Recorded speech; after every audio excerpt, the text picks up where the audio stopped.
Good afternoon, everyone, and welcome to Digital Era Twitch. I am one of your hosts for the afternoon, Digital Era Entertainment founder Mario Bueno, and welcome to the beautiful Cover Corp Coliseum in Tokyo, Japan, where we are bringing you the most stupendous freemium live event on our calendar.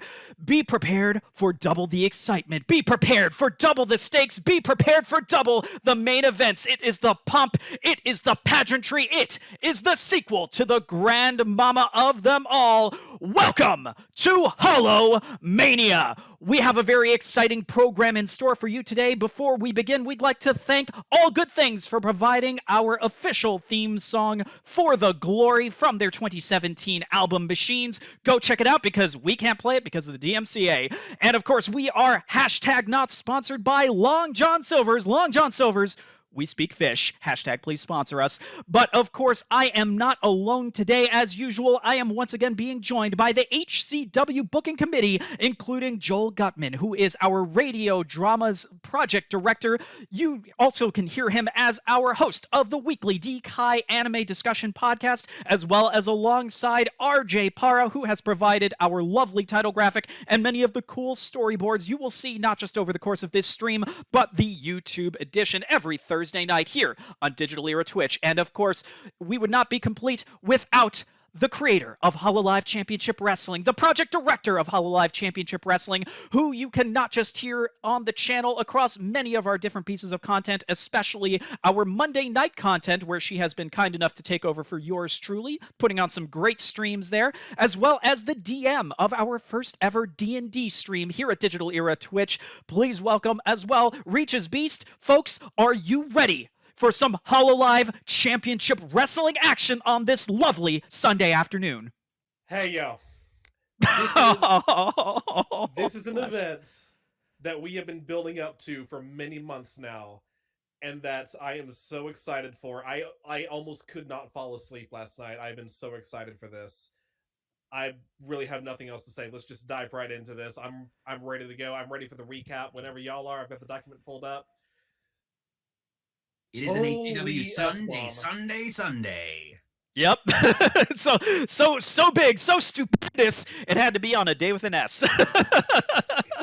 So I guess before we get into the recap, just to let everybody know, if this is your first time tuning in for Hololive Championship Wrestling, this is a live booking stream. We are going to be spending the next X amount of hours going through a professional wrestling style card, pulling from the list of talent from Hololive's VTuber community. We are pulling from all of their international branches, so Hololive Original Flavor from Japan, Hololive EN, and Hololive Indonesia. We also have been known to include some guest stars from other well-known VTuber agencies. Kind of forgot English. I thought I had mentioned that, but thank you for catching that. So Hololive English, of course. And we, like I said, we do have other guest stars every so often that may or may not play into today's event. So be prepared for a fun little listen over here. So let's jump into the recap. So where are we in Hololive Championship Wrestling as of our last event, which was the first edition of Holo Queendom, which took place over 2 nights. We booked it in the one stream, and we will be doing the same thing for HoloMania 2. This will be 2 nights of action booked in one stream. Where are we in HCW? Night 1 of Holo Queendom. These were mostly our preliminary matches. The opening match of Holo Queendom in January was a triple threat match. The winner would take the number 30 spot in the second Holo Rumble match on night 2. This was a match between Okayu from Hololive Gamers, Anya from Hololive Indonesia Gen 2, and Mume from Hololive Council. Okayu came out as your winner and will go on to the number 30 spot in the Hololive Rumble the following night. Match 2 was Secret Society Holux's Sakamata Chloe versus Aki Hato of Hololive Gen 1. Chloe wins by pinfall in a rather decisive victory. However, just before cutting to the next vignette, the crowd happened to catch a little glimpse of Hachima in Aki Hato's face after the match. More on that at a later time. Match number 3, This was our sponsored match. Hashtag not sponsored by hashtag please sponsor us, Dairy Queen, the Frozen Alive match. Basically, there is a giant turtle pecan cluster blizzard in the center of the ring. Lost condition is if you get dunked, you lose. This is a four-way match between Omaru Poka of Hololive Gen 5, Tsukumo-sana from Hololive Council, Natsuyo Matsuri of Hololive Gen 1, and Ayunda Risu of Hololive Indonesia Gen 1. Risu, being the squirrel, and given that it was a pecan blizzard, decided to dunk herself. She just wanted to get her hands on the turtle pecan clusters. Understandable.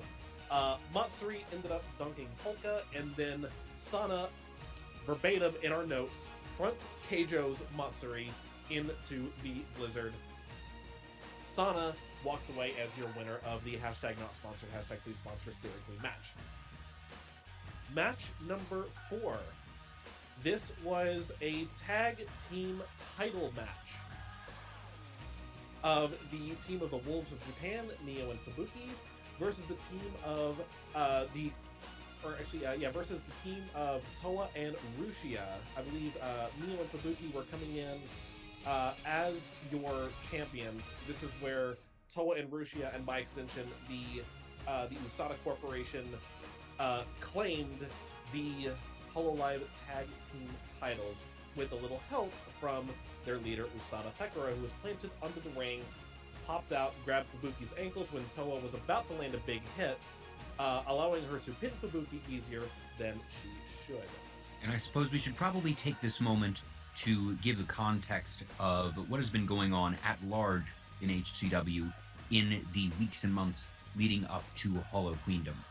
Primarily that Usada Corporation, Usada Pekora's faction of heel characters that we have been building up for a variety of reasons over the past several months, are going for the gold tonight. That Pekora, being the mastermind behind everything, has done everything she can to lie, cheat, and steal her way to the top. Everything from,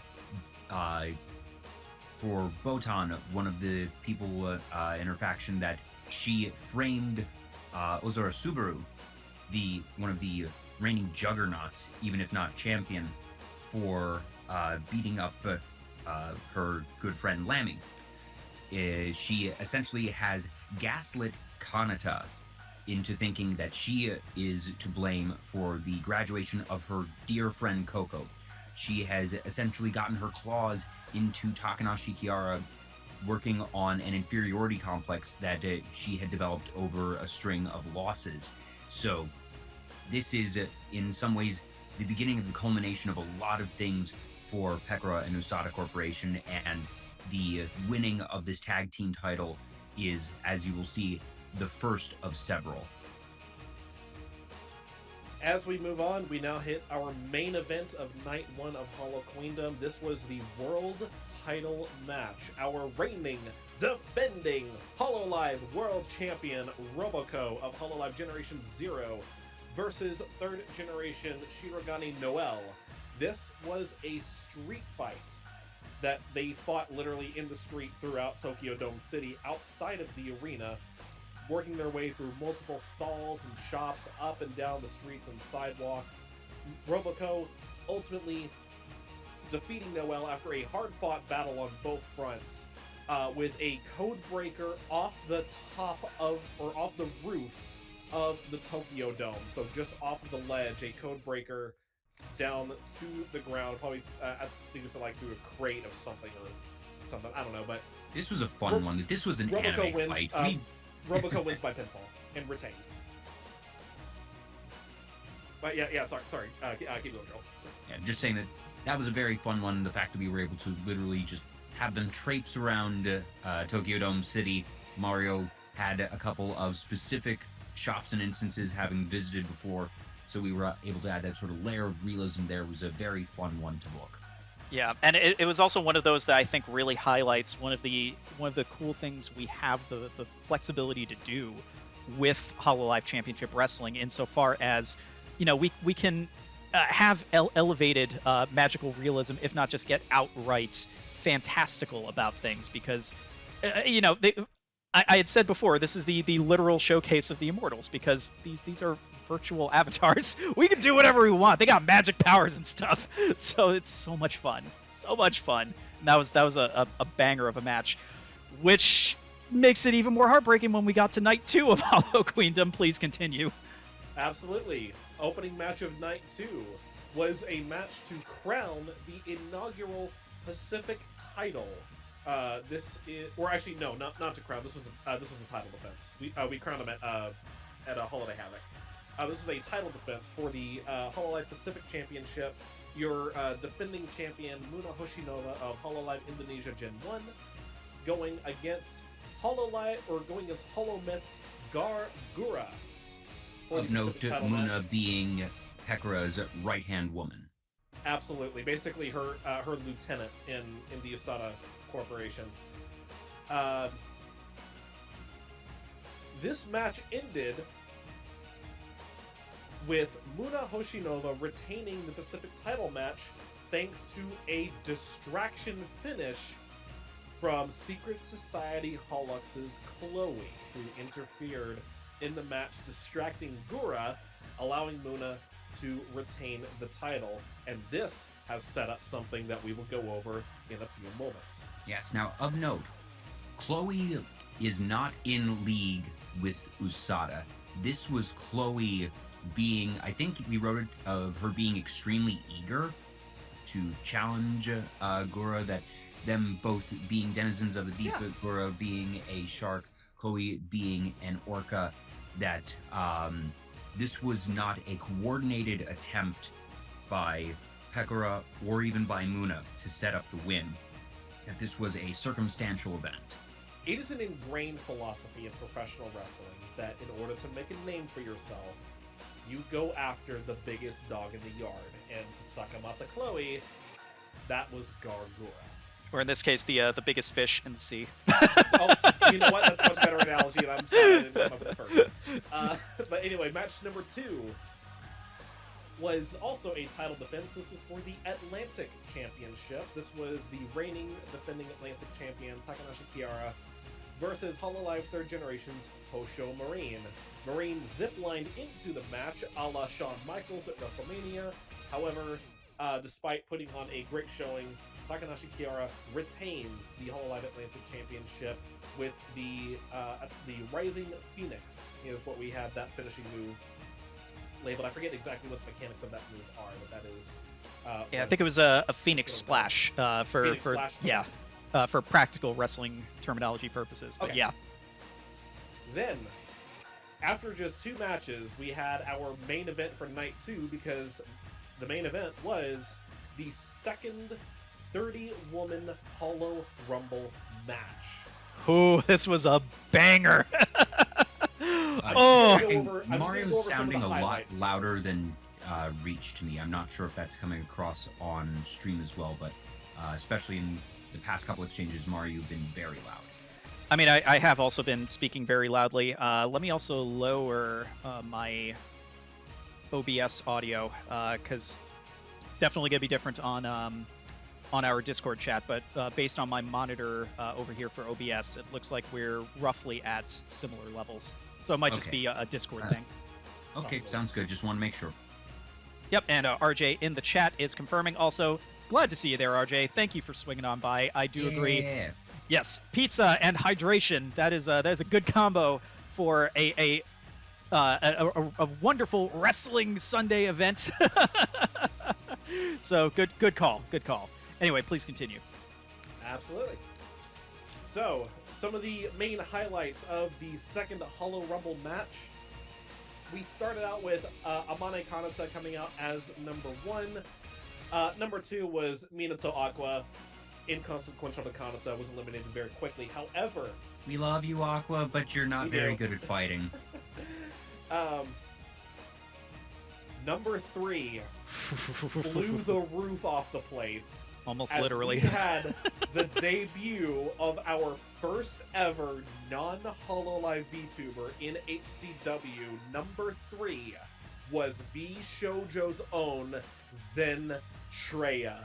The streams have been crossed. Zentreya comes out as your number 3, and lasts all the way to the number 27 spot, which I'll get to in just a second.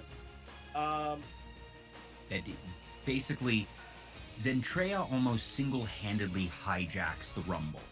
That Basically, she becomes an end boss that just people come in, she throws them out. There's a couple instances where just other people are fighting each other in an attempt to just not pull aggro on Zentreya. That they are just saying, all right, I will let someone else deal with this big dragon-shaped problem that we have in the ring. Maybe I can knock one or two people out and just, sort of be on the side. Hopefully she won't notice me and that I can outlast, and whenever someone eventually gets rid of her, someone should eventually get rid of her, right? Right? And it happens, but it becomes an issue that you see allegiances being struck that normally wouldn't happen just in recognition of the common enemy that Zentreya represents, because if left unchecked, she would absolutely have just rolled the entire Rumble.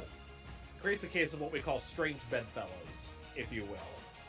Absolutely.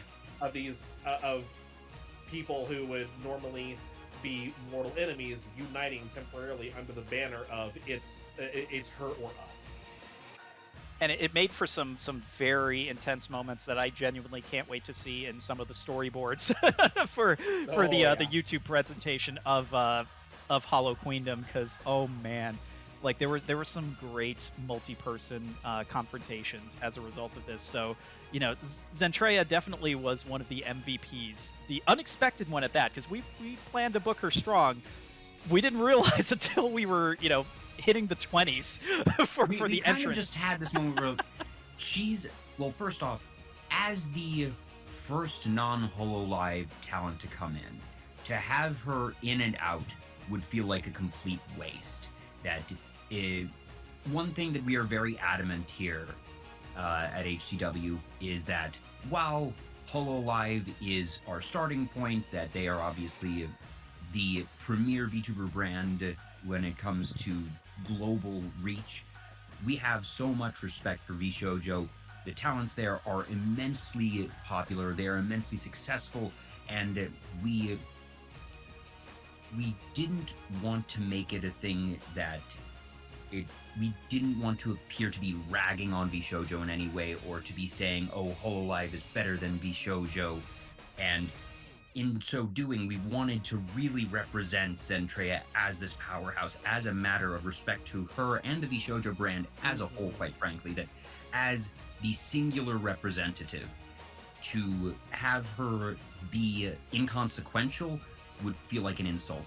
And just given her design, her character, we realized, oh, she's actually, even among the pantheon of VShojo, all of whom we would represent as strong, she is one of the strongest, probably, just given her design. She's a literal dragon.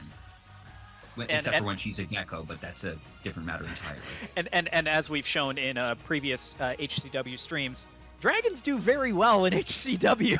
Yes, they do. Oh, yes, that reminds me, we also replayed such a terrible, heartbreaking moment on Kanata. So, as mentioned earlier, Pekora has been effectively gaslighting Kanata, the literal angel of Hololive, into believing that she was responsible for the graduation of her dear friend Coco. Keep in mind that Coco and Kanata, IRL, it is known, they have said it very openly on stream that they actually have a shared house apartment, that they are actually very, very good friends, legitimately speaking, IRL. Hollow house, hollow house, hollow house. Pretty much. And that the idea of her dragging Coco down to the point where Coco felt that she had to graduate, and just such a toxic thing that Pekora could possibly suggest. And again, we love Pekora as well. She has very much embraced the characterization of being a war criminal, so we have no problem writing her doing these terrible, awful things. She's being written as a heel. We do not think that Pekora would ever actually do something so vile. So please don't get that confused either.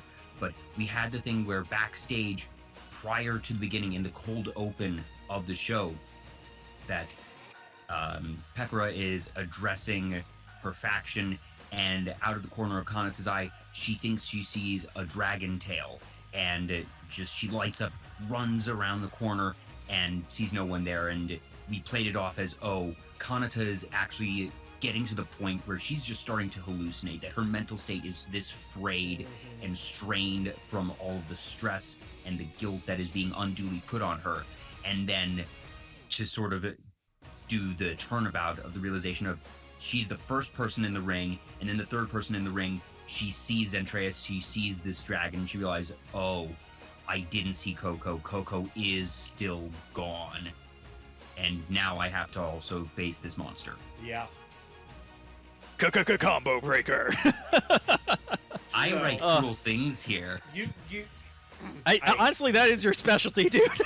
I will once again refer It is everyone uncanny. back to Holo No Mercy and the Now, one thing I will match. say, I have something very sweet written this time that I'm very excited about, and Mario doesn't know what it is, but I wrote something that I am very proud of. I think that it's going to be one of the big things for tonight's show, and it's not terrible and heartbreaking for once, so Hooray! enjoy it while it Optimism. So, getting back to the Holo Queendom recap, we have Zentreya coming in as number 3 and lasting all the way to number 27. And number then 27 And was then the surprise return of Ozura Subaru. Shuba is back in business after being absent from that vicious backstage attack many months ago at the hands of the Usada Corporation. She is back, runs into the ring. Let me just really quickly read down the list. Ozura Subaru enters number 20. Subaru eliminates Zentreya. Subaru eliminates Fauna. Subaru eliminates Iroha. Subaru eliminates Louie. Reine comes face to face with Subaru. Given their shared history, Reine decides she doesn't want none. Flips over the top rope and eliminates herself. She would rather eliminate herself in the match than go face to face with Subaru again. Amelia Watson comes in as number 28. Subaru eliminates IRyS. Subaru yeets La Plus over the top rope. Number 29 comes in Inugami Kronii, and then having won the right for this spot in the previous night, Nakamata Okayu comes in as number 30. Okakoro eliminates Calliope Mori, Watson eliminates Ayame, and then Subaru just cleans up the rest. I'm going to Subaru quote eliminates RJ in the Okayu. chat here because I think this is a very good compliment to the list you just read through. It's time! It's time! It's Shuba time! Meanwhile, in the audience, Shuba's gonna kill you. Shuba's gonna kill you. Subaru eliminates Akayu, then Kronii, and then Subaru eliminates Watson. After Watson puts up a good fight, showing improvement in her fighting skills, but obviously it is not up to par with the absolute monstrosity that is Ozura Subaru. Subaru is your winner of the 2022 Hololive Rumble match at Holo Queendom. Subaru wins, her music is playing. Roboco has been sitting down at ringside on the commentary table for this match, scoping out the competition, seeing who her HoloMania opponent is going to be. Subaru is the winner. Roboco walks up into the ring to initiate the obligatory champion versus challenger stare down. The HoloMania main event is set. It will be Ozura Subaru versus Roboco for the Hololive World Title. Or will it? And then Usada Pekora's music hits out of nowhere in the middle of this stare down. She runs down to the ramp, a referee in tow. Subaru, realizing what is happening, very quickly rolls out of the ring and out of the way. Usada Pekora is cashing in her Holiday bonus contract for WWE fans. That is our equivalent of the Money in the Bank. Our secret main event is a world title match between Usada Pekora and Roboco. and it begins right now. And For those unfamiliar with Money in the Bank, It is a prize that can be won in a variety of matches, and it is essentially a card, a briefcase, a MacGuffin that says, at any point in time, the holder of this MacGuffin can challenge the world champion to a match, anytime, anywhere. It is a one-use MacGuffin, but it is extremely powerful. And for Pekora to just, swoop in unannounced, basically, and usurp the entire event and say, actually, I'm having a championship match with you right now, Roboco. And a match indeed they do have, and Usada Pekora shocks the world by defeating and pinning Roboco. Actually, no, Scorpion match. Scorpion Death. I have it here, Scorpion Deathlock. I think. Did we write it that she made Roboco tap? Yeah, because one of the key pieces of the match's finale was that she blocks the devastating codebreaker that Roboco has adapted as her finisher with the championship belt itself, and because of all the cumulative damage from the previous night's absolute barn burner, her legs couldn't take it. So that was all she needed. She just went submission after submission after submission, makes her tap clean. So, but yeah, technically speaking, Roboco beat Roboco. And Usada Pekora walks out of Holo Queendom, your new Hololive World Champion. And with this, every belt is held by a member of the Usada Corporation. Their ascent to the top is complete. They reign supreme over HCW. And our main event at HoloMania has now changed. It is no longer Usada, or it is no longer Roboco versus Subaru for the world title. It is now Subaru versus Usada Pekora for the world title at HoloMania. And our last shot from I was gonna say our last shot that we left with, just to give you like the kind of vibe we are coming into tonight's show with, it is the Usada Corporation surrounding their leader, all the gold. Pekora close up on her face, just this maniacal classic, maniacal laugh, and the belt clutched up against her. It's such a cool visual that I keep seeing in my head, replaying that Empire Strikes Back moment. Yeah. So that is where we left off, going into HoloMania 2. So the Usada Corporation, the empire of Usada, if you will, is coming into HoloMania real strong, guys. It is a bad time for the rest of HCW. So Shuba's got her work cut out for her tonight. She most certainly does. And to give people an idea of what we have lined up, we are going to be doing a whopping 10 matches. So last time we had, it was 5 and 3, but the third in the second night was the Rumble, which honestly is probably more than 3 matches worth of booking anyways. So maybe we'll even get off a little bit easier tonight. But we have inherently slated it, order to be determined, the World Championship, the Intercontinental Championship, the Pacific Championship, the Atlantic Championship, and the Tag Team Championships. That is 5 matches. Half of our matches will be championships. Inherently, match number 10 is going to be the World Championship, because that's just how it goes. Correct. We write some twists. We are at the very least going to make that one pretty obvious. We have an idea of what's going to be the opener on night 2 and the main event in night 1. We will get to that. So I think the first order of business is to slate out our order and to fill out the gaps and figure out where do we put the other championship matches, and then decide with the 3 spares that we'll have, what do we want to do with them, just from the high level concept. This actually is the perfect time for me to throw something out there that I mentioned to Reach in our pre-show.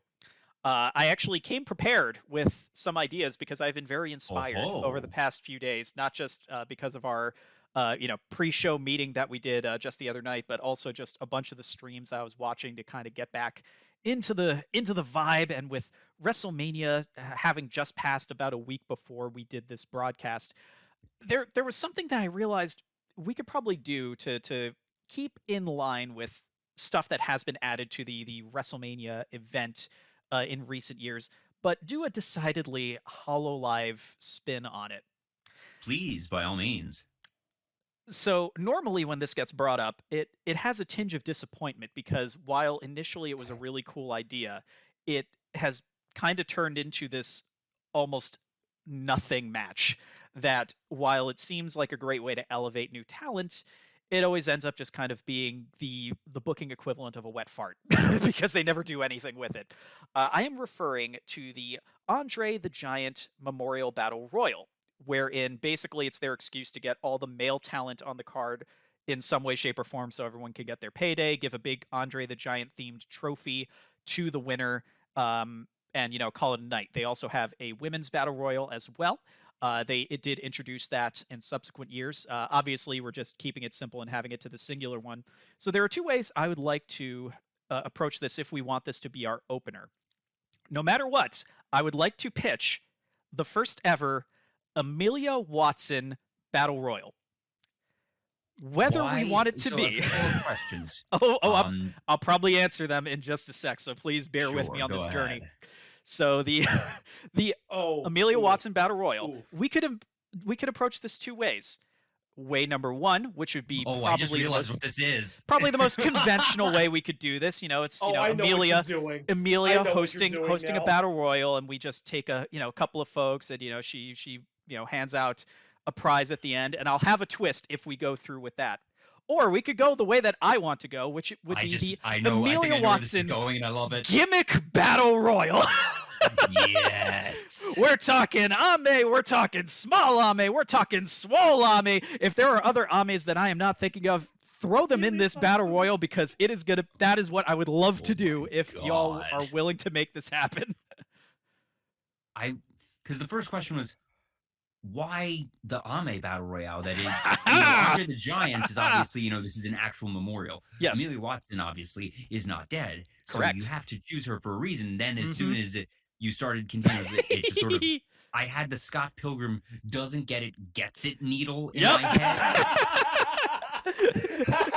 Yep. So, and I'm on board with this because the other question was going to be, all right, well, if this is a battle royale, and you said that it's usually, all the male talent, all the female talent, we can't literally just throw all of our talent in the ring at the same time. So how are we going to do this? And the answer is just that it's all the Amelia talent. Mm-hmm. So, that's what I'd like to propose for the opening of night one of HoloMania. You know what? Let's do it. All right, book it. All right, so are we going with looking up all the different iterations of Amelia Watson? Bless, because I only knew offhand, of course, base Ame, small Ame, swole Ame, which has personally for me become my favorite Ame because that cracked me up. It's like, did you see the cooking stream that she did as Buff Ame? No, oh my god, it was really good. I believe it. But yeah, I also important question because this is my personal bias coming through, but also in the spirit of the parody work that we do in these streams, I kind of want Swole Ame to be the winner of the Ame Gimmick Battle Royal. What is the logical option that the big buff strong one wins the Battle Royale? Other versions of Ame, there's B Ame, which is sort of oh yeah, that's right, B Ame. Yeah. It's sort of a spin on small Ame, but we will count it as a distinct iteration of Ame for our purposes here. We can have Watoto, who is the goblin character that Ame had in their tabletop RPG campaign. All right. Tying in, it wasn't D&D, it was World of Darkness, but close enough. Someone's writing these down, right? On it. I'm doing the searches to remind myself of any other ones that we might have, because I feel like there was one or two others. But even if it's just the Ame 4-way and we just have it with those, that's still a very good fight. So I've got the base Ame, small Ame, swole Ame, B Ame. Can I have that other Ame that you were just mentioning? What's again, also? please. Okay. Oh yeah, no, wait. So Okay. base, small, buff, B, Watato. So that's 5. Do we want to count the mascot small Ame as a separate Ame? Because I feel like that one definitely had a life of its Mascot own. They kept Good. someone gave it a gun. I'm not going to question that one. For those of you who aren't aware, Cover recently had Hololive Expo. It was just a couple weeks ago, and they had some mascots for different talents.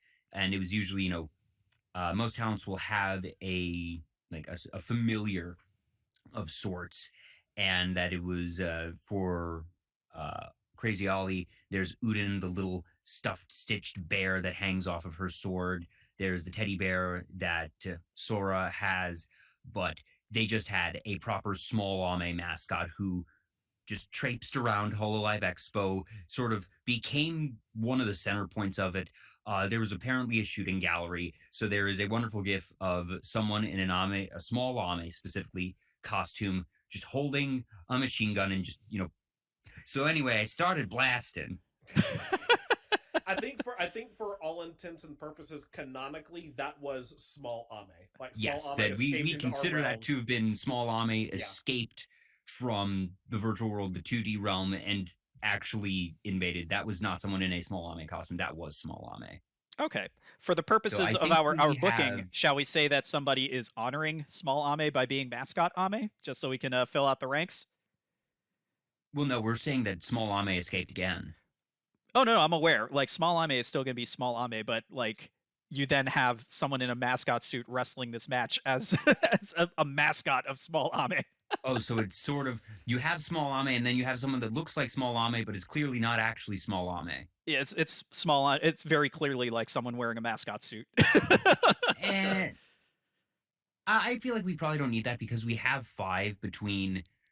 Well, actually, is it the 4 spin-offs? So it's small, swole, Watoto, and B, and normal Ame is the ref.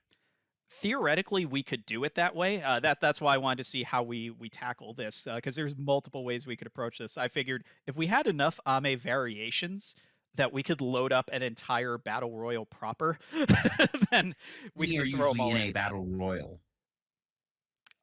So minimum, it could be just a 4-person battle royal, just over the top, or however we want to change the rule variations. But if we want to make it more akin to a Royal Rumble, just with fewer participants, the more Ames, the better. All right, 1 second.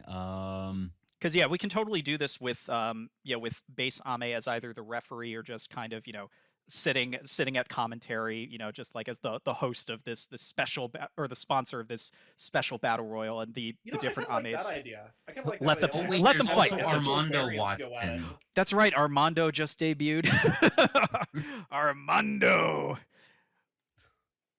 As part of April Fools this year, wait, Amelia didn't, debuted a male model. Didn't Gura also do Watson for April Fools? So we could go 3 faces of Foley right, with the this. outfit switch, She's the outfit switch stream. yeah, There yeah. was that.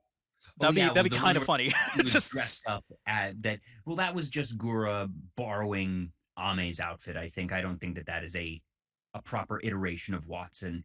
And since we already have Gura involved in a later match, I don't want to double book her. Yeah. If That's we fair. didn't have her on the card already, I would consider it much more. okay, yeah, because I thought that'd be really funny since this is kind of like a nothing match so far removed. She just tries to get RJ in on the chat. card more than once. Yeah, RJ in the chat. Armando. Well, here's what I'll do. I'll cut you a deal here, my friend. Go for it. Gura walks up to the ring in Ame's borrowed outfit and is like, "I'm here for the match." And Amelia is just like, "No, this is my match."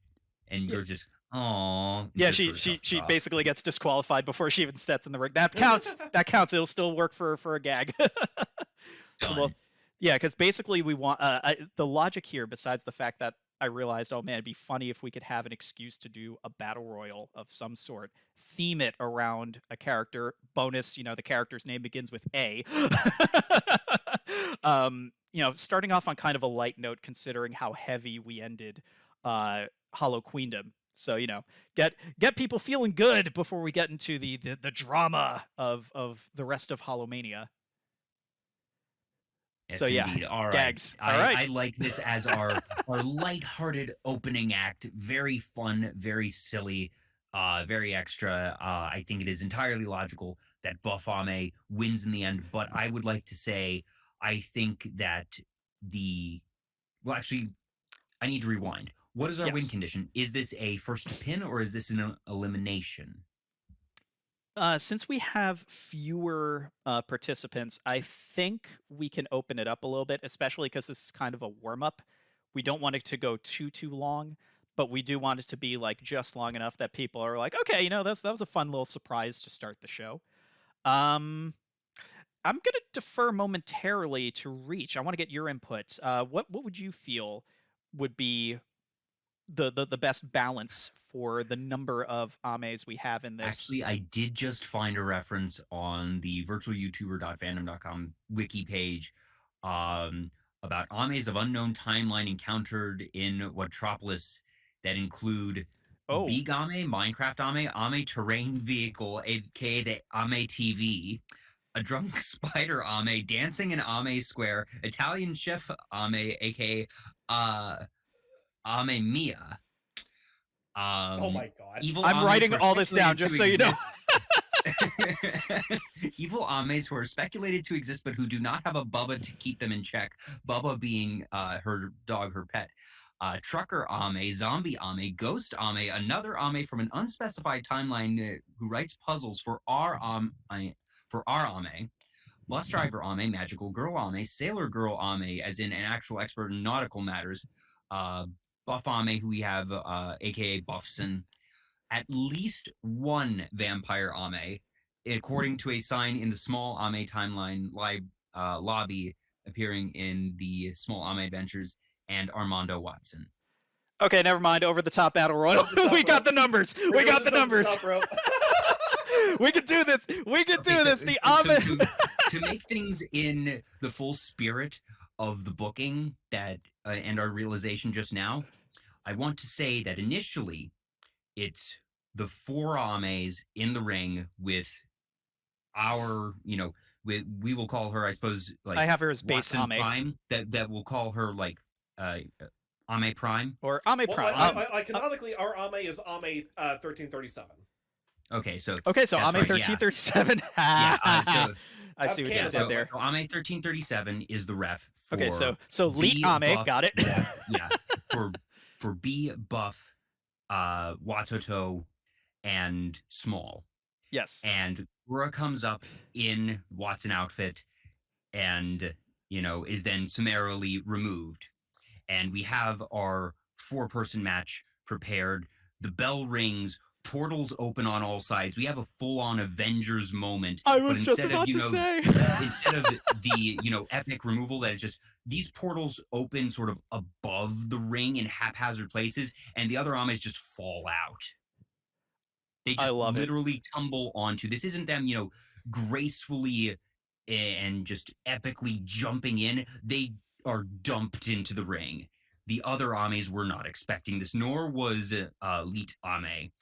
That time travel does strange things. May make a small adjustment to this because I love the idea of everyone just portaling in and just being dumped unceremoniously in the spirit of HoloMania. And because again, we're trying to start this show off on a very special note, make people feel real good considering how real bad it's been to watch all the horrible deeds of the Usada Corporation.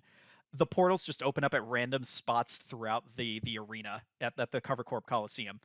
So people just have like Ames dropped on them and they make their way into the ring. At least one fan is flattened. They get a free hot dog and soda. That's the way that we make it up to them. We'll give them their favorite Ame t-shirt from the merch stand. And we'll comp them for the beverage. There you go. Done. There we go. Oh my god, I'm now imagining this mayhem. Just at first, you think it's going to be this majestic riff on Avengers Endgame. Nah, just dump. Just plop. Yep, plop and Ames. It's like, you want an Ame? Here you go. Take an Ame. We got Ames coming out the wazoo. Everybody gets Ames. Everyone gets a RJ in the chat. Opening quotes like Oprah. And you get an Ame.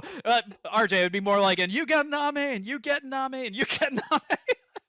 And ow, an Ame just fell on me. Yep.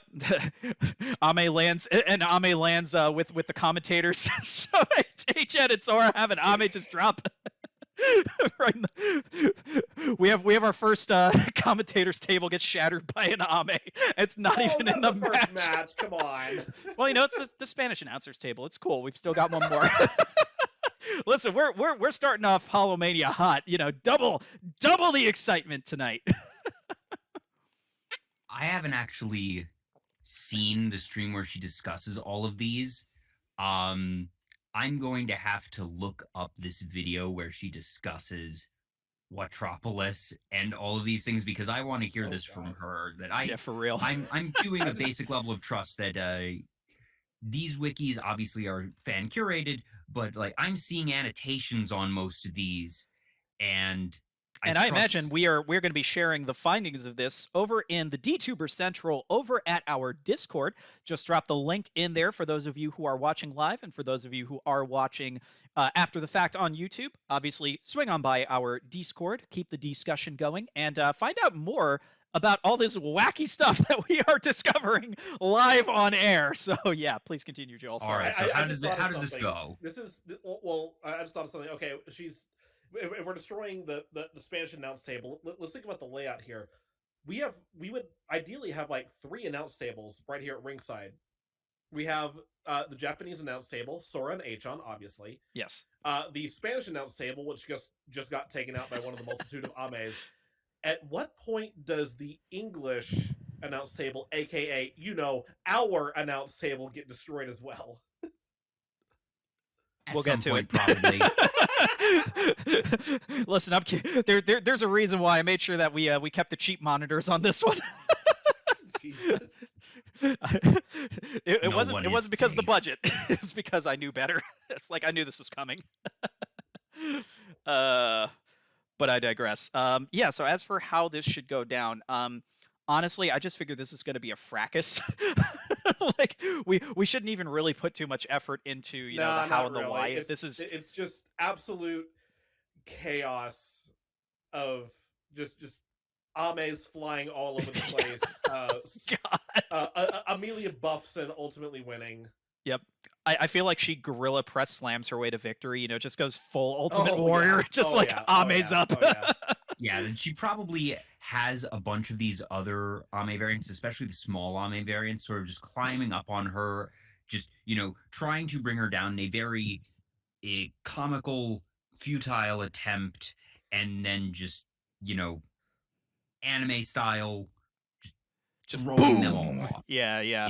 Send them all flying, yeah, or even carrying a bunch of them over her shoulders, like stomping around, just to show how strong she is, and then just dumping them out in groups. Yeah.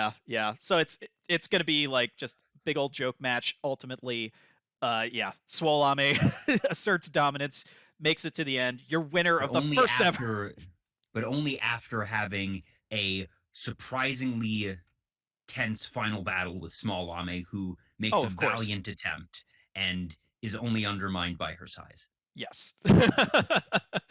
So your winner of the first ever Amelia Watson Gimmick Battle Royal at HoloMania is Swole Ame. And after the match, I actually have some breaking news on the Gimmick Battle Royal. The Iron Sheik is a respectable individual who is a Hall of Famer and definitely deserves your respect for all the work he has done in the industry. He will also break your back and make you humble. I'm missing a reference. WWE Education Time? You want to cover this one, Reach? We've already kind of made this joke on stream before. The Gimmick Battle Royal at WrestleMania 17, the Iron Sheik took forever because he was not in good health. like No. physically, so he just took forever making his way down to the ring. So like I was initially going for the breaking news, Iron Sheik is still making his way to the ring joke, but we've already made that joke. You know what? He's a respectable individual. He's a Hall of Famer, and he deserves your damn respect for the work that he has done in the industry. So. He probably also, at this very moment, as Swolame is crowned, tweets about the Gimmick Battle Royal from that WrestleMania, and also sends a respectful tweet to Swolame, saying that she will break your back and make you humble. And I love what you, Hogan. what RJ is saying in the chat here. To a degree, I'm gonna crib what you're saying, RJ, and add a twist to it. The victory theme for Swolame is of course going to be Onegai Muscle from How Heavy Are the Dumbbells You Lift. So we get treated to that to play it off.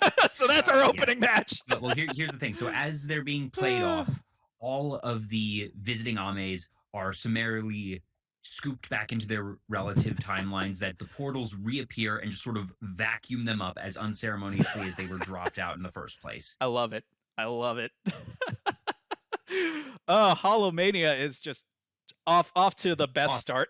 Off to a great start, my friends. I feel like we should probably we need at least 2 championship matches on night 1.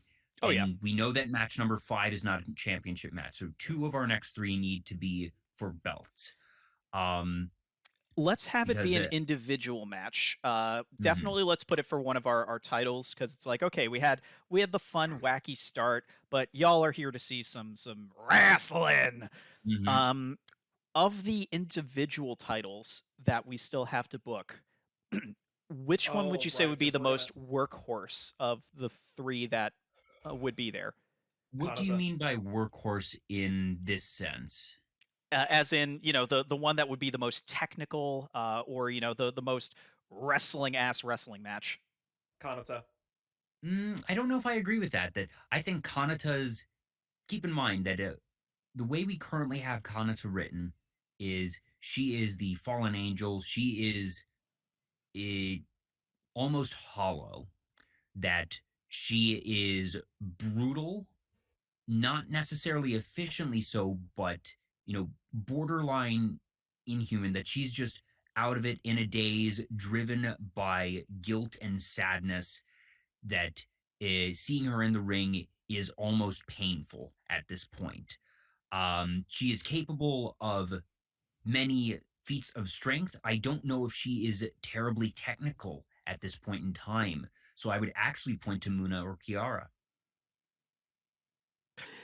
Now that I think about it, I think Kiara's matches have been a lot more on the technical or exciting side. So yeah, I'd be down for that. As the Phoenix, she's been going for big showy wins. That she joined the Usada Corporation out of a desire for personal glory. That she is not being blackmailed or coerced into this, but Pekora got her at her low point and has been acting as something of a ill-meaning mentor, perhaps, of helping build her up in terms of technical prowess while giving just enough cutting remarks to make sure that Kiara remains self-doubting enough to feel that she needs Pekora to continue to win. Yeah. Okay. So yeah, I'm going to pull that up if we have no objections as our first match card graphic. Okay. So we're doing the Atlantic Championship with Takanashi Kiara as our first. Okay. And the question becomes, who is her opponent? Now, obviously, we only do the pay-per-views here at HCW in terms of the things that we actively go through on stream, but we still say there are the usual weekly shows that facilitate the seeds of various plot lines that justify the appearances of different challengers. In the interim, we have had the debut of Hololive Indonesia Gen 3 of note. I do not think any of them will be contending for titles, not that fast, certainly. No. We might be able to find a way to fit them in the background, but I certainly don't anticipate them being challengers for belts at this point in time. So obviously that's only 3, but there's many other options on the table. And the question is, who do we think would be able to have the justification to appear, who would not be able to beat Kiara, and who would not upset the status quo? That we can't have Callie fight against her here. That doesn't Yeah, work. we're not doing that rematch. we're not doing not that again. anytime soon, we're not, if ever well, again. we're not doing that rematching because there's other plot significance that one of Pekora's primary objectives and ways of keeping Kiara under her control is to isolate her from Callie. That Pekora has been very deliberately behind the scenes manipulating match cards to ensure that Kiara never fights on the same night as Callie, going as far as not just saying, make sure they don't get in the same ring together, but make sure they aren't in the building together. Because if Callie can get close to Kiara, she might be able to snap her out of this, or, give her the confidence that she needs to break away from Pekora, and she's not taking that chance. Yeah. So I would even go as far as to say that she's probably doing what she can to run interference from Hololive myth as a whole, but primarily from Callie. So I don't think it would be a match against someone else from EN. Plus, we just had EN represented in about 20 different ways in the Watson match. Sure So, did. Who do we want as her opponent?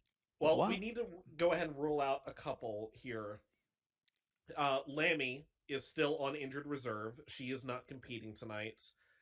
Noelle will not be competing tonight. She has not been seen and has not competed since her match against Roboco at Holo Queendom. Neither of them will be present in any competitive aspect here this weekend. Yeah, Noelle is on sabbatical to find herself, but actually, so yeah, And so then, she is on sabbatical. I'll go ahead and mention this now once we get to the tag team picture. The Wolves of Japan, Mio and Fubuki, are also not present this weekend. They are off on, as Joel put it, they're off on their training arc to train themselves up to reclaim eventually the Hololive tag team titles. Mm-hmm.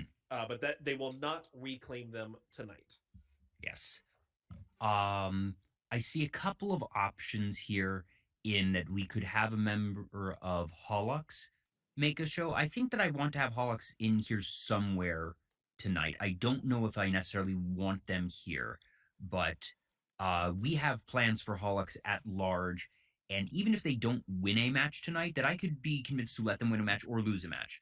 But I'd like to have them make an appearance at least one of the 5. I don't know if here is the place for it, but I want to sort of put that in the back of people's minds nice and early on.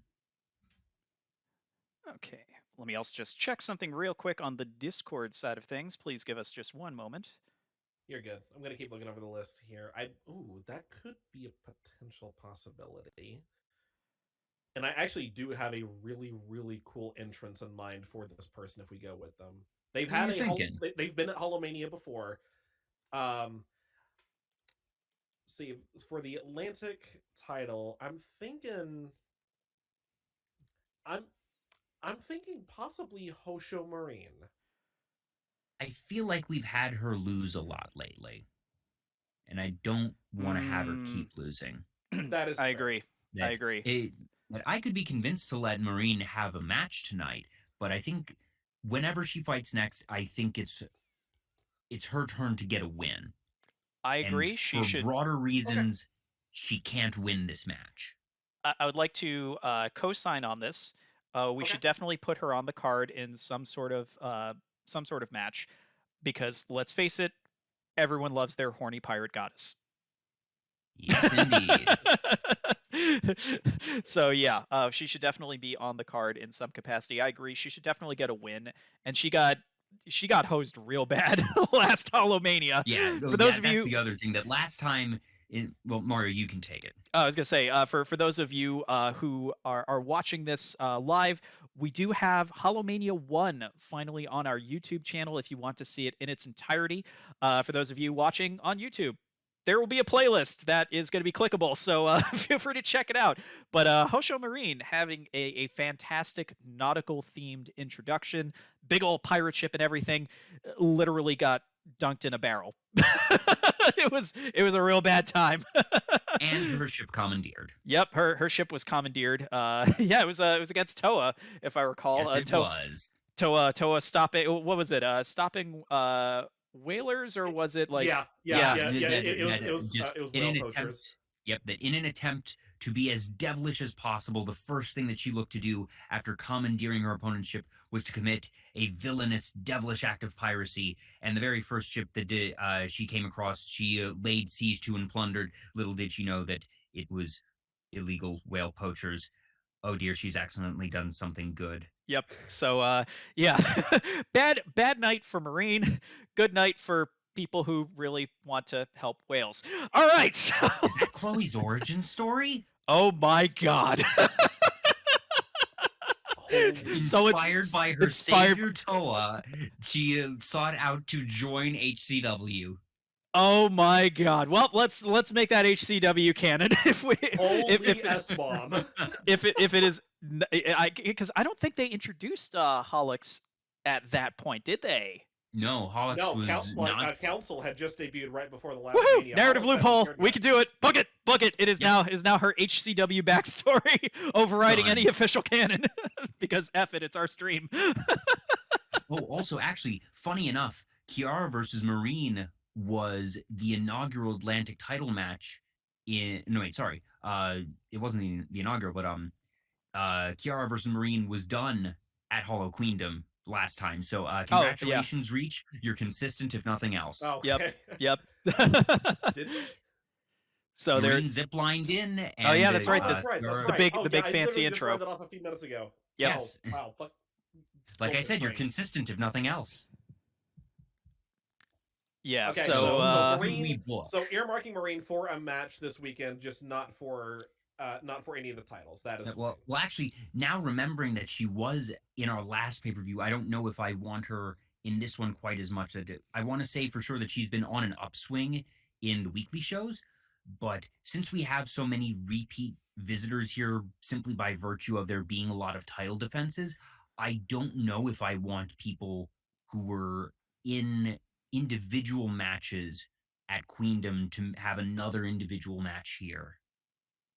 fine. I'll save her entrance for. I'll save her. Because entrance we for next already year. have a couple of those represented at the very least in Gura and Roboco. So, yeah, just double checking, and Chloe. So, yeah, I don't think I actually want Marine here tonight. But I want to start writing her up.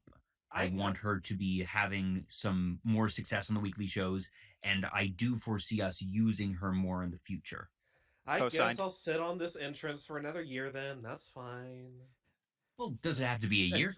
Can't it be next month? Oh, it's a Mania. Well, actually, you know what?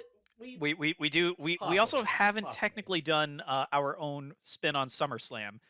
So, there is always the possibility. You know what? You know what? This would be a SummerSlam worthy entrance. We can do this at SummerSlam because this entrance would not require the use of a full ass pirate ship and the use of Tokyo Bay. Yeah, there you go. Done. So we'll put a pin in that one. Okay, so let's see other options. We could have Flair. Miko hasn't seen action in a while. Ooh. Win or lose, Miko hasn't seen any action. So saying maybe that, she's been doing very well on the weekly shows and has worked her way up, even if we don't plan on making her a champion just yet, that giving her some face time at a pay-per-view is something that she hasn't gotten a whole bunch of. Okay. I want Miko because I actually do have. Where did it go? I do have a Mania entrance in mind for Miko, and this is actually one I've been sitting on for a very, very, very long time. Where is it? All right, so we're penciling in Kiara versus Miko. Mm-hmm. Okay, so that is going to be our Atlantic Championship match. And we are going to start with a technical classic, but it also seems that we are keeping the Mania spirit going. Reach, how is Miko making it to the ring? I think this actually might be the first individual match we've given Miko. I think so, actually, maybe. I'd have to look back at all of the previous match cards. But I'm gonna go ahead. I'm gonna drop a link in the chat for those who would like to listen along. Except for you, Mario. Sorry, you probably won't be able to with this one. Yep, unfortunately. RJ Lol, DMCAs. RJ and I sat down a while ago and talked about assigning entrance themes to our various talent.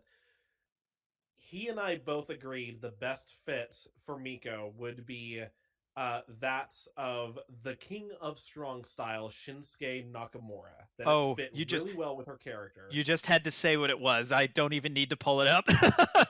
It's always playing in my heart.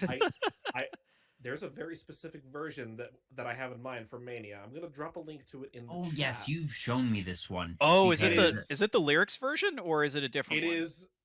It is a fan-made orchestral tribute version. So his theme, but an orchestral version of it. So okay, all right. It has a very soft start, as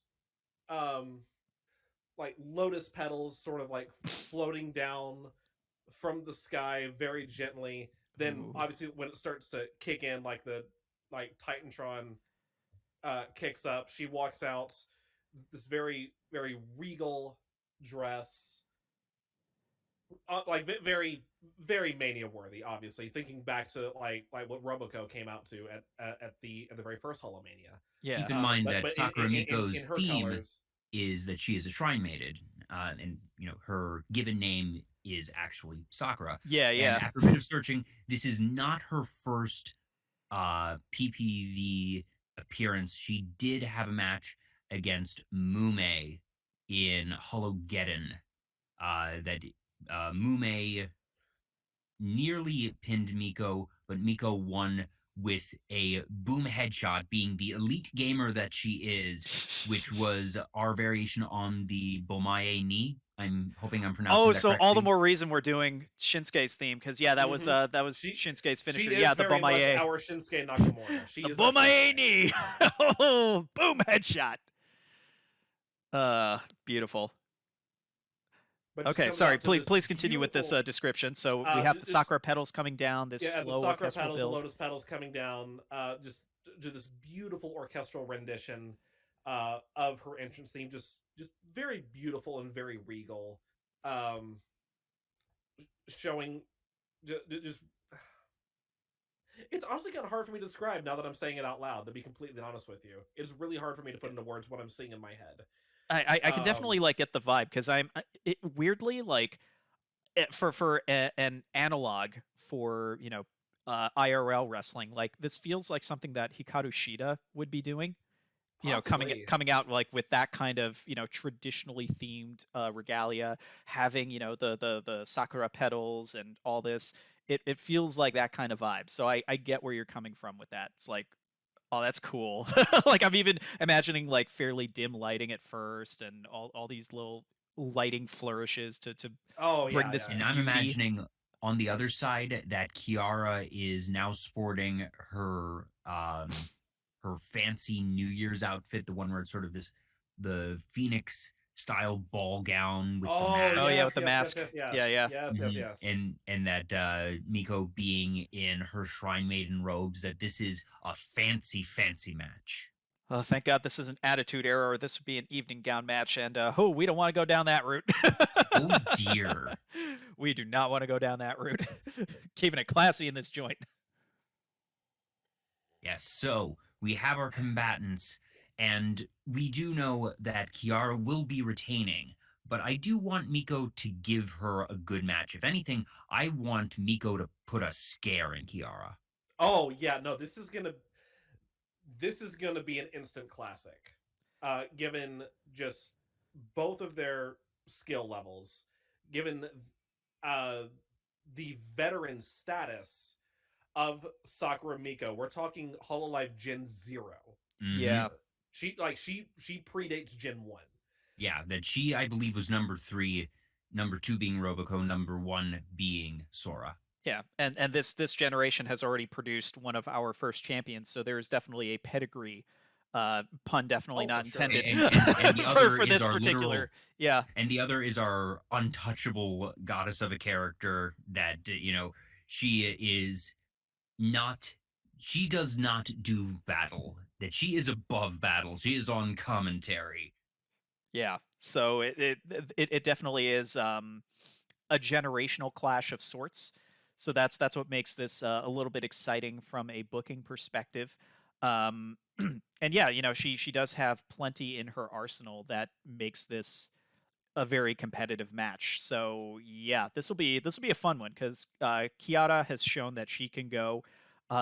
She'll be probably doing a lot more high flying. Although I'm not quite sure, given the outfit that she'll be in for this match. But I think that would make it I all the feel more like, impressive. Honestly, it's well, like, my oh, you're guess is doing. that they come out in these, very fancy flowing robes and whatnot, and then Oh, and then just remove like ditch those it to reveal for, more, yeah, ring gear. conventional The robes, ring gear. Yeah, the robes are shed before they enter the ring, and they have yeah. they have their Mania ring gear. Yeah. Similar underneath. to boxers that come in wearing robes of their own, Yeah. sort of like the bathroom type thing, and that they, take them off when they're in the ring, to have the actual fight gear. Okay. So yeah, so we're not gonna have a super fancy dress up match. No, It's there's just no, fancy like entrance tugging attire. at Okay. the hems of the robes or dress or any of that. That this is still a clean technical fight, as we said. Okay. Cool. So yeah, so I imagine, yeah, this will probably start off with, some feeling out. Even though Kiara is the champion, knowing what she's up against, would it be safe to say that she would be weirdly kind of on the defensive at the outset? With Miko kind of getting the upper hand, popping the crowd, making them think, oh, she actually might pull this off. Like she's got a I could I chance. think absolutely that's see fair to that say. for our elite gamer. I think that's fair to say. Miko is definitely going to have the stronger start here because, again, elite gamer, but also going back to her status as a seasoned veteran. She's been around the block a few times, so she's definitely going to have the edge on Kiara, at least in the early game. Kiara, throughout the match, is going to start picking up on the paces and the cues of Miko's movements, start to be able to anticipate her movements, and then will eventually get that upper hand and will ultimately come out on top and retain. But it is definitely the ebb and flow of this match is going to be very apparent, and it is not going to be clear. Like even about, I'll even go as far as to say, even at the 75% match point, we're 75% of the way through the match, it's still not clear who's going to come out on top. I And also, oh, sorry. one moment that I do want is that, somewhere near the end of the match, that Miko uh, gets a near pin on Kiara. Ref is counting 1, 2, and that it's a 2.9 situation. And basically, you see Kiara's eyes go wide, like she is scared of losing, viscerally scared of losing. That's one of the big things about this character arc in the broader arc of Usada Corporation. That Kiara's story is one of self-confidence and self-doubt, and her own abilities, having been spawned off of the resigning of the tag team title with Callie, having her first several matches after that be losses. That is how Pekora got her claws into her. And that, like I said, she doesn't have a personal stake in Usada Corporation. She is here for purely selfish reasons, purely personal reasons. And that the one thing that she has been doing since she joined Usada is winning and winning, and that she very much at this time holds her in-ring record up with her self-worth to an unhealthy point, and that the fear of losing a match is there, it's visceral to her. Mm-hmm. And That that her being pinned down and 1, 2 and almost losing, that it causes that last surge that enables her to win the match. But even after she has won the match and the ref is holding up her hand, that she still looks shaken. that's actually perfect for what I was going to interject with, because I was going to point out this would be one match where we definitely want to run with some really nail-biting false finishes. The Mm-hmm. scenario you just described, Joel, would come perfectly after one of the false finishes I was going to suggest. So Miko lands the headshot, and you think, oh my God, this is over. And that headshot lands fairly deep into the match. So they've already been at it for a while. Headshot. This looks like it's going to be it. Like you said, 2.99. Kiara, wide-eyed, barely manages to get the shoulder up. The crowd is just like, "Whoa!" And that's kind of the turning point for Kiara. I imagine Miko, out of frustration, she tries a little bit more, probably even lands one more headshot, and you think, "Oh man, that's got to be it." Like Kiara's done. Thank you for coming. Nope, because she is now like she is a phoenix possessed. she cannot Basically. lose. She cannot lose. She will not lose. So 2 headshots she absorbs, manages to pull off the victory. I'm just deciding whether it would be kind of a by the skin of her teeth victory, or if she manages to hit the rising phoenix. Reach, what's your take based on this scenario? Either way, like, she's survived 2 headshots. The crowd is just absolutely enthralled by the fact that she has managed to pull this off. Like, Miko is giving her a run for her money. What's her way out based on what would be the most appropriate thing for this character at this point?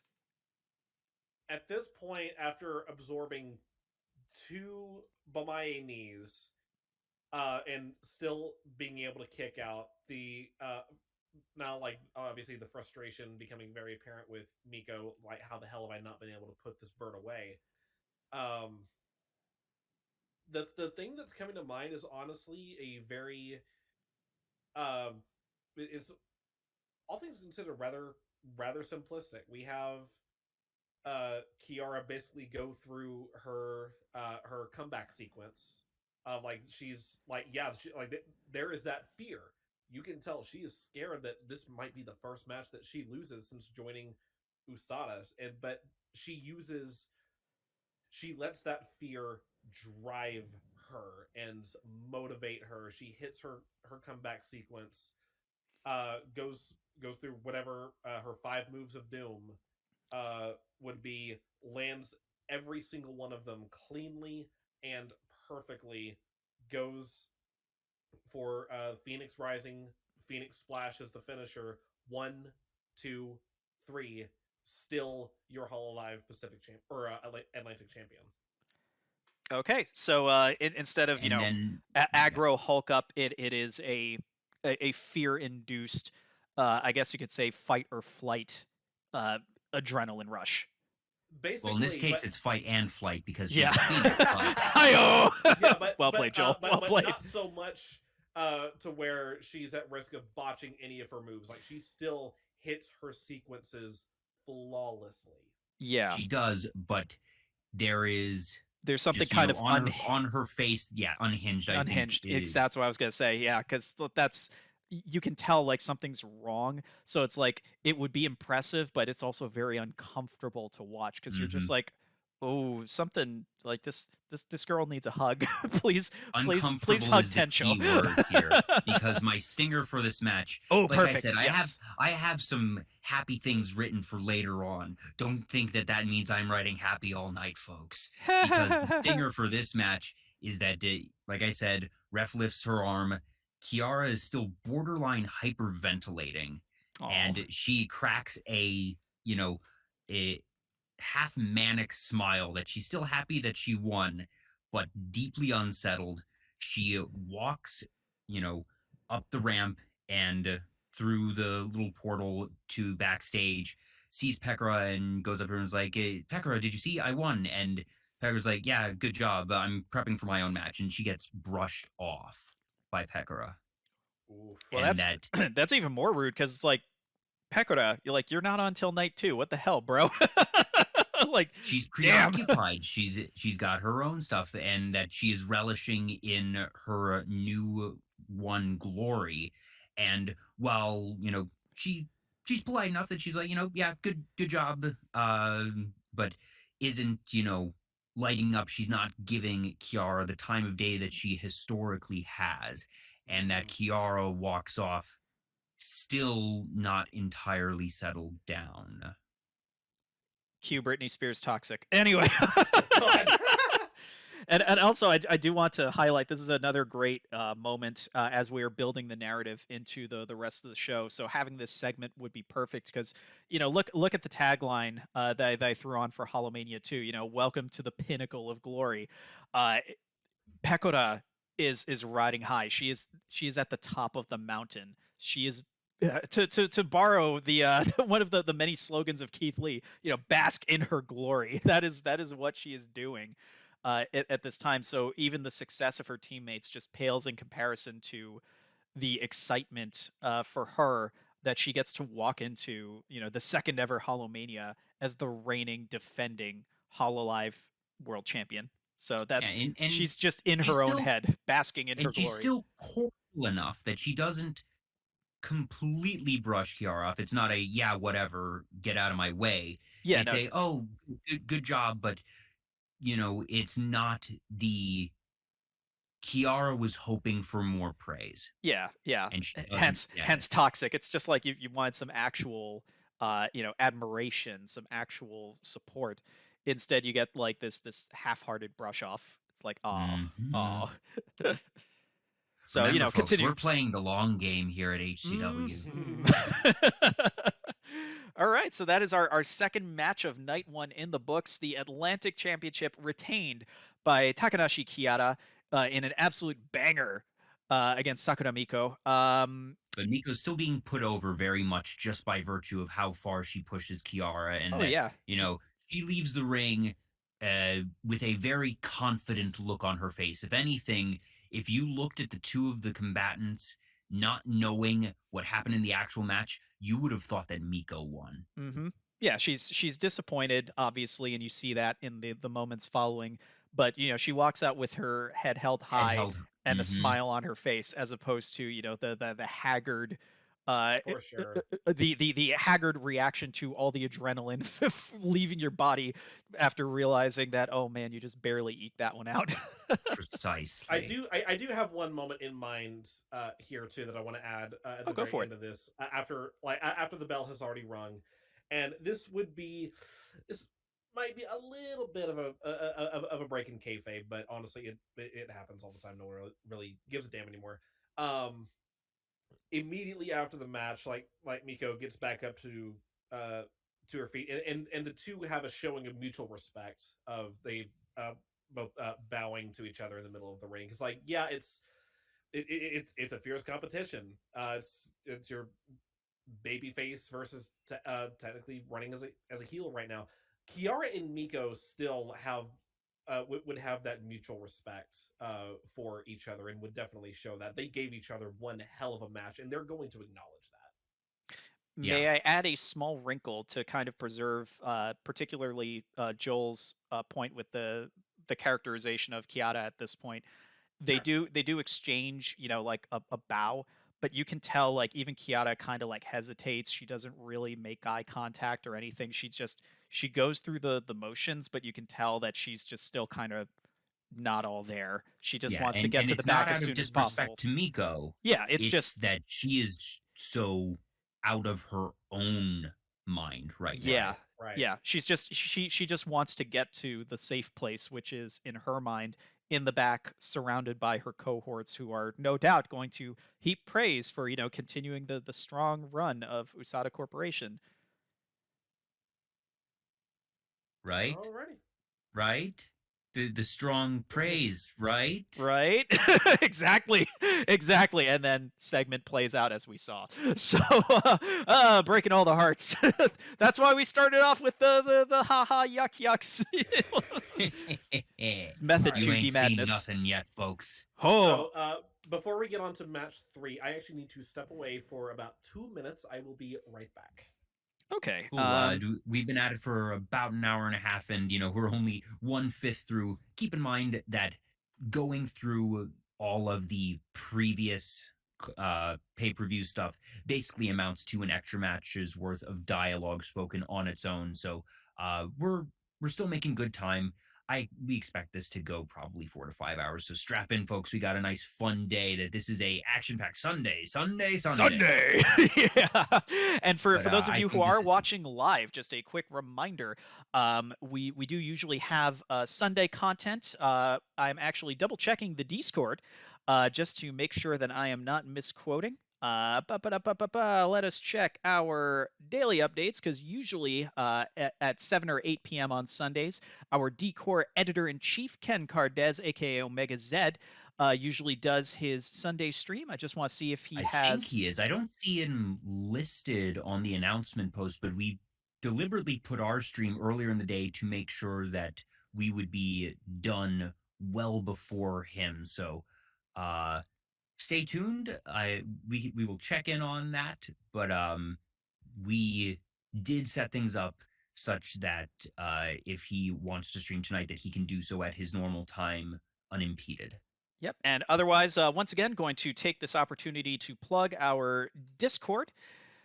Join the discussion over at our Discord channel. This is also where you can get your daily dose of news of what we have going on at Digital Era Entertainment, both here on our Twitch channel as well as on the YouTube channel. Most recent update, like I mentioned at the top of today's stream, was the D&D playthrough that was DM'd by Reach herself. That was Book of the Raven, a one-shot that was done with members of our D stream team, including Joel. So yeah, go check that out over on our YouTube channel, while you are also recapping all of the excitement that has been Hololive Championship Wrestling.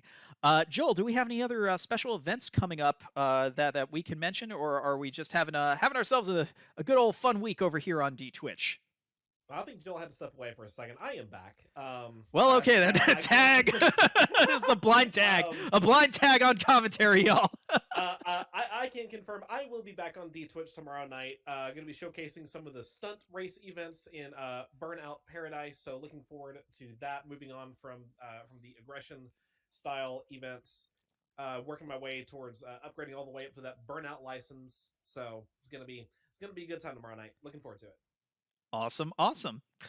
So I guess while we are waiting for Joel to return, so I think this might be a good spot to throw in a tag team match, playa. Because we've had, we had the battle royal, we had an individual match. I think we could definitely throw in a tag match here, unless we want to save the tag team for the semi main.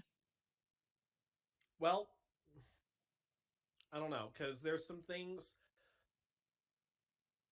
Is this going to be like a standard tag match, or would this be for the tag team titles? Because if it's for the tag team title match, there are some things that we have to go over before we get into it.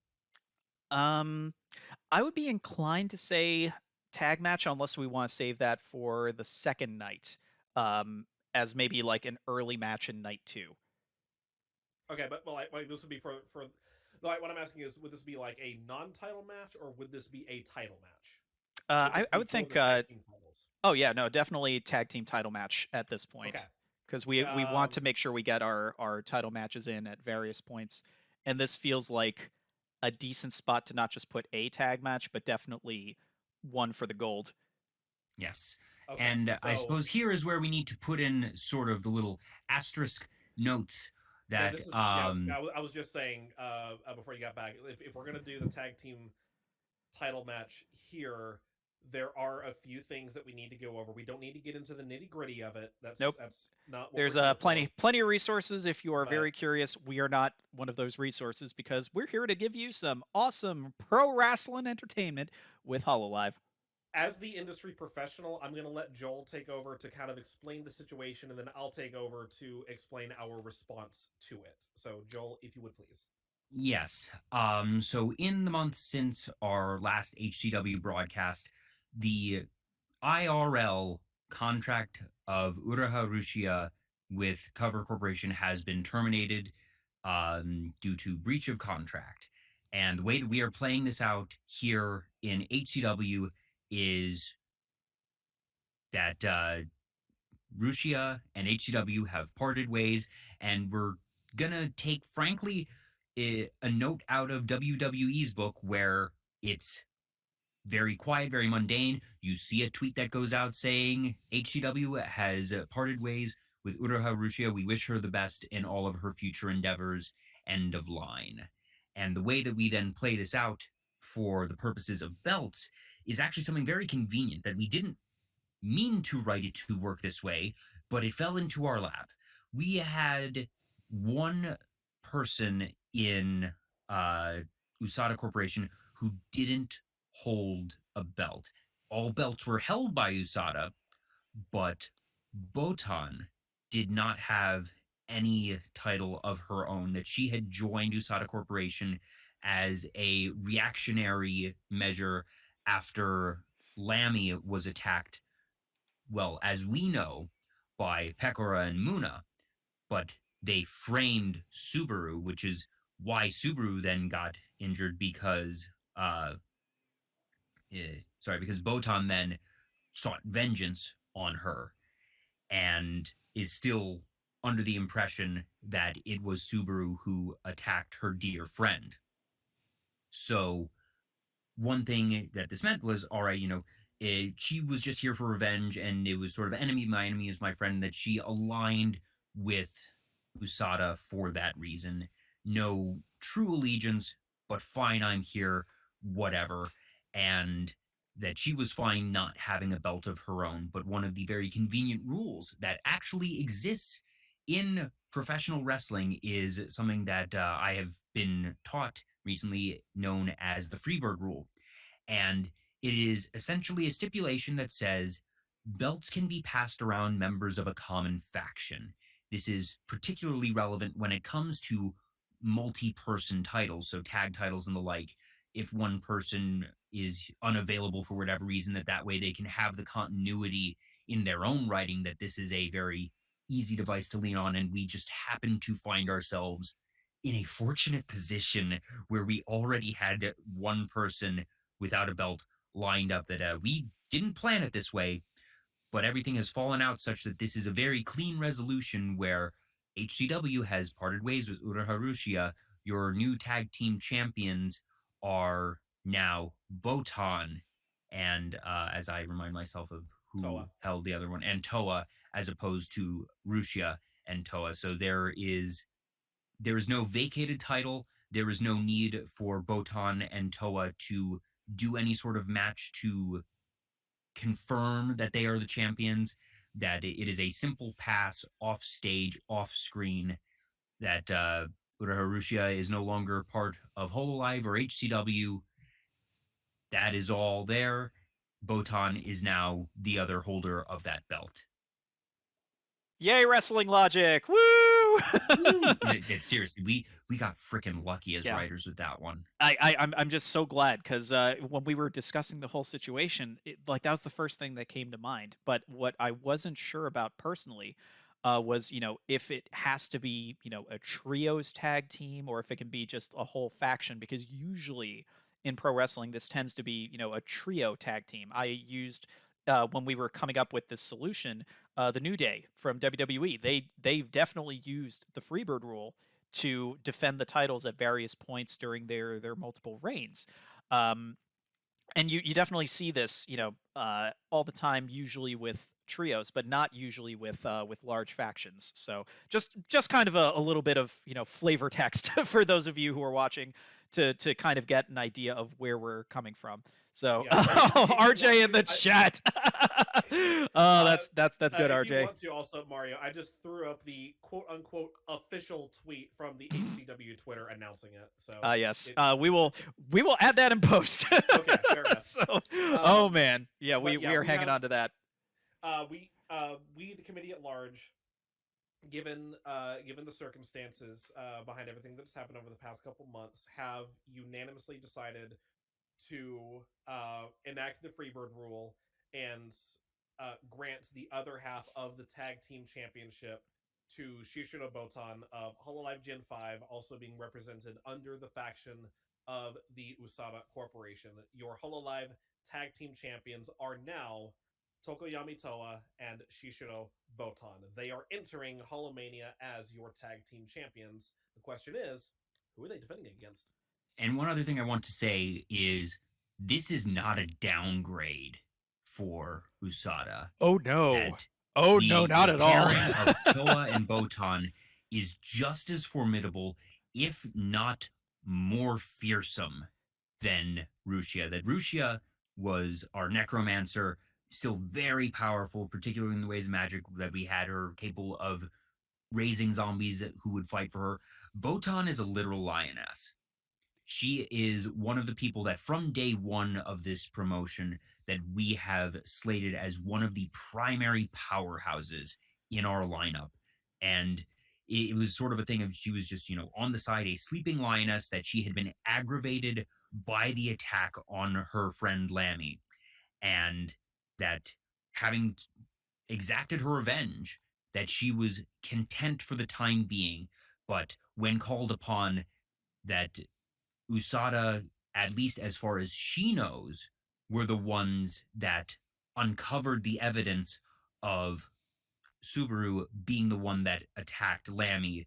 So she sees, okay, I owe you a solid. Sure, I'll help you with your reign. Yeah, and that they have basically awoken the lioness who is now fighting on their behalf. And it is absolutely a terrifying prospect for anyone who enters the ring against them. Especially considering we've also assigned Botan Samoa Joe's now old entrance theme from WWE. Yep. And combine that along with the chants from the crowd of "Botan's gonna kill you, Botan's gonna kill you." Now, fortunately, she's not currently running on the adrenaline fumes of I am defending or avenging my beloved, but she is still going to be giving this her all, but she's not necessarily going to be in a frenzied state per se. Mm-hmm. Yeah, which is also a nice change of pace to what we just saw in the previous match with Kiara. Yeah. So we're we're showing that we're showing that Usada Corp, they have their quirks, their differences, but there's a reason why right now they are the most dominant group in HCW.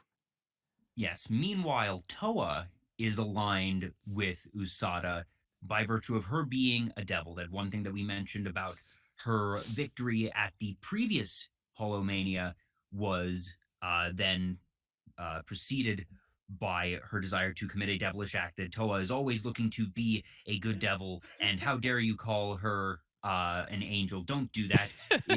So what if she just folded a bunch of paper cranes for her friend who's in the hospital? It was all a ploy to try and give them paper cuts. A devilish act, I tell you, devilish. So this is actually the time for me to pay off something that I teased in our group chat about how I had something in mind for this match. Not anything to do with the match itself, but to do with the crowd.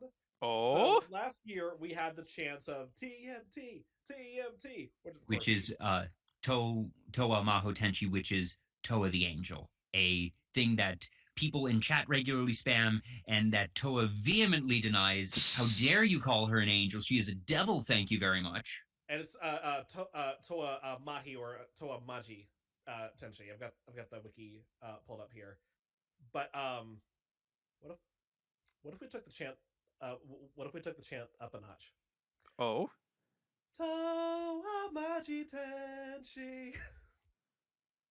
I feel like there's a reference I should get here. Towa Maji Tenchi. Towa Maji to the tune of Seven Nation Army. Oh, okay. Oh, I love it. And I can imagine them like the crowd just starting up that chant. Towa obviously looking very annoyed. I imagine Botan standing in the corner, just breaking character and just laughing her head off at this too. Yeah, I can see that. Towa is just stamping her foot, looking very angry, and just trying her best to appear fearsome. And to be fair, in the ring, she is a formidable fighter. Mm-hmm. But Towa, her part in all this, her character arc, is that she joined Usada out of a sense of self-obligation that, there's a heel group, that there's a bunch of people with villainous intent teaming up. Well, I'm a devil. I have to join, don't I? Like this is obvious. I need to be part of this. It's very on brand. This is who I. this is who I am supposed to be, right? Supposed to, emphasis on supposed to be. And that so far she's been winning, and she's doing her best to embrace being the devil that she is, the devil she was born to be. And she's having fun, she's doing her best, and yeah, we're winning, so this is good. Yeah. Embrace the evil, giant asterisk, but actually sucking at it. Sorry, go on. And no, but that's about all I have there. That I wanted to make sure that we had the situation for Towa brought in as well. That one of the big things about the Usada Corporation arc is that it is about so much more than just Pekora. That yes, Pekora has a hand in a lot of this, but that we are running 7-8 very deep character arcs simultaneously in this, and that each member of the faction has their reasons for joining up, and that they are, like I said, sometimes being hoodwinked or manipulated by Pekora, but not always, in that there are these twists and wrinkles and character motivations that are very important that will play into things down the line and act as broader story arcs. And I wanted to make sure that Towa's was brought to light here and reiterated as we enter this match. So sorry for diverting, but I felt it was an important character moment. So who are our challengers? Let's take a look at the roster, see who Yep. we got. I was gonna say Yeah, head don't whips over have- to reach. So, yeah, because we don't have the Mio and wolves. Fubuki. Yeah, The wolves are previous on the shelf. Challengers were Watame and Hato. I don't want to bring them back in. Oh no, wait. Sorry, that was at Hologeddon. I don't want to bring back that team again though so soon. Queendom, the tag match for that was the Wolves as well. So we're not they're obviously on their training arc. So I think a question would be, do we want a conventional tag team that we may have used farther back? Or do we want to perhaps put together a new pairing and say that in the weeks and months leading up to this, that they've been working their way through the weekly shows? If I may, the first one that comes to mind was the team that Kronii was in, because weren't we planning long-term stuff for that team? For, That was Kronii and Aki. Rosenthal. And didn't we use them again recently? Yes, we did. We had them both. I was trying to remember that's if we Hologeddon again. That's Oh, Hologeddon but again. that was We had them in. That was basically- in the Rumble match at Holo Queendom, but they did not have a doubles match.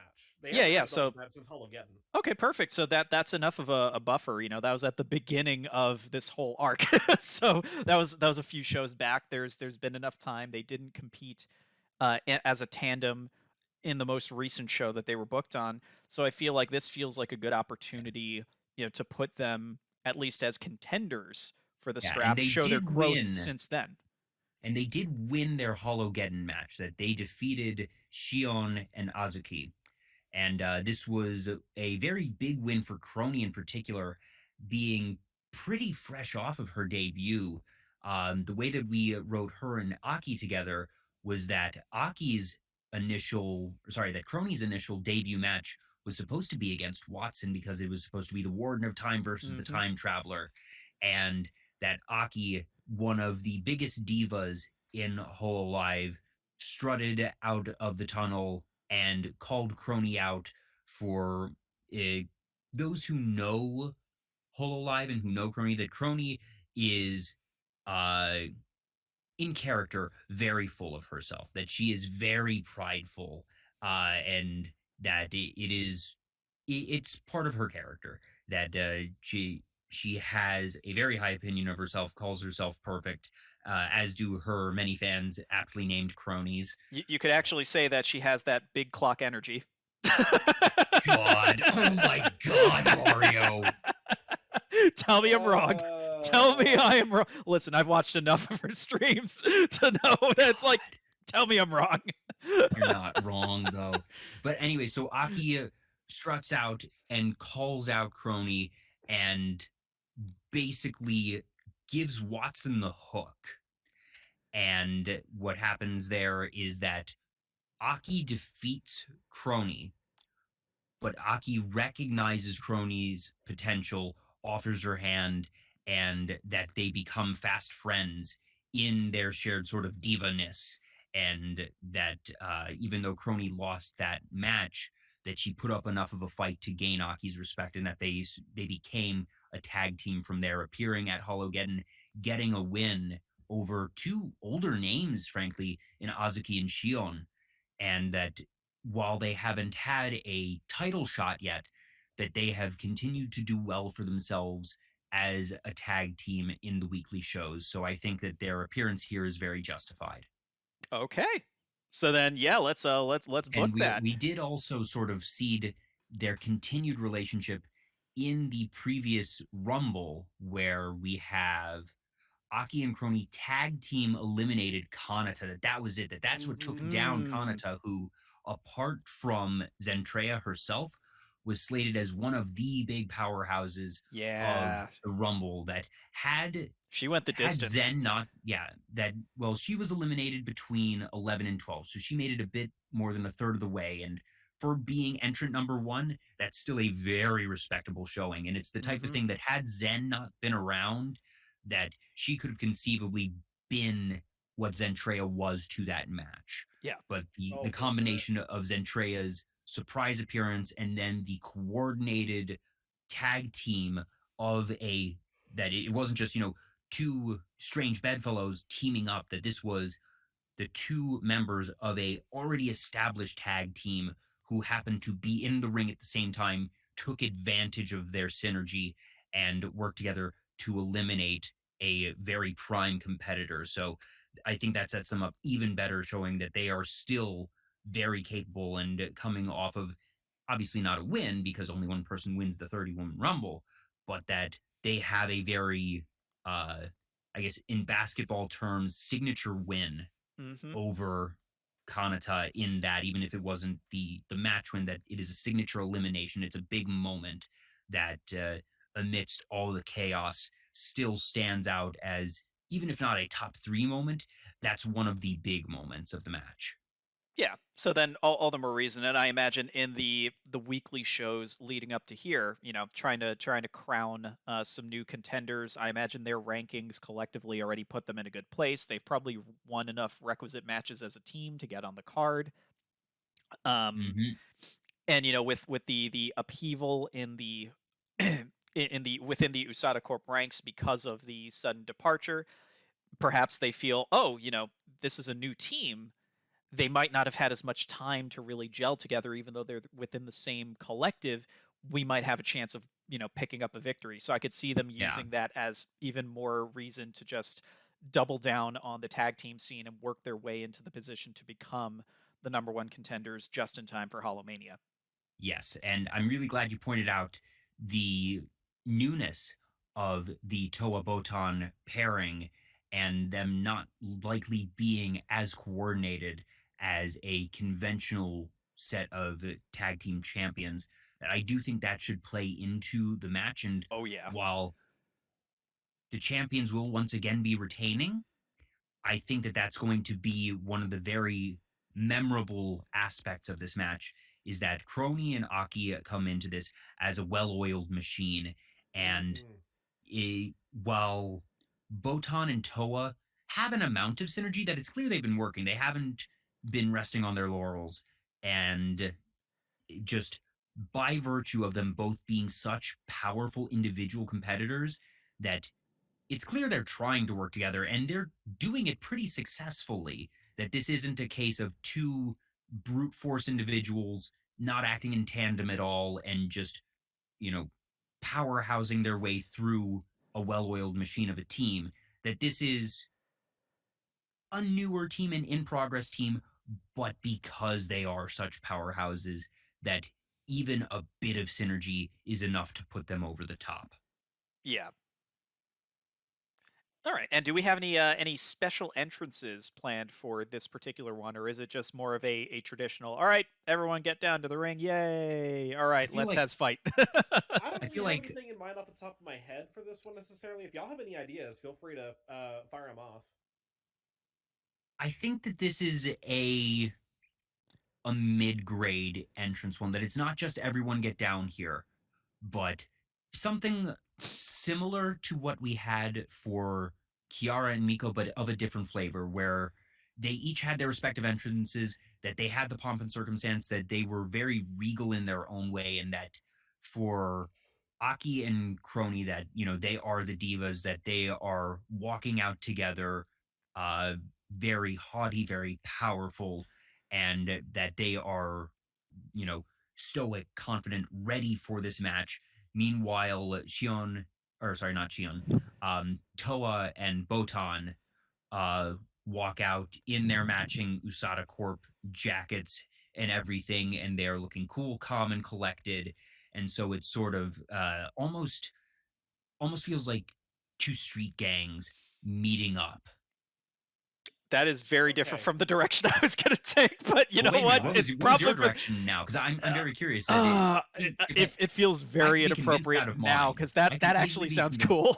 That sounds too cool, though. I don't want to ruin this, but I'll tell you where I was going to go anyway, just at least for the laughs. But I think that might be the canon intro, because that sounded really cool. Damn it. Okay, so you know how recently it was Kronii's birthday? She dropped a whole bunch of merch. Mm-hmm. Lights go out. You know the wacky waving inflatable tube men? Oh, yes, I do. That, but the Daki. God. Giant hug pillow. Push that merch. Her Daki was actually very tame. Yeah, but you get what I'm saying. Like, just like this of Dakis, this was a. Oh my God! You know what? I'm gonna take this PG-13 Daki. Oh no, it definitely was. But taking this up a notch, like the lights go out. Thus sprachen Zarathustra. Like we go full 2001 monolith on this bitch. Just dun dun dun. Lights dun dun. It's just the Daki. The crowd goes nuts. Well, I feel like you would need both members represented. So what would work for Aki, because there is still the other flourish where you have, you know, the return of the timpanis, and then, you know, because it goes dun dun dun dun dun dun dun dun dun, and on that second flourish we could have something representing Aki. So like they're just pushing their merch. I'm assuming that Aki has had a Daki Makura at some point. Yes, she has. And so matching Daki. Well. So it's like we have the one Daki on one side, and then, you know, like the lights come up with the second flourish on the second Daki. And then I imagine maybe they either like come down and maybe they're wearing, you know, the outfits that you were describing, so that they could have like they're on literal pedestals, being low. Like I'm talking some Bobby Roode in his glorious phase, kind of like overtures. You know, it's a very ostentatious, very haughty presentation, perfect for people who are just very concerned about their presentation and their presence. There's actually a picture of Yago holding the Aki Rosenthal Daki. Just, you know, Yago has become the display model for most merchandise, that if it is apparel, that he will wear it. If it is non-apparel merchandise, that he will hold it. And he has mastered the art of Daki holding, might I say, in the way of just, you know, he's never actually touching the talent. That he is, it's the type of what is it, you know, the Keanu Reeves arm placement, that he's mastered that for Dakis. May I throw out a variation just because of what you just said? Because so take everything. Yago does not exist in HCW. He is the one person, the one character that we do not have here. That I think canonically we've said that he is still the CEO, but he is the anti-Vince. He does not appear. He has made one. I was gonna say an HCW, and that was at last HoloMania. Okay, so bear with me here. It's HoloMania. What did I forget? What the annual trotting out of Yago. Oh god! No, last HoloMania, because the main event initially ended on a double countout. Yeah, so Yago restarted the match so that we could have the conclusion. That's right. So this could be the obligatory Yago cameo. So take take the same setup I just had, but instead of like, the giant Daki one side, giant Daki other side, the lights come up, Yago center of the ramp. In one arm, the Daki for Kronii, and you see on the same side, Kronii on pedestal, flanked by a giant image of her Daki, and then on the other flourish, dun dun dun dun dun dun dun dun done. You have Aki's Daki. Wow, that was a tongue twister. The Aki Daki, and then Aki on the other side, flanked by a giant image I'm of her. trying to decide if I want that for Yago. Like I have another idea of where we could put Yago if we want to have it be an annual thing for Mania, and well, we got 2 nights. More, we got 2 nights, so technically speaking, it would happen tonight. Is the thing? Oh, and that this okay. one would be a lot more tame, shall we say? Much more professional, but at the same time, I do find your idea very amusing. And I guess the question is, if we have this very absurd entry for Kronii and Aki, what is the entrance for Towa and Botan? Because for my initial concept of, let's call it the Jets versus the Sharks type of entrance, where it's very cool on both ends. That no, you don't need to change. Don't change that. That's actually what makes this hit so differently. The contrast. It's like they're coming down to the ring. It's it's business time, and they're a very different team being presented. They are. Okay, that's fair. That you're now drawing the contrast instead of the parallel. Yeah, they're the hardened mercenaries of Usada Corp. They're just there to do the job, keep the titles, get the paycheck, go home, and play some video games. I don't know, but the other two, it's like they're on the grandest stage of them all. They've got merch to sell, and they love themselves a lot. Okay, so let's just go all out. There you go. Fine, done. All right, so they're the best of both worlds. Well, actually, here's what I'm gonna strike a bargain with you.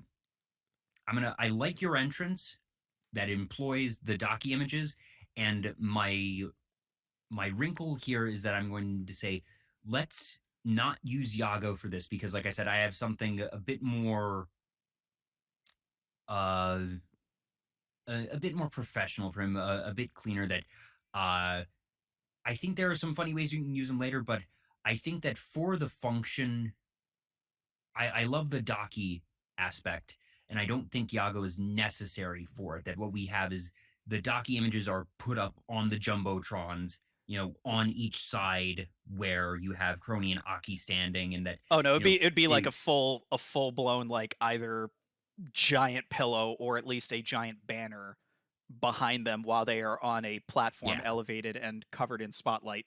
Yeah, so we don't need Yago on the ramp holding the smaller versions when we have these giant versions being projected behind them anyways.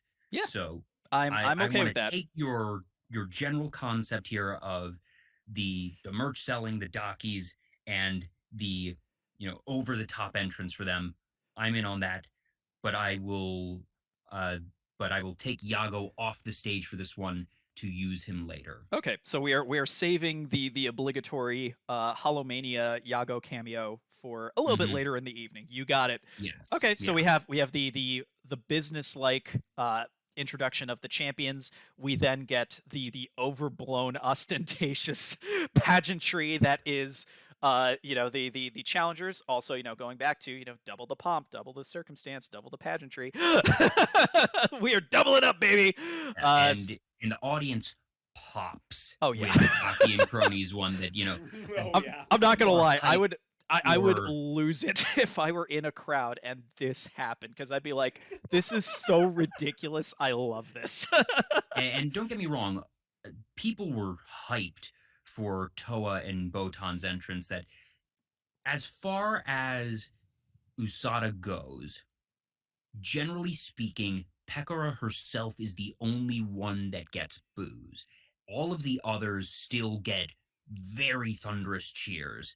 And like you said, these are the two mercenaries, that these are the two that they're here for personal reasons, different personal reasons, but they are just these hardened veterans who know what they're doing in the ring. And the idea of the two of them acting in tandem, because this is their big stage debut that Botan and Towa may have done one or two weekly matches to just, proof of concept, Mm-hmm. but this is their debut on the big stage together. So people are hyped as hell for that. But then the the pageantry of Aki and Kronii sets everyone over the top. So when the match starts, when the bell rings, people are going bonkers. Yeah. So we have everybody like ready for something. We don't know if it's going to be a knockdown drag out brawl. We don't know if it's going to be a technical classic. We don't know if it's even going to be a match. It just might even turn into a pose down for all the audience knows at this point. So where do we take this match? I mean, obviously we know how it ends because we do need Usada to retain. Yeah. What's our direction from here? And also, more importantly, how do Botan and Towa react to that intro? Because I think this is a case of the introduction is going to play into the psychology of the match, especially the beginning. Because again, you have the two hardened mercenaries that just had this WTF moment play out in front of them. How's that going to affect them? I Well, have my own idea, but I want to hear what Reach has first. well, first of all, I've been waiting for a break so I can actually talk about my idea for Towa and Botan's entrance. Oh no, sorry. Oh, sorry. Yes, please. Sorry, Mario and I have just been vamping for the past 10 minutes. Which is fine. I've been enjoying every minute of it. But I at least want to get them into the arena before we start the match. I want them coming out to Towa's original song, "My Roar." If Okay. you've heard it, you know. If Oh, yeah, not, and it works super well because Roar, Lioness, boom, synergy. absolutely, Hi-yo. absolutely. It is such a high energy song. Like it is, it's basically shades of like, obviously not an exact copy by any means, but definitely the parts of it, definitely shades of the Doom soundtrack as far as how heavy and intense this thing goes. So Oh yeah. we're talking like the high energy lighting, lasers, like the smoke machines spewing up into the air as they're coming out. Like it is high energy, high intensity. They are coming out.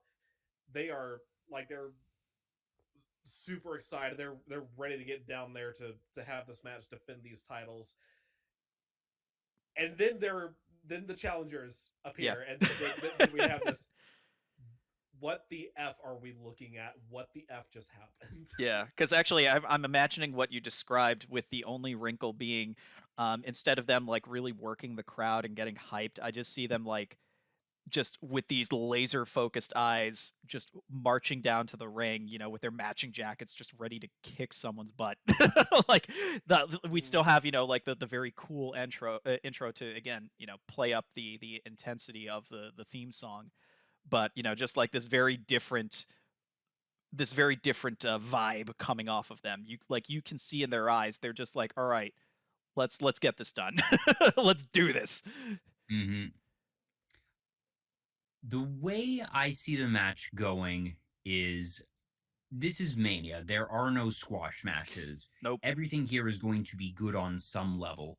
I see this as a very, it's a bread and butter match, but it's a good bread and butter match. That, like we said, we're going to have sort of the duality of the well oiled machine that is Aki and Kronii versus the slightly less polished, but still very synergistic machine of Towa and Botan, but that Towa and Botan's power is just on another level. But that this is still not an easy match. That I want all of these title defenses, even if they don't necessarily put fear into the champions, that the champions have to fight to retain. That this is not that 50% of the way through the match, it's still not clear who will win.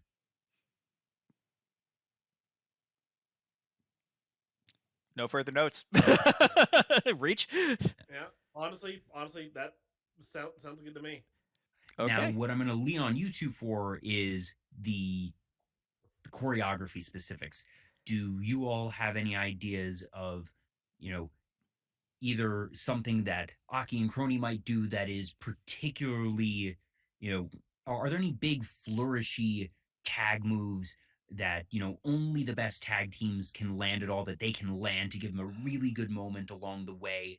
And then, you know, Towa and Botan enduring through that and then still pulling off some good tag moves, even if not as technically complex as the ones that Aki and Kronii do.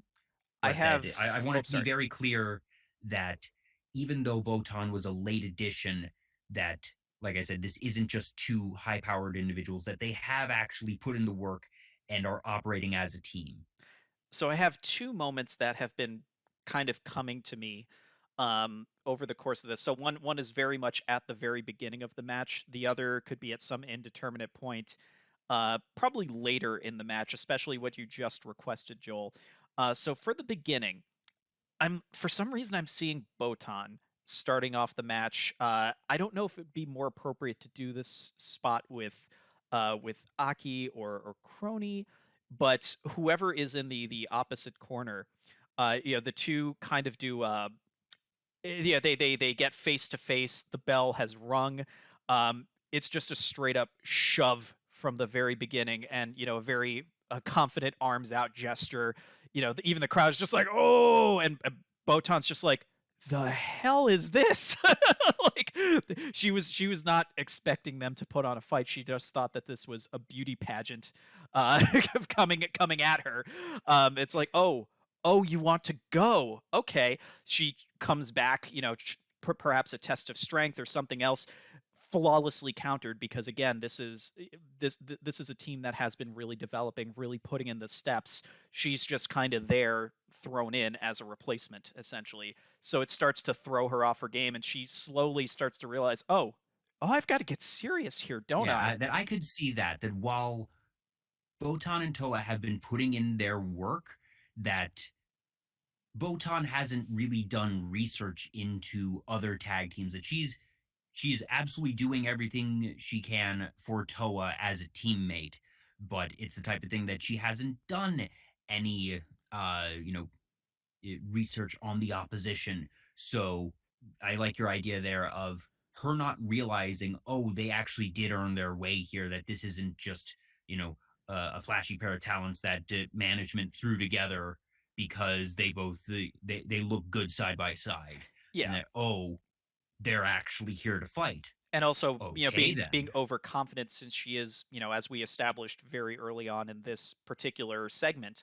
um, she is one of the powerhouses of HCW. So in a way, that makes her a little bit more lax, a little bit more likely to, underestimate her opponents, because she's just like, oh, Yeah. the big boobed time lord and and the other egomaniac. That's the best that you got.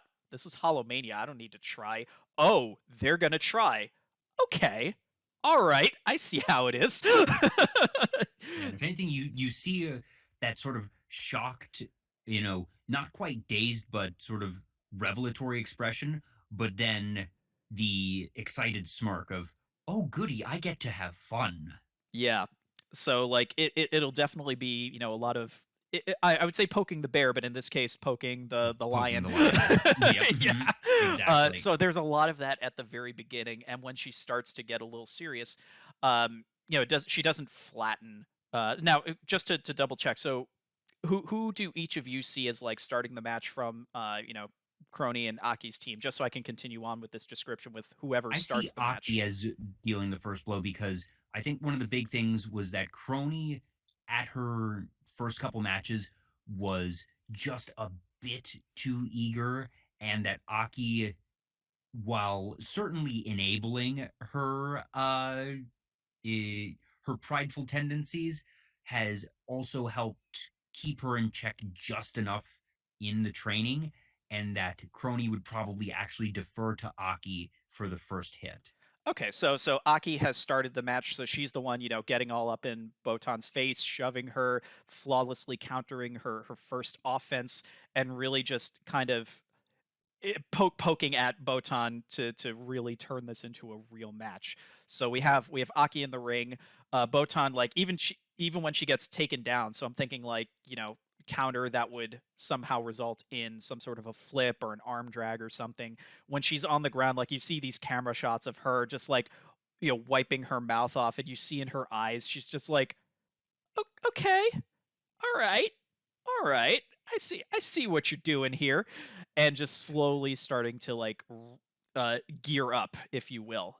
So okay, the two of them will start off.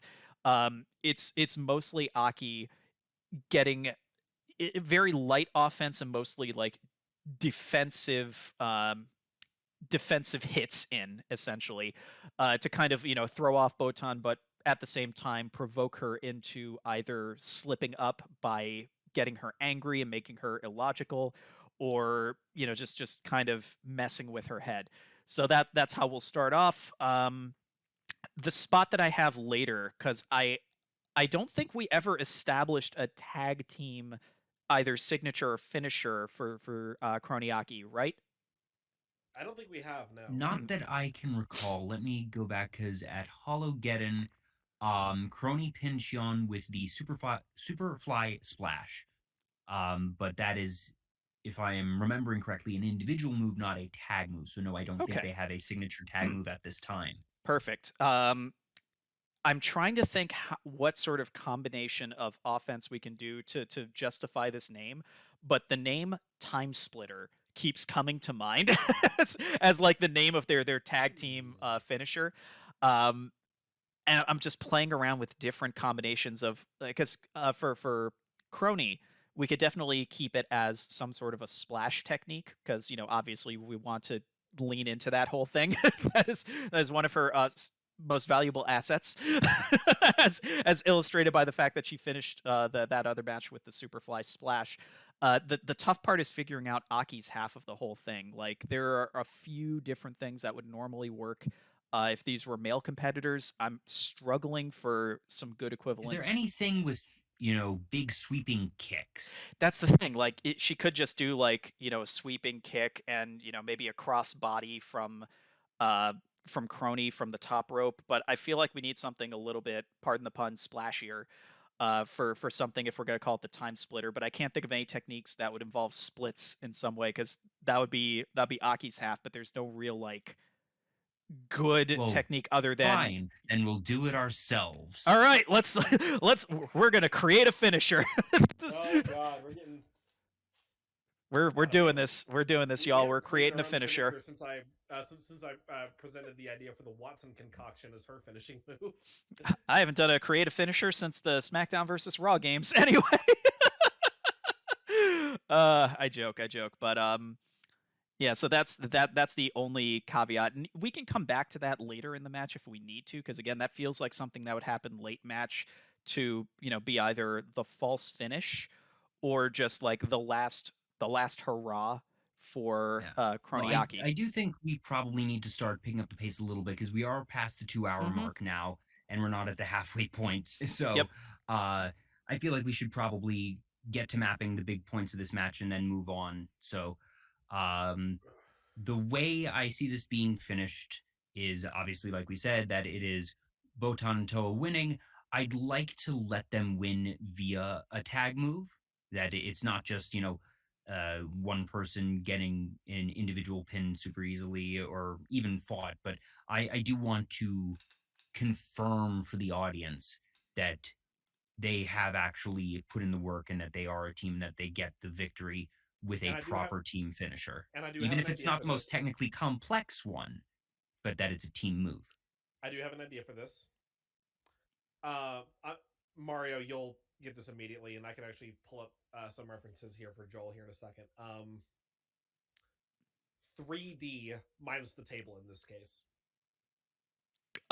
This would be for which team? Towa and Botan. Oh, okay. To finish the match with 3D, but just without the table. Very close to where I was going. I was actually going to suggest, the big rig that FTR does as their tandem finisher, because that one just, that's brutal. That one's rough. Let's see. I'm going to throw a compilation video into the group chat for your reference. Joel, It's just it's a compilation of the same move over and over, just from various angles, so you can kind of get an idea as to what it is and how it Mm-hmm. works. Yeah. And if you Um, could also pull one up of the big rig just for comparison's sake. yeah, let's see here. Because I feel like, yeah, because oh, you know what? I think we can have our cake and eat it too.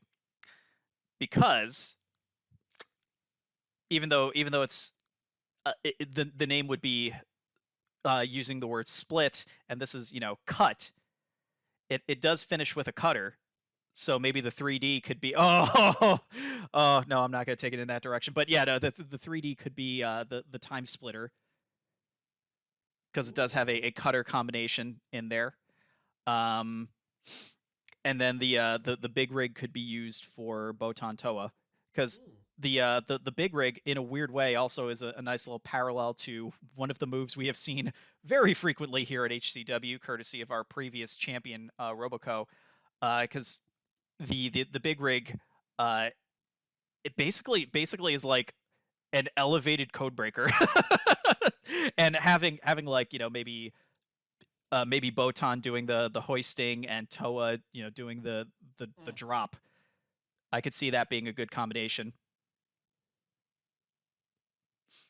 And then for the for the 3D as the time splitter, I could see uh probably Kronii doing the hoisting and Aki doing the cutting. Okay. I think that fits.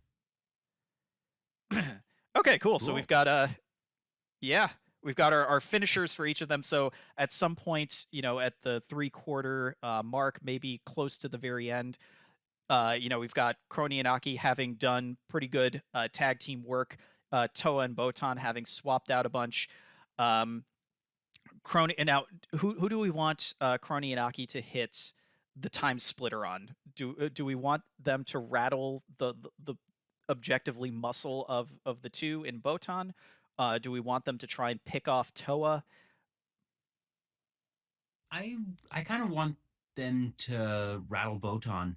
That I think it would be more impactful since between the two that Botan is the muscle of the team, and by virtue of Botan simply having less big matches, that Towa obviously already had a big tag team match where she was able to shine a bit more. So I want to give a bit extra to Botan to make up for lost time, as it were. Okay. So Kronii and Aki at some point hit the time splitter, their brand new tag team finisher. We haven't seen it before. This is them debuting it on, the grandest stage of them all. So even even if Botan had bothered to do the homework, she never would have seen this coming. She gets hit with this. It's a 2.99 kick out. Even though she gets back up fairly quickly, you can tell she is visibly rattled. She's like, oh my god, they really did come here to fight. Okay, nuts to this. After some tags and back and forth, we have Towa basically back in the ring. We get to our finishing sequence. Who's gonna eat the the Botan Towa tag team finisher? That trying to decide that do we want it to be Botan again by virtue of they're gunning for the big muscle and to have it be the impressive bringing down of the lion, or do we want to split the pain and give it to Towa instead?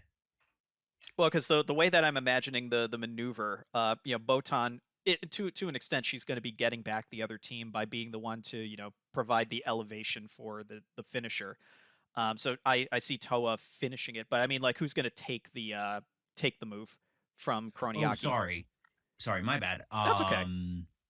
I think Aki. Yeah, I was also going to say Aki. Aki takes the hit. 1, 2, 3. Kronii is just barely unable to get back into the ring to break up the pin before the 3 count. Like Kronii, you see Kronii diving into the ring to try to break it up, but can't quite get there just in time before the 3 count. Yeah, that works for me. So that keeps them looking good. It's just like they could have kept this match going, but they were just ever so slightly too slow to break up the pin. So it doesn't cause any rifts. It's just one of those things of we were so close. Maybe we can try again soon. Yeah. So the that way could I also set see, up future rematches, whether it is hmm at future pay-per-view or future freemium live events, or yeah, or even the in the weekly shows. Bottom line, this sets up some good rematches and ones that people will definitely want to come back for. yeah, the stinger I envision for this is that Towa and Botan exit the ring, confident, heads held high, and just very satisfied with a good performance. Giving sort of a fist bump to each other as they go out through the tunnel. Kronii and Aki walk off a little bit disappointed, not quite dejected, but when they get backstage, Kronii very quickly apologizes to Aki and says, "I'm sorry, I should have been there sooner." But Aki then throws her arm over Kroni's shoulder and says, "You were fine. We'll get him next time." And that Wait, they have wait, the wait, wait, wait, wait, wait. Did I hear Kronii showing any sort of weakness? Like, is yes, this well, because what? that's the thing that By she God! By that God! This is she a now shocking twist very at HoloMania, mhm, y'all. that she very much holds up Aki now as one of her big senpai, that she's taken her under her wing, and that she feels a little bit frustrated with herself of oh, if I had been a little bit faster I might have been able to break up the pin, but that Aki is just you're good, girl. That's how it goes here in the big leagues. Sometimes you win, sometimes you lose, and that they walk off backstage both smiling. I like it. All right, so happy ending to a momentary heartbreak, but that is Yeah, a-okay. yeah. We'll Daijobu. get him next time, kid. Don't worry. Yeah, and again, sets us up for future matches. We can definitely return to this combination, even as soon as our next freemium live event, if we so choose. So we've definitely set up something nice here. I Yes. feel the next match needs to be kind of a nothing match because Yeah, that of we all need the to, places yeah, in the entire 2 night show, this would be the place for the nothing match because one, we've just eaten up a lot of time with these first couple matches, and worth because it. the So main worth event, it. oh yeah, absolutely. Everything we've written tonight so far, or today so far, has been absolute gold. And goodness knows that I think that The best is this yet to come. that the main event of night one is at Hmm. risk of becoming the highlight of both nights. Yes. And there's nothing wrong with that. No, Yeah. not at all. So yeah, this definitely needs to be So what like, do we want? It's I called feel like this is a really good opportunity for us to seed something for the future. it's called stealing the show for a reason. mhm. Um, but now we got to think like, what do we do here? Now, in And theory, we have a few options because I am also sitting on one other idea that I had. I was saving it for maybe night two. Um, but if we want to go this route, we have the option of doing a full on match, or we could turn this into a segment that can either be a hilarious HoloMania moment, or it could devolve into a match depending on how we approach it. You know Um, what? Let's hear it. What you got? yeah, what do you have? so I was watching some clips the other day, and it was mentioned in this clip, and I'm like, oh yeah, that's a thing, isn't it? That a certain good sheep happens to be very good at rap. Dot dot dot. Can you see where this is? So I'm thinking a rap battle segment involving Watame.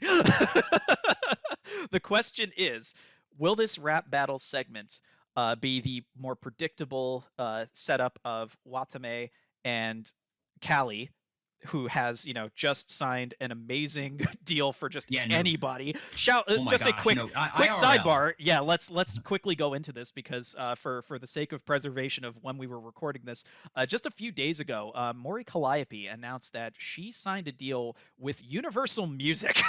That is insane when It's you think about the like the seismic ramifications of that. Like this would be the equivalent of a sentient Miku Hatsune getting a deal with friggin' Universal Music. This is incredible, and big ups to her. Like, she put in the work, and she has been one of the bastions of musical talent in Hololive. Like, legit, whenever she has one of her music streams, those are some of the ones that I try to throw on. Just to have like a good chill time. So this is kind of a huge deal. Whether you are a virtual YouTuber or just any sort of musician, like getting that kind of that big signature is life changing. Yeah, So to good for to make her. it to Oh make yeah, this for sure, for abundantly sure. clear for people who aren't super into the music industry, or at least the corporate side of the music industry, to give context, Universal Music Group is one of the biggest labels in the world. Hi yup. A cut that this isn't just, oh, she got signed and, you think of Universal as the movie studio. No, Universal Music Group. Here are just a couple of the talents that they represent. Taylor Swift, Sting, Drake, Ariana Grande, Alicia Keys, Nicki Minaj, Billie Eilish, Justin Bieber, U2, Coldplay. Coldplay. Of course that comes up here. Oh, I was Pearl wondering if you were going to Jam. put that in the list because reasons. Anyway, go on. Yeah. Post Malone, Kendrick Lamar. These are global names. Mhm. And yes, Callie's not, on the main page of their artist and writer section with Billie Eilish and Drake and Taylor Swift, but that she's still represented in this group, that the amount of contacts and resources that she will have. Mhm. And to be fair, Cover is still no slouch. They gave her a lot, but the fact that she is now signed with Universal Music, it is another universe of possibilities. Yeah. And for Cover as a whole, it is a very exciting, momentous event to have one of their talents represented by Universal. So hats off to Callie, and congratulations that she has absolutely earned the contract. We obviously don't know the specifics of it, but just to even get the attention of Universal Music is enormous. Time for the most And appropriate wrestling chant here. You deserve it. You deserve it. Yeah. Yeah. So anyway, had to point that out and really Yeah. timestamp this because that is a huge accomplishment and that Now one the that we are very problem happy is about. So yes, it can't be Callie unless we're saying that Pekora has finally failed in her intentional distancing of Callie and Kiara. That well like I mentioned earlier. she's been off signing record deals and presumably in the studio recording stuff, so she hasn't been on TV most likely. So Pekora, had a little help from outside circumstances. Well, That's okay, certainly so we're possible. saying that Callie is not in the building tonight because she is, laying down some tracks for her newly signed agreement, and that Watame would not be doing a rap battle against Callie. If we want to avoid having Callie as the opposite end of this rap battle segment. Yeah, And plus I feel like a rap battle segment against her Callie can only end one way, and Yeah. that's not interesting writing. But again, it could also devolve into a match. I point to the precedent set as recently as just this past weekend with WrestleMania. An interview segment devolved into a no holds barred match between Kevin Owens and Stone Cold Steve Austin. His first match, by the way, since he officially retired 19 years ago. So yeah, there's plenty of precedent. We could definitely run with that if we want to, but that's why I said let's keep this open. I didn't know how you all would want to handle this, but that felt like a good bridge. And it's also, again, something we can do as either a nothing match or just a fun little segment that is still Mania worthy so we can proceed on, but I give kinda everybody like a the buffer. idea of a segment that maybe devolves into a match as opposed to necessarily a full-on match here, and I'm just trying to figure out, is there anything that we would want to seed for the future with this, or do we want it to make it a one-off gimmick? I kind of want to seed something for the future because I feel like we had our one-off with the Watson Battle Royale, which still amazing. I'm so happy you brought that to the table, Mario. I love it. You're welcome. But having two one-off gimmicks in the same night feels like a bit of wasted potential, given that this is Mania. Then may I put this out there? If we want to just have the first seeding of, because we already have Kiara kind of in like this doubting place. This might be the first time she's even seen or heard anything of Callie in quite some time. So even just having her, her signing to Universal Music mentioned, like in the arena, I imagine her catching it on a monitor backstage would evoke some sort of emotion. We probably even cut backstage seeing her react. So in a way, just even doing the segment could play further into Kiara's arc moving forward in a very, very Mario. simple but subtle way. Mario. I know I did not just hear you say we're doing a contract signing segment at Mania. What? No, no, no, no, no, no. I Okay. meant like I may have used the Or term this is happening contract elsewhere. signing, and yeah, no, no, no. I mean like mentioning the signing. Like as a cutaway of, hey, here's a cool thing that happened. Shows promo video. Like, Okay, here's the thing okay, that happened. okay. No, God, no, God, no. We're not. Okay, I Oh completely God. misheard. I know I Ugh. did not hear you just say No, that. no, no, no, no. Move on, Sorry please. if that was interpreted that way, but no, no, no. I meant like making a mention of it. Like as a video package. Like one of those like tribute packages of like, hey, here's a cool thing that happened to this person who works for us, and popping the crowd because they're like, yay, Callie, you deserve it. Clap, clap, clap, clap, clap. That's what I'm talking about. Gotcha, gotcha. So we could even just doing that would still be enough, I would say, because that is seismic. But I'm just trying to think how it could play out, and if we even want to involve Callie, because that could also be a cool surprise that could again play into, the Kiara arc.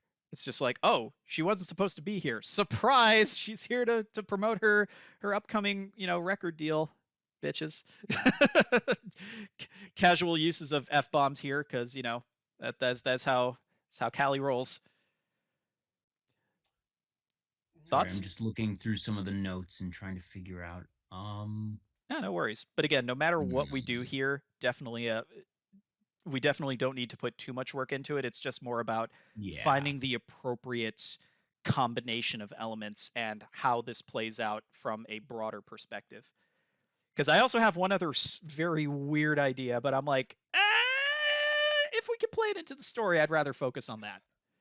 What really kind of sucks at this particular moment is that normally this is where I would do like a quote unquote legends spot. Like you have someone like with WWE, like you have a Mm-hmm. WWE legend make an appearance and like completely rattle like whoever the young gun heel is at the time or something.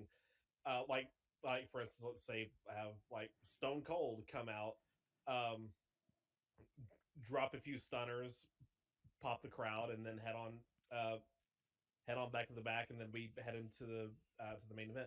We don't have that luxury because we don't have any legends talent that we could do that with.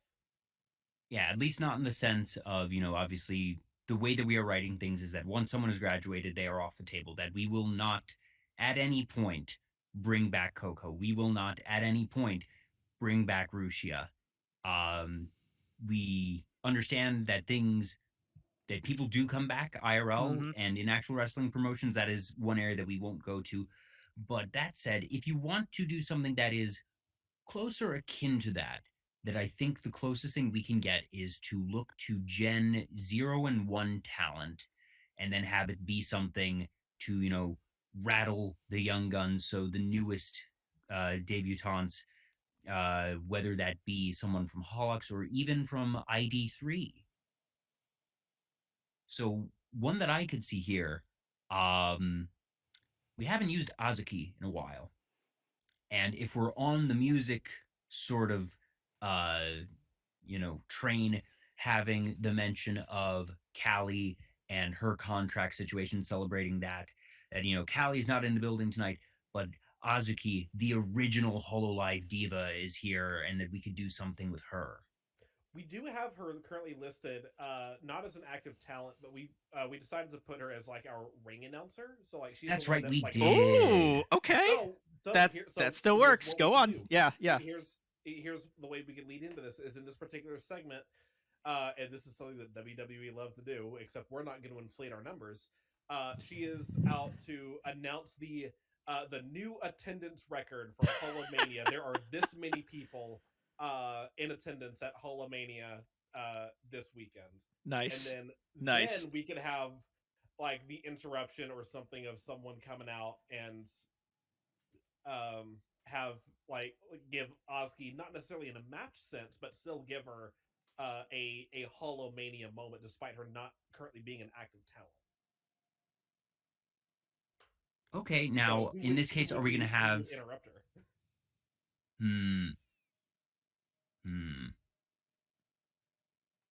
Who would have the audacity besides Pekora to? La Plus. Oh my god! Are we putting her on the card, or are we okay burning her for this segment? I think we can. I think we can burn La Plus for this because we already have Holix representation tomorrow or in night 2. All right, so let's let's book it.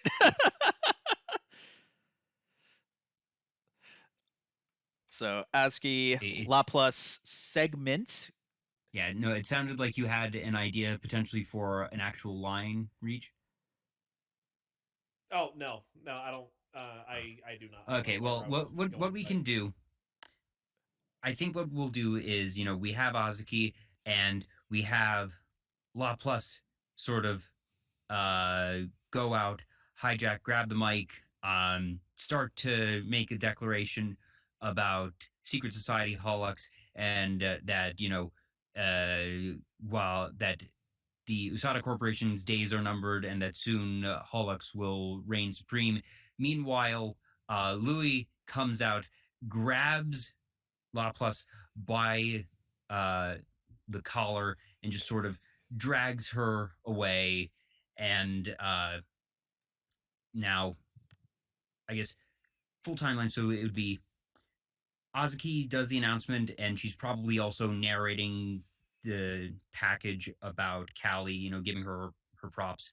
La Plus comes out, uh, says a couple menacing things, and then just starts ranting. And it's only when she starts ranting that Louis emerges from the tunnel and then drags her out, kind of kicking and screaming. You know And what? there we That go. works. Yeah, because that fills up enough time for what would normally be a match. So yeah. So we're technically not having a match here. We're just having a lengthy segment that celebrates Callie's big musical accomplishment. We have this funny interaction between one of the OGs of Hololive, along with one of the newest faces, and it gives everyone kind of a break because it is time for the main event. And yeah, any match that we put in that spot is probably just going to be Buried. It's going to be buried, plain and simple, under Yeah. the massive weight that is going to be our main event of night 1. I'm going to cue up the graphic, y'all. Let's set this one up. What You set the stage for this one. That you like I you will go change through the graphic once we circumstance, actually mention this. and I'll take the after the fallout. But you take all of the setup here. Menacingly cracks knuckles and neck. The setup for this match. Zentreya came to Hololive Championship Wrestling as a free agent to test herself and to test her abilities. She was granted the privilege of entering into the Hololive Rumble at Holo Queendom, which she was very grateful for. Obviously did not win, but she's not bothered about that. She did the best that she could, and she knows that. And she knows she But was an now, absolute menace. Yep. now, though, she has set her sights on a different target. She is here now to challenge the best of the best in HCW. She wants to go toe to toe with the one person who she knows will give her the match of her life. And in her mind, that person is the inaugural Hololive World Champion Roboco. On one of the weekly shows, Zentreya comes out to a massive pop, starts cutting a promo, very uplifting, putting over HCW and the talent, expressing how grateful she was for the opportunity to be in the Rumble, and then very not menacingly or maliciously at all, but calls out Roboco.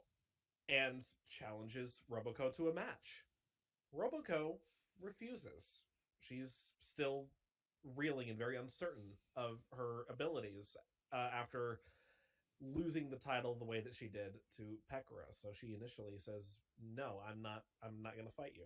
Now, as a question, because I don't know if we actually hashed this out in our prep, has Roboco, since being dethroned by Pekora, taken any matches? That is she still appearing on the weekly show and, mopping up other people, at least once every couple of weeks, or has she just not fought since then? I'm going to say she hasn't had any matches. She's been training for sure. She hasn't been slacking off by any means, but she has not accepted any matches since losing the title.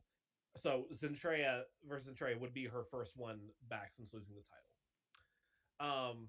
But Zentreya obviously looks a little disappointed, but for now seems to accept it. Then over the next few weeks on the weekly shows, running into Roboco backstage, keeps trying to press her about it. It's like, if you give me any more thought to that match. And Roboco keeps turning her down. Zentreya seems to get more and more frustrated. Zentreya wants this match. She wants to fight Roboco, and Roboco will not let her. 2 weeks before Mania, on the Monday night show, it's the main event, Talent A versus Talent B. Whoever I think we hashed out exact. Oh, where I think we said like this was Holo ID Generation 3's debut match. Yes. Okay. Yeah. So, Hololive Indonesia Generation 3, they debut in a triples, or in a 6-woman tag team match, so triples match. They win their match. They're celebrating. Music is playing. Suddenly, there is a scuffle heard over the headsets at the commentary table. Camera whips over to the commentary table. Zentreya is pulling and dragging Sora away from the commentary table, throws her into the ring, rolls in after her, grabs a hold of her, microphone in hand, and demands that Roboco come out right now and My God! challenge for a match. That we are having, the untouchable Sora being put in harm's way. That to lay hands on Sora is unthinkable. It is unthinkable. It is heretical. It is offensive. And Zentreya has done just that in order to try to get her way. Genma, who we have assigned as being the general manager over this particular weekly show, comes out, tries to reason with Zentreya. Zentreya, having none of it, tosses the microphone aside, hoists Sora up onto her shoulders as if getting her in position for, let's say, an F5 or something like that. Looks directly into the hard camera, screaming, "Is this what you really want? Is this really what you want?" Before she can do anything, then Roboco runs out, appears, and accepts the match. Like, I'll accept it. Just don't hurt her. Don't do anything to her. I'll do it. I'll do it. I'll fight you.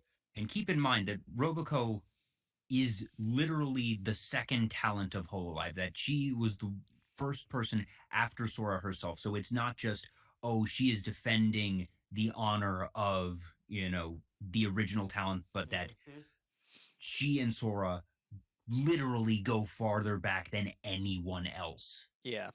So Zentreya's choice in target was very deliberate.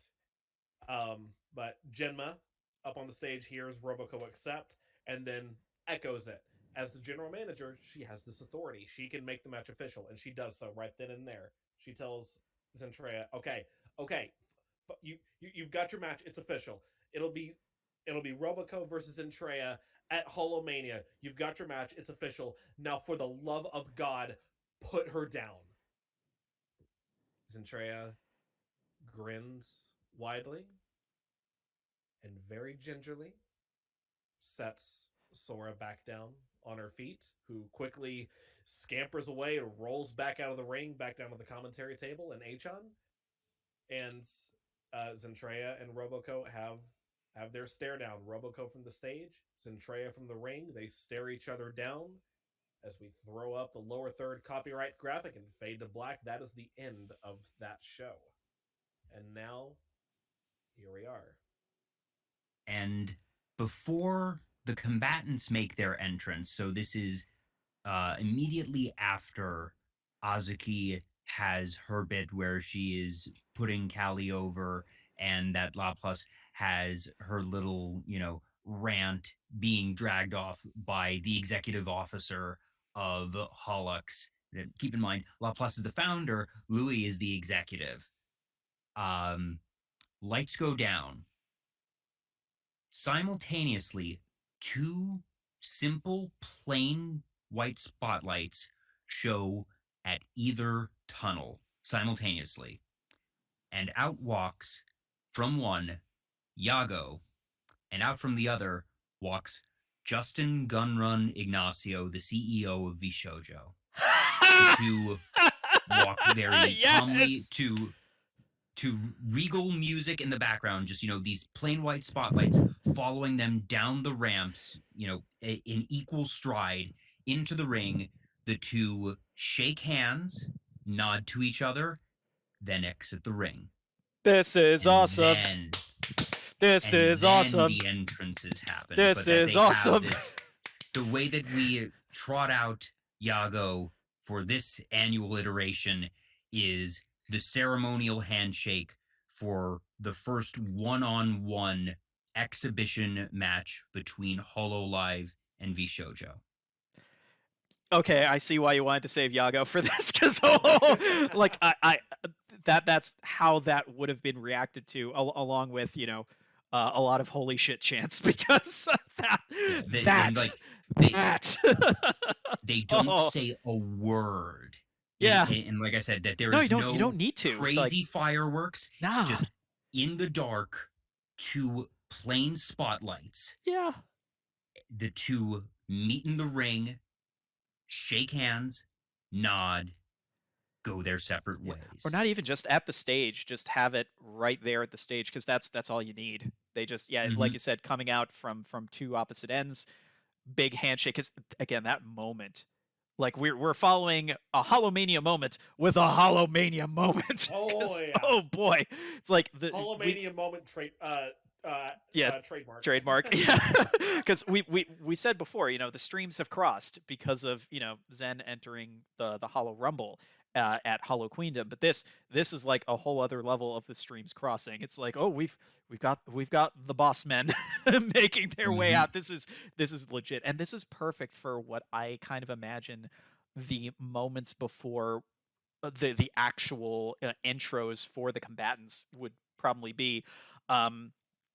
I definitely imagine, just like a darkened arena, like that dramatic ambience. Like, it's not even music; it's just like sound effects that ring out before they bring anyone. Ceremonial. Exactly. So it's like you have the ceremony, and then you have this build up to the big fight feel before anything. We probably even cut backstage to see whether Roboco or Zen, whoever would be the focus and come out first, like just getting ready to make that walk to the honestly, intro way. I don't think that you would see backstage, because the way I see it is they have the handshake, the nod to each other, they go the separate ways, the two white spotlights shut off, about a second, 2 seconds of just dark silence, and then Zen's theme music hits, lights are up, red fire, fireworks going. We go from one extreme to the other with just the briefest of pauses in between. And that actually does line up with what I was going to say. I want Zen to be the first one out. Okay, so then so we go with that. We still have like the longer pause between Yago and Justin's handshake and the introduction of Zen. Just to again like keep that palpable tension there, like that anticipation, like, oh, this is going to be like the big one, because again, it's main event night one. It's not an instantaneous spotlights off, red lights on. It is only long enough for the crowd to exhale. Yeah.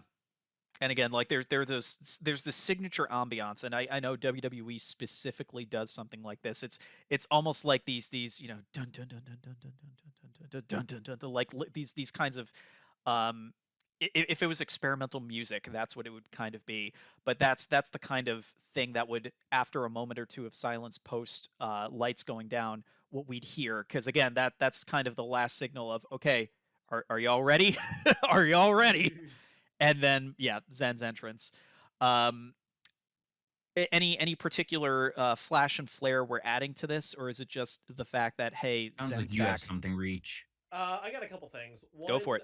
there's a big, uh, like basically like big sculpture of a dragon's head up Ooh. on the stage, fire coming out of the nostrils. It's like the mouth being open, so Zen like basically walks out of the dragon's mouth as the fire is shooting up out of the nostrils. That's how she makes Ooh.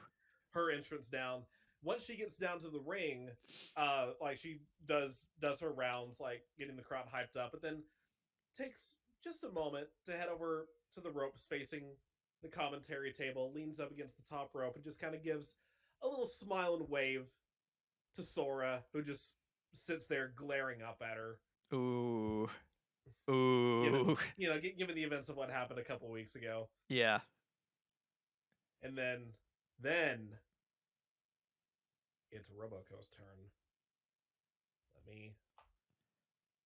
Where did it go? We have established that Roboco's entrance theme is some variation of the Terminator theme, specifically for this edition of Mania.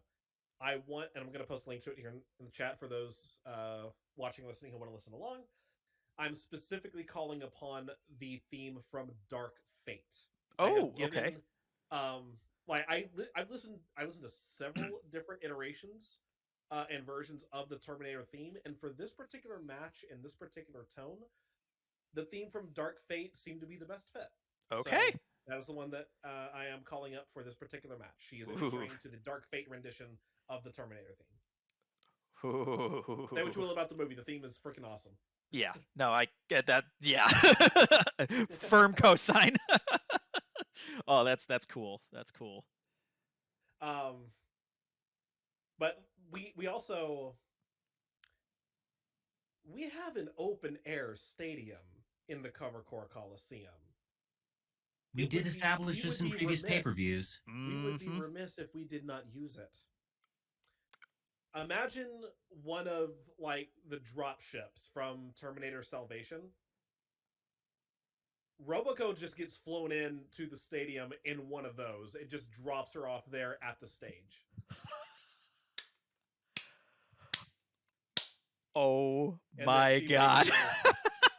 Stoic, purposeful walk down to the ring from the stage as this absolutely gorgeous piece of music is playing, eyes locked on Zentreya.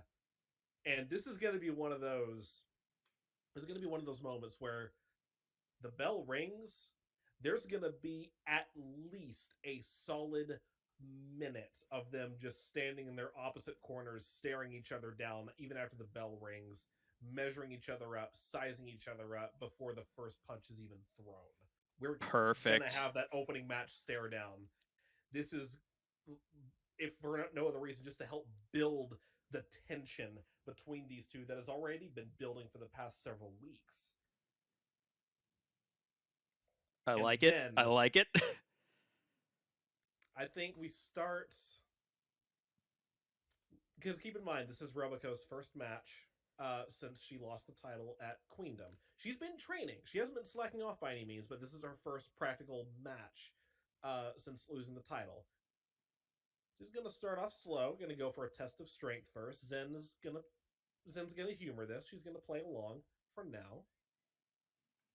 And then just after the first few minutes, it just gets dialed up to 11, and they're throwing everything that they've got at each other. We've got high risk maneuvers off the top rope. We've got submissions being countered into submissions. We've got endless near falls at 2.9 repeating. It's anyone's game. You have no idea who is gonna come out on top, like hitting each other with each other's finishers. Zentreya eats a code breaker, kicks out at 2.9. Roboco, we haven't assigned any finishers for Zentreya yet, but Roboco eats one of Zentreya's finishers, kicks out at 2.9. Roboco turns around, delivers the DDoS, the spinning elbow, lands it square on the jaw, goes for the pin. Zentreya kicks out at 2.9.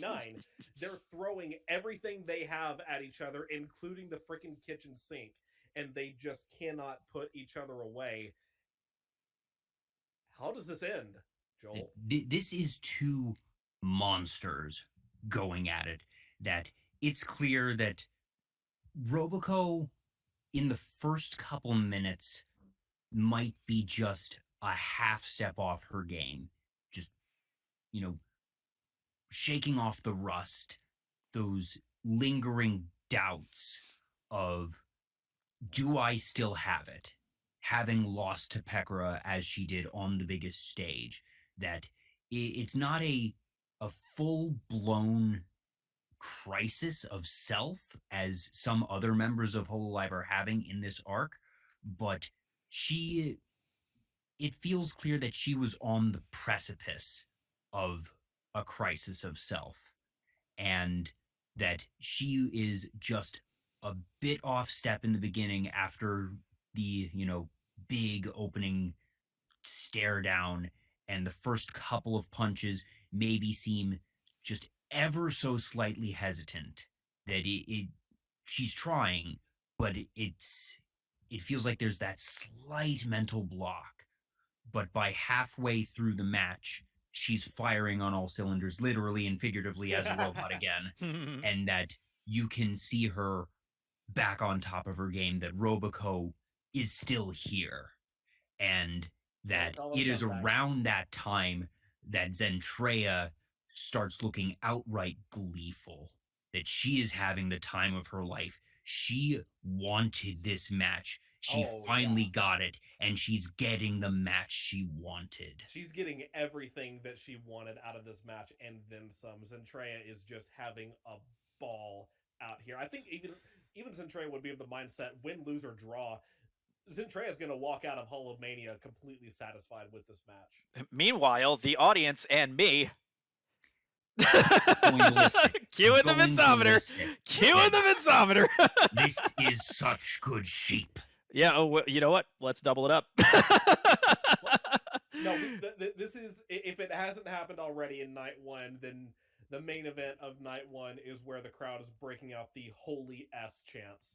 This is absolutely where they're being broken. Oh, I mean, they were already doing that in scattered batches, just for the handshake that preceded this match. So if they were popping just for that and dropping the S bombs, no, this is where it's just a full throated, stadium wide chanting of that, because and also peppered in with "This is awesome" and "Fight Forever" chants, because I think, based on how this match would be playing out, based on not just the descriptions of these large beats and how many near falls and just the ferocity being exhibited here, this is worthy of a "Fight Forever" chant. Like, people do not want to see this end. They know that they've already been through a great show. This is only night one. They still have one more night to go. But by God, if they could fight forever, they would be happy to stay in that arena until the last tap of the mat from the referee for the 3 count. Oh yeah. Oh God, actually, this is a banger. I just actually had an idea for the finish, Joel. This would still be in keeping with ultimately the way that you want it to end, but I just thought of a way that we could do it. It's a way that it's been done before, but I think I only remember one instance of it ever being done. But we'll get to that here in a second. I don't know if there's anything else that we want to No, that you're the one. I'm leaving the choreography of this match to you, Reach. That I have the flavor and the color commentary of how your choreography plays out, but remember, this is my weakest part of all of our bookings, that I don't know how to do good choreography and move names and stuff like that. And this this match is your brainchild to begin with. That as I tend to do with these, that I take ideas that you two have and I run with them and I augment them and I put a bit of a flourish on them. But this whole concept of a Zentreya Roboco Battle of the Titans is yours. So we had an agreed resolution. I will let you do all the work on how we get there. I'm just listening intently because I'm And no further notes, and I'm trying to make sure that there's nothing that uh, would really kind of take away from what we've had so far, and also I'm trying not to retread things that we saw as recently as Queendom. So by all means, please continue, Reach. end of the match, these two have thrown, like we said, literally everything that they have at each other, including the kitchen sink. Can't seem to get the job done.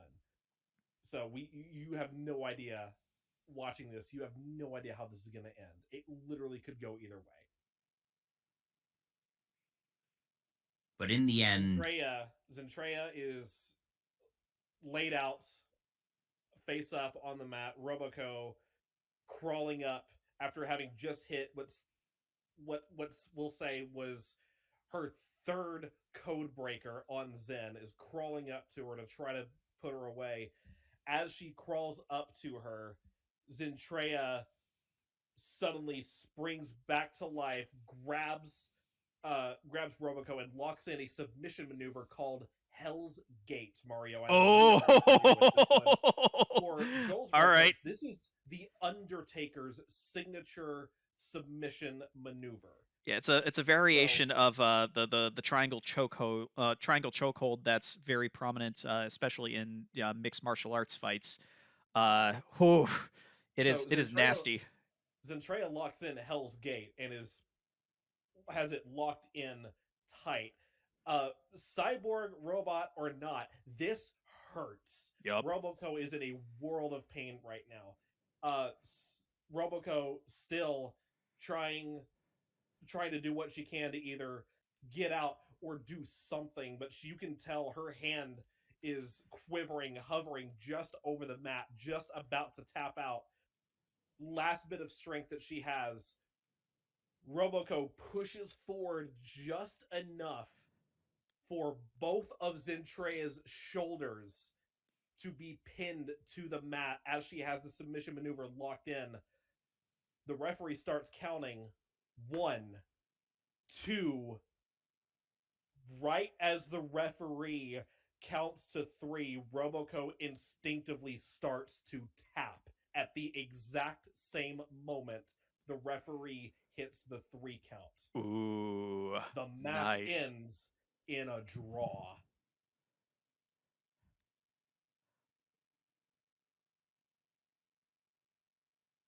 and that is the big part of this, that these two Titans do not have a clear winner at the end of their first bout.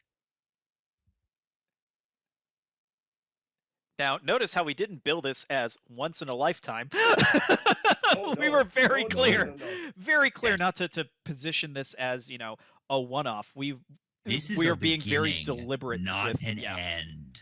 We're being very deliberate with the way that we are Oh, yeah. positioning this particular combination. Because again, while we opened up the forbidden door to cross the streams, Opened it up. We kicked that damn thing down.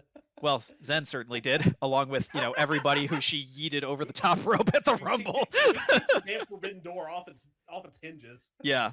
So this very much is a sign of things to come. That this whole introduction of other VTuber agencies into the world of HCW it was not relegated to just a one-off. We're going to keep this gravy train going, but we are doing it in a way that makes everyone still taking this out of kayfabe for just one moment. Like was mentioned at the very beginning of the stream, this is one of those moments where we really want to acknowledge the contributions of all these other VTuber talent agencies. So this is kind of our way in kayfabe. Yeah, it may not be the most satisfying resolution to wrestling fans, but by God, there have been plenty of matches in the history of pro wrestling, even more recently. The trilogy between Kazuchika Okada and Kenny Omega, at least the first two, well, the first one was a very decisive loss by Kenny Omega, but they fought to draws, which led to Kenny Omega's ultimate crowning as New Japan's IWGP Heavyweight Champion in an absolute belter of a 2 out of 3 falls match. So this is kind of our way of taking that idea of, okay, it ended on a draw, but this is one of the greatest matches you have ever seen, and no matter what happens next, you'll be able to look back at this moment and say these are the best of the best of their generation. So there's a lot of love being put into this resolution, and I'm glad that we were able to find something that really matches up to the respect we're trying to show across the space of VTubing, but also that narratively works for these characters without essentially cheapening one or the other. Oh, for sure. And it does set up, because, like we said, there's a reason we didn't build this as a once in a lifetime event. This does set up future possible matches between these two. And that is all I will say on that matter for now. Mm-hmm. So I and think now, yes. Now I get to have my stinger. Oh, okay. Good, because I was about to go to intermission, but if we have a stinger, we are holding off on that. Go for it. This is the stinger, Mario. Oh, is this the happy one? Please tell me it's the happy one. I need as this. The match wraps up, Roboco and Zen both exit the ring exhausted. Clearly. They aren't holding each other up or anything, but they're at a mutual respect level, and they are tired after a very long match. Sora leaps up from her chair at the broadcast table and runs over to Roboco and gives her a very tight bear hug. They have a moment. Roboco, still kind of weak, returns the hug. Sora lets go of Roboco, turns to Zentreya and gives her an equally tight hug and says, "Thanks again." Zen gently returns the hug and says, "Anytime. Thanks for helping sell it so well." Roboco.exe has stopped working. What are you hugging her, thanking her for, Sora? What's going on? Sora finally lets go of Zen, gives her trademark dazzling smile, and says, "Oh, that little thing 2 weeks ago, that was my idea." Roboco's jaw hits the floor. Roboco got worked. We all got worked. We all got worked. And Sora says, "Roboco, you lost that match at the last pay-per-view, and we both know you only needed a week to get back on top. You've been hiding since the last pay-per-view. You've been fine, but you've been scared because you weren't sure if you still had it. I knew you still had it. Everyone else knew you still had it. You still got it. But you still got it. Yourself take any matches. And I knew that if you didn't take a match soon, that you might not ever come back. And I wasn't going to let that happen. I approached Zen. I asked her to call you out. And when you didn't, I told her to put me in harm's way. That was my idea." Meanwhile, Yago and Gunrun walk up and say, Yago says, "Do you really think I would have let her fight if she had put Sora in Zen's way?" Gunrun says, "Do you really think that I wouldn't have chewed her the hell out if she had put Sora in harm's way?"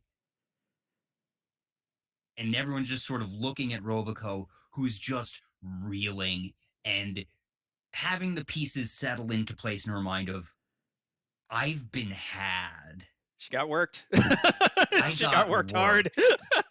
And Sora is just standing here beaming, so dang proud of herself, so happy that she got Roboco, her dear friend, out of this funk. Zen's over the moon because she got a match that she legitimately wanted anyways, that she was probably going to call out Roboco pretty soon, but Sora approached her and expedited the process. And that, no, we were not going to let Zentreya, as the writers of this, become a villain. One thing that I said very early in this show is that we have the utmost respect for Vishojo, and that the inevitable culmination of this, you can bet that Zen is not the only person from Vishojo who will be appearing in HCW. We won't say who, how, or when, but oh, don't worry. This is just the beginning. But we were not going to let this be an antagonistic situation. And that while we let them have that moment of, oh my gosh, Zentreya is putting her hands on Sora, that was staged. That was staged by Sora herself because she needed to get her friend out of her own head. And that is my little happy ending stinger. That, yes, I can write something sweet and sappy and nice every so often. And that is the one piece that, like I said, Mario did not know about this going in. He did not know. He knew that the match would end in a draw. He knew that we were going to have Zen put Sora, quote unquote, in harm's way. He did not know that this was actually Sora's machinations. It's a hell of a swerve, y'all. I'm quite proud of it, though. I think that I'm very proud of this one. We need more swerves like this in wrestling. Because God, like I was deliberately chanting, in the middle of all that, because that's not just how I imagine the crowd would react. That's certainly how I would react. I would try to get that chant going if this was happening in front of me live. There would definitely also be a lot of thank you, insert every single name that we just mentioned here chants going. And that Sora links arms with both Roboco and Zentreya, guides them out backstage, and then returns to her place at the broadcast booth. But that, like I said, this was Sora's doing. She was the one running behind the scenes and saying to Zen, I want you to call out Roboco. And then Zen comes back and just, she's not budging. Fine. I think I have. Sorry. In that case, here's what we're gonna do. And that at first, like, Zen be like, Sora, you okay? Are you thinking properly? Like that? You want me to do this to you? Yes, I do. So I think I've figured out what our kind of closing shot is going to be. Top of the stage, Sora dead center. You have her holding up the arms of Roboco and Zen. You have Justin and Yago on each side of their respective representatives also holding up hands. Lower third, night one of HoloMania, because God damn it, that isn't going to be an image. And fireworks going off in the background, representing the colors of Vishojo and Hololive, just for some fun and flavor. Yeah, the pink and the blue. Yeah, like that's our closing tableau for night one. Love it. HoloMania. So I think this is a good ship it. This is a good spot to take our intermission. Shall we take? We went pretty long. We still have plenty long to go. What do you say? That went like a good 30 minutes longer than we expected for our first act. 15-minute intermission before we come 10, back. 15 minutes. All right, so I'm going to keep the stream running over here on Digital Era Twitch. We're going to go to the standby screen. Don't worry, the stream will continue, so we will be back in about 15 minutes. So we'll be back for night 2 of HoloMania. Enjoy the intermission, get yourself a beverage, use the restroom, check out our merch, check out all the things that we are probably going to spam in the chat for those of you watching live, and for those of you watching on YouTube, well, you have the benefit of post-production. We will cut right to the good stuff. Unless you also want to take an intermission, by all means, hit pause, go do what you gotta do, come back for night 2 of HoloMania. We will be back here at Digital Era Twitch. All right, and welcome back from intermission. We are just about to get ready for night 2 of HoloMania. It has been absolutely phenomenal. You can almost say it's been stupendous tonight. We have had some amazing matches, but before we get into part 2 of today's booking, we still need to just kind of process. I guess you could consider this the pre-show for night 2 of HoloMania, because we still have so much to process from that absolutely electric finale at the end of night 1 between Hololive's Roboco and Vishojo's Zentreya. Joel, so there was a lot that really went into that finale, and we'd like to pull back the curtain just a little bit before we open the curtain on night 2. So you have the floor, my dude, please, because Yes. this has been absolutely mind-melting hearing I've been what you've been sitting on this. Yeah, for jeez. For a bit under 2 months. That one of the first things that I did when we went to our break was I showed Mario the receipts from this, because we have our HCW booking committee chat on Discord where we just drop ideas, have the occasional conversation. And Mario's been very busy lately, so he has not been super active. That is how, it wasn't that we hid it from him intentionally, but it was, oh, he hasn't been around. It's been Reach and I. We mapped out most of the broad strokes of tonight within probably 2 weeks of our last pay-per-view event, and otherwise the committee chat has been pretty quiet since then. But this was one of the last major things that was written after the last pay-per-view, and like I said, it started with Reach coming to me saying, I want to have a Roboco versus Zentreya match. And she came to me with the idea of, at first, Zentreya trying to get this match because she wants to fight the best, and Roboco declining, and then ultimately the idea of Zen putting her hands on Sora and coercing Roboco into it. And my initial reaction was, that's really good writing, but that's really good heel writing, and I'm not okay with that. Because, as I said, one of the biggest things about the involvement for Vishojo that from day one in our committee chat that I have been staunch about is that the balance has to be one of respect and competition, never malice, because we take a lot of liberties here at HCW in our writing, but we want it to be abundantly clear to anyone who listens in that we don't play favorites in terms of one group over the other, and we never want it to be interpreted as us disrespecting the other, that we are huge VTuber fans across the board. And when I saw that idea of someone laying hands on Sora, I was like, I'm so not okay with Zentreya doing that, because it's great writing, but that will make the crowd hate her. That will paint her as a antagonist, and undoing that type of damage would take so much work. Wait a minute. Wait a minute. Reach, give me a second.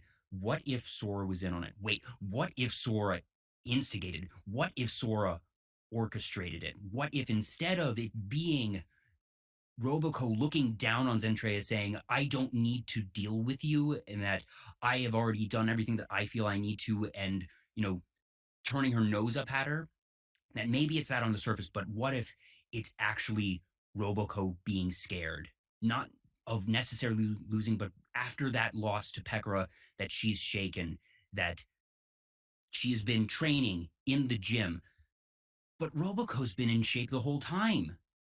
That even after a loss, yes, it was a rough loss, but it wasn't something where we wrote that she got injured. She wouldn't need more than a week to go and train. She doesn't need to go on a training arc. She's, yes, the recently dethroned world champion, but she's still the, at minimum, second biggest fighter in the promotion. And Also, spoiler, she's a robot. She just needs like a tune-up. Like, what are you talking about? So why would she need to be, away in the gym? Because she's hiding, because she's nervous, and that even if she doesn't fully realize it herself, that that's what's happening, but that Sora, her longest and oldest friend, realizes it, and that she, and especially since we don't do much with Sora narratively, because we sort of see her as untouchable, and IRL Sora actually doesn't like being treated as above the others, and sort of unfortunately she winds up like that, and that she doesn't necessarily relish it, but she has more or less accepted it, that as the first talent, that whether she likes it or not, she does have some special status. But she has always been very warm and welcoming in that she asks her kohai to not put her on a pedestal any more than necessary. And for us as writers, one thing that we sort of realized very early on is we didn't know how to effectively write Sora because we felt like we would need to put her up on a pedestal. And our almost coward's way out was to remove her and put her on commentary. But we do genuinely feel that it's a good place narratively for her and that she has never been the fighting type, that her design doesn't lend itself to physical strength anyways, but she's always the energetic one, the excited one, that she does promos literally. And so having her on commentary just felt very good in universe anyways. But I I sort of latched on the idea of, okay, I like this moment of Zen grabbing Sora and looking into the hard cam that Reach came to me with, and I was like, fine, but we need to justify it. And then the idea of what if it was Sora's machinations the entire time, and that she not only approved of it, but that she asked Zen, she approached Zen, and she went to the top. She informed Yago. She informed. Well, I will say that the entrances tonight of Yago and Gunrun, that was on the fly. I didn't have that in my pocket, and I'm still pretty proud of that one. But the idea of it being Sora's machinations was one thing that I had, and I'm very pleased that Reach allowed me to make those alterations to her idea. That, like I said, usually the way things work here at HCW is that Reach has the initial concepts, comes to me, and I will make alterations in one way or another. Um, but I haven't been the person to ideate initially very many things at all. And we've sort of fallen into this pattern. I think it's a very good pattern. That's what makes us work so well as a team. And so I'm very proud of that one. That for me personally, that is one of my favorite twists of writing. I don't know if anything will ever truly top the I Quit match because it was sort of the big first one for us. So historically, it holds that very special place. But for me, this is up there in my very favorite bits of writing that I've done, in that the stage for the bits that I'm very proud of were entirely set in motion by Reach, that I didn't think of Zen putting her hands on Sora. I just ran with it. So thank you, Reach, and thank you, Mario, for having a good reaction, because that was the reaction I was hoping for. It was such good sheep. No, but really, that was so good. That was I said this once we were on intermission. As what made that whole thing work personally, as a wrestling fan, I would have been really let down, despite how good the match is, by the fact that it ended in a draw. But the emotional payoff that comes from not just this storyline, but also that moment at the end of essentially night one, that makes it 10 times more worth it, so that you don't remember the specifics of the finale. You still remember the feeling of being able to experience this moment, this incredible clash that you never would have thought you'd see as a fan, and then seeing this congregation of individuals that would never normally share the same space. Yeah, and I love that image you painted. The image you painted for the final shot with the lower third of, the five that it is, Yago and Roboco on one side, Gunrun and Zen on the other, Sora in the middle, hands raised, lower third. What an image. Like, I can envision this in my head, and that was all yours, and that is chef's kiss, cherry on top to everything that Reach and I had already put on the table. So thank you so much for giving us that extra bit that I think that adds and just really ties together everything. Yeah, and like I said, and thank you guys for creating this masterpiece of a finale to night one. So we hope y'all are enjoying this behind the scenes. We've had a lot of things planned for some time, and what we have next actually even predates the Zen and Roboco conflict, because this next one was ideated live in the middle of our last pay-per-view. If any of you watched or listened to our previous one, Holo Queendom, we were in the middle of something and we were talking about Chloe gunning for Gura. And I said, "Oh, I have an idea." And I put it in our chat live. And Yusu said, "Don't say a word, Joel. Don't say anything yet."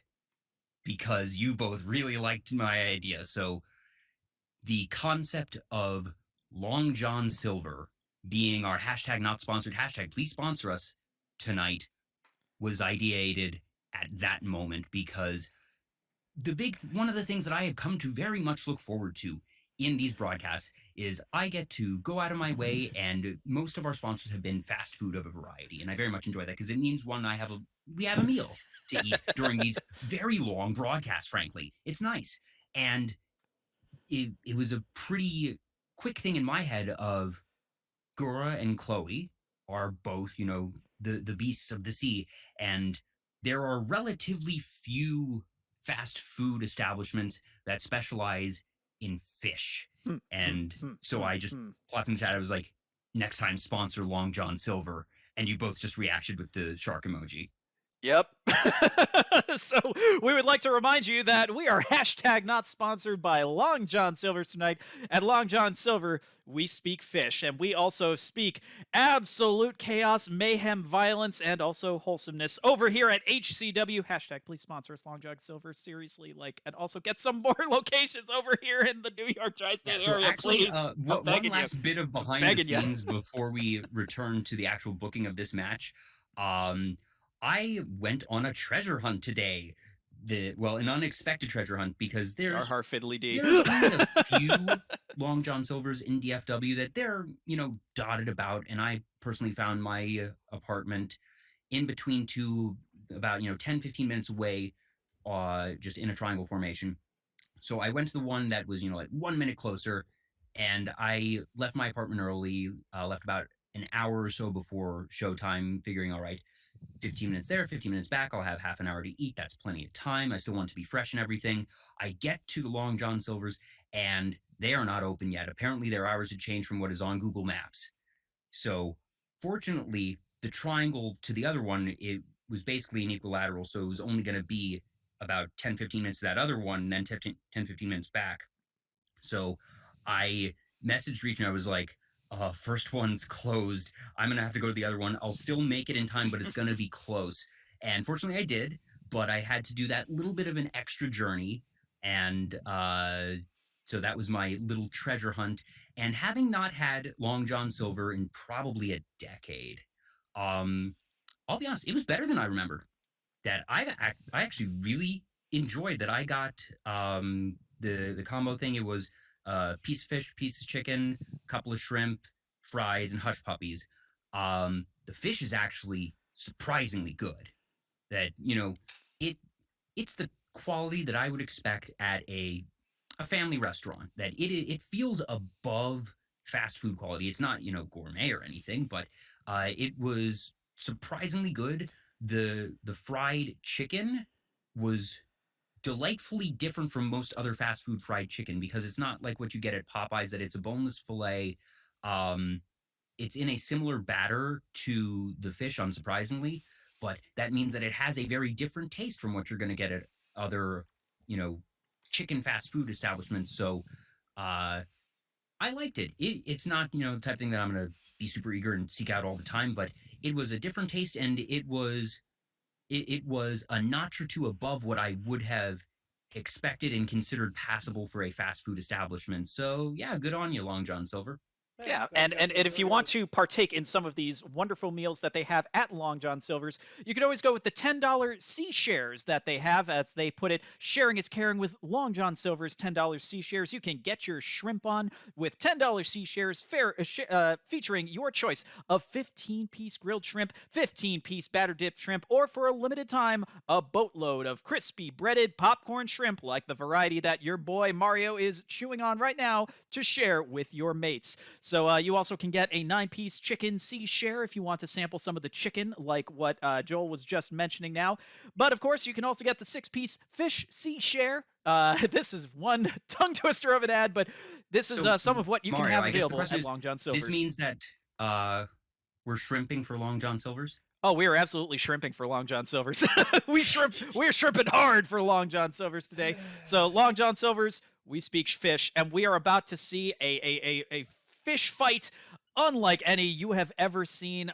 We are going to be opening up night 2 of HoloMania on on a very strong note. We are opening with two of the most popular talents worldwide.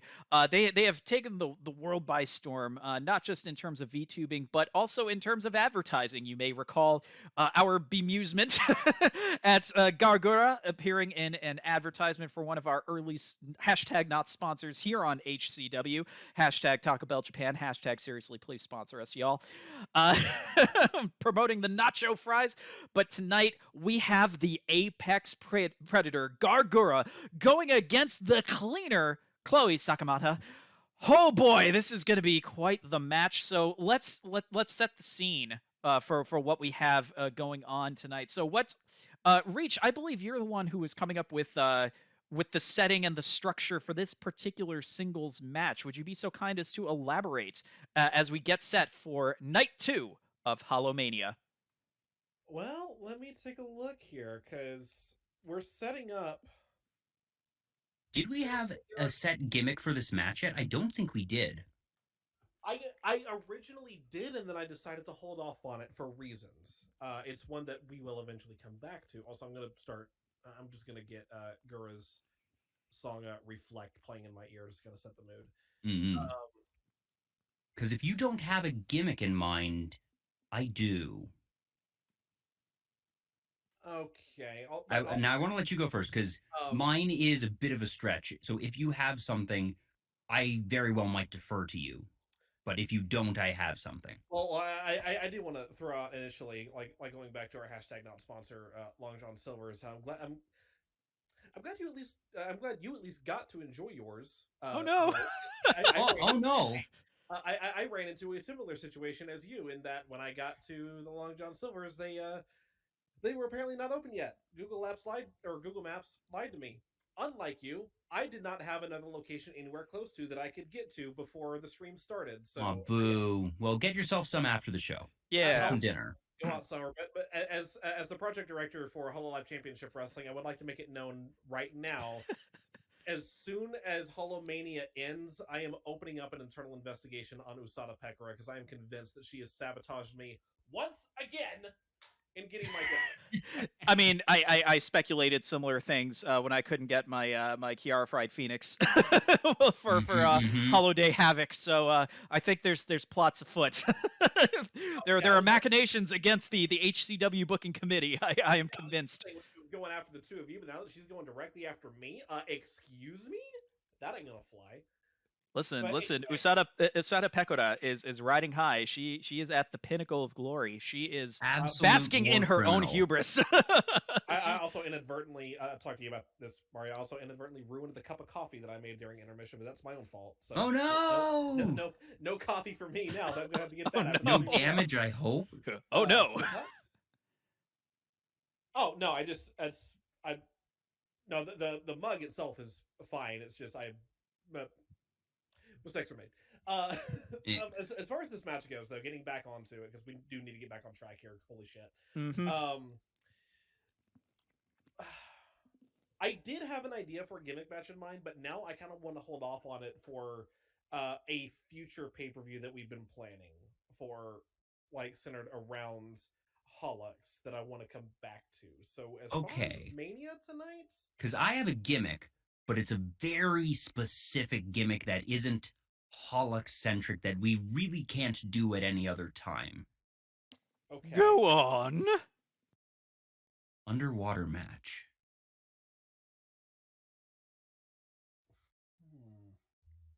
I don't fully know how it would work. I don't know how we say pins work or a ring out works, but these are our two premier aquatic-based talents. I'm comfortable with saying that, even if they don't have actual gills, that they are capable of breathing underwater for our fantastical purposes, and that I don't fully know how an underwater match would work in terms of victory conditions, but the concept of it being, a giant flippin' tank put in the ring and the physics alterations that come with it seem somewhat amusing and literally something we can only do with this combination of talent. If I may, I like everything you're saying. Do recall where the Cover Corp Coliseum happens to be situated because of how we opened HoloMania last year. That's right. So this would be broadcast from underwater in the Tokyo Bay. Mm-hmm. And entrances don't even have to be from the pier or anything. Like we can literally have them drop in or already be undersea and come up with some ridiculous nautical swim out themed from entrances. just little hatches that are underwater from the base of the Coliseum, basically. Is it terrible that I want to have Chloe just pull like a free willy? Just like not at all, my friend. Big not dramatic dive into the water. Like maybe with a cover of of the song from Free Willy. for various reasons. Okay. I'll go ahead and throw out the idea that I had as well. It's actually in a rather similar vein in that water is involved. Mm-hmm. The idea that I had was more or less imagine it was I call it a Shark Tank match is what I called it. So very similar to a steel cage match, but instead of a steel cage, it's like large glass walls so people can still see in, and then wider dimensions than a steel cage. So that way, inside of so basically between the glass wall and the ring would be a raised moat of water. They have the match in the ring, and it would win condition could be either pinfall, submission, or first to get dunked into the moat. And the reason why I realize that this works out really well, especially given that Sakamata Chloe is involved. Chloe hates baths. That's right. Irony. That is canonical. That is canon that Chloe hates baths. So the thought of Sakamata Chloe potentially getting dunked off of the top rope by Gura into this moat to basically being forced to take a bath. It'd still be a good and compelling match, don't get me wrong, but just to have that as a potential stinger for I was gonna say that. I think we just found the finish right there. So I'm sold. Okay. And then the underwater match, we can. I love the idea of the underwater match. We could save that for later, so it could give us a little bit more time to figure out the exact mechanics of how that match would work. I mean, I was definitely already starting to piece some of that together, but I'll be honest, the image of either Gura just straight up putting Chloe on her shoulders, fireman's carry style, and just like either backdropping or just like Death Valley driving her into the water. Or even, like headbutting her really damn hard and she just like keels over into the water. Both of those images are very funny. So I feel like this sets itself up better for like, again, much like night one, we can have ourselves a fun old time to start, but ultimately, kind of a lighthearted moment before we start to ratchet up the intensity and seriousness. Oh yeah. So okay, yeah, let's do the shark cage match. That is our special attraction to start off night 2. Are we still going with the Free Willy intro for Chloe, or are we cutting that gimmick? Okay. I had, or the other thing that I had in mind was given that we are not having Marine's same entrance that we did last year, the pier and the dock that was previously there last year has been removed, and in its place is a artificial beach kind of going down with like Oh. So like yeah, like some of the fans could be like down at the beach watching like on monitors and stuff, but being able to like play on the beach while all this goes on. But we can also still use that as the area for Chloe to make her entrance as well. Sounds good to me. Okay, that's very different from where I thought you were going, but this also potentially gives us a fun little intro specifically for Gura. You've basically set up like a Jaws gimmick. You just set this up. Oh my God, god. It's like da da da da da da da da da da da. Just she'll be like, you know, coming in, like you see the fin, and somehow she'll just like pop up and just be like cheerful and bubbly. I also feel like instead of having the actual orchestration, because I feel like this would be something Gura would probably do, it's literally just Gura just beatboxing essentially, like a cappella, the Jaws theme. Dun dun dun dun. Dun, dun, dun, dun, dun, dun, dun, dun. Like that's her that's the prelude for her introduction, and she's coming up from the beach, like, you know, they cut to the water, you know, you see the shark fin, she pops up probably just like you know, on something that converts into like a jet ski, because, you know, we've got all the budget. You know, she just like straight up jet skis to the beach, but we you know, the camera work, the music, it's evocative of Jaws, so that's her big. So we have like these two cinematic references to you know, well, I would argue varying degrees of classic film, and I use classic very very loosely for Free Willy because it's basically a one shot film. Like the only thing you really remember it for is that one scene at the end, but you know, might as well have fun with it. It's Mania. We're getting a little weird. We have the beach gimmick, which is great. Like, I almost wanted to say, could we just turn it into a beach brawl? But nah. Let's stick with what we've got. So yeah, so we have classic Hollywood film references to play out our combatants. People are probably just cracking up, and for anyone who, you know, probably doesn't get it, they're being educated very quickly in the stands.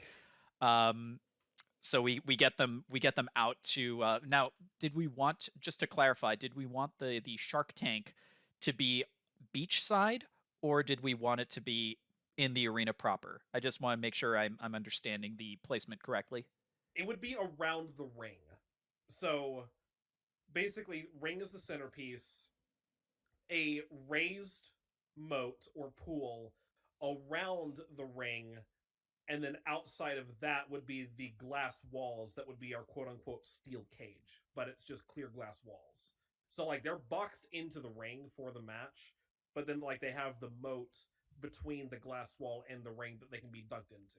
Okay, so that helps, because for Chloe, when she's doing the very graceful Free Willy gimmick, she just has like the most powerful trampoline to go over into the ring.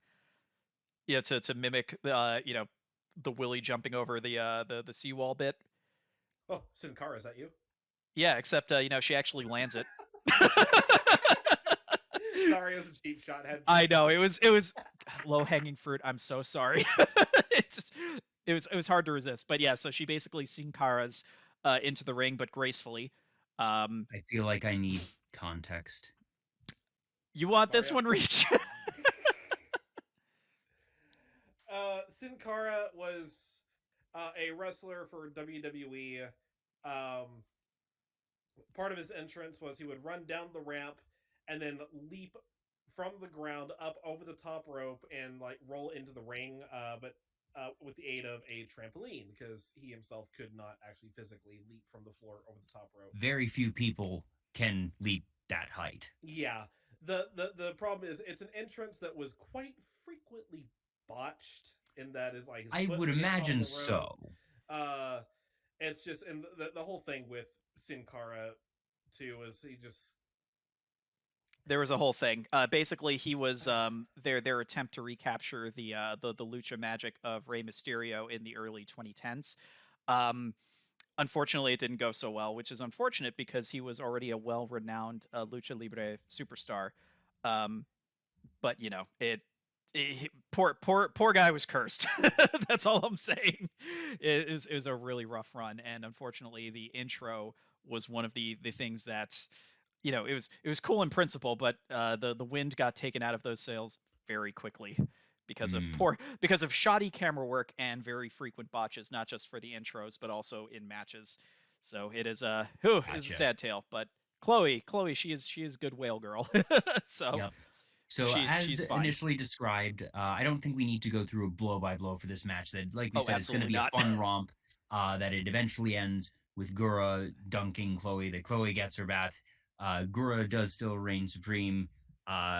Chloe has probably a remark or two prior to the match of, like I'm here to show you what Holix is capable of, and some good banter prior, and that Gura, while she was a bit miffed that Chloe interrupted her in the previous match, that this is not a blood feud one, nor is it afterwards. That Gura probably has sort of a snide, try again next time, Kohai, and very confidently strutting off, but nothing malicious in it. Of just you got in over your head, and that Gura clearly was not pushed to her limits. That she still had to give it her all, or at least like 80% of her all. That this wasn't a squash match, but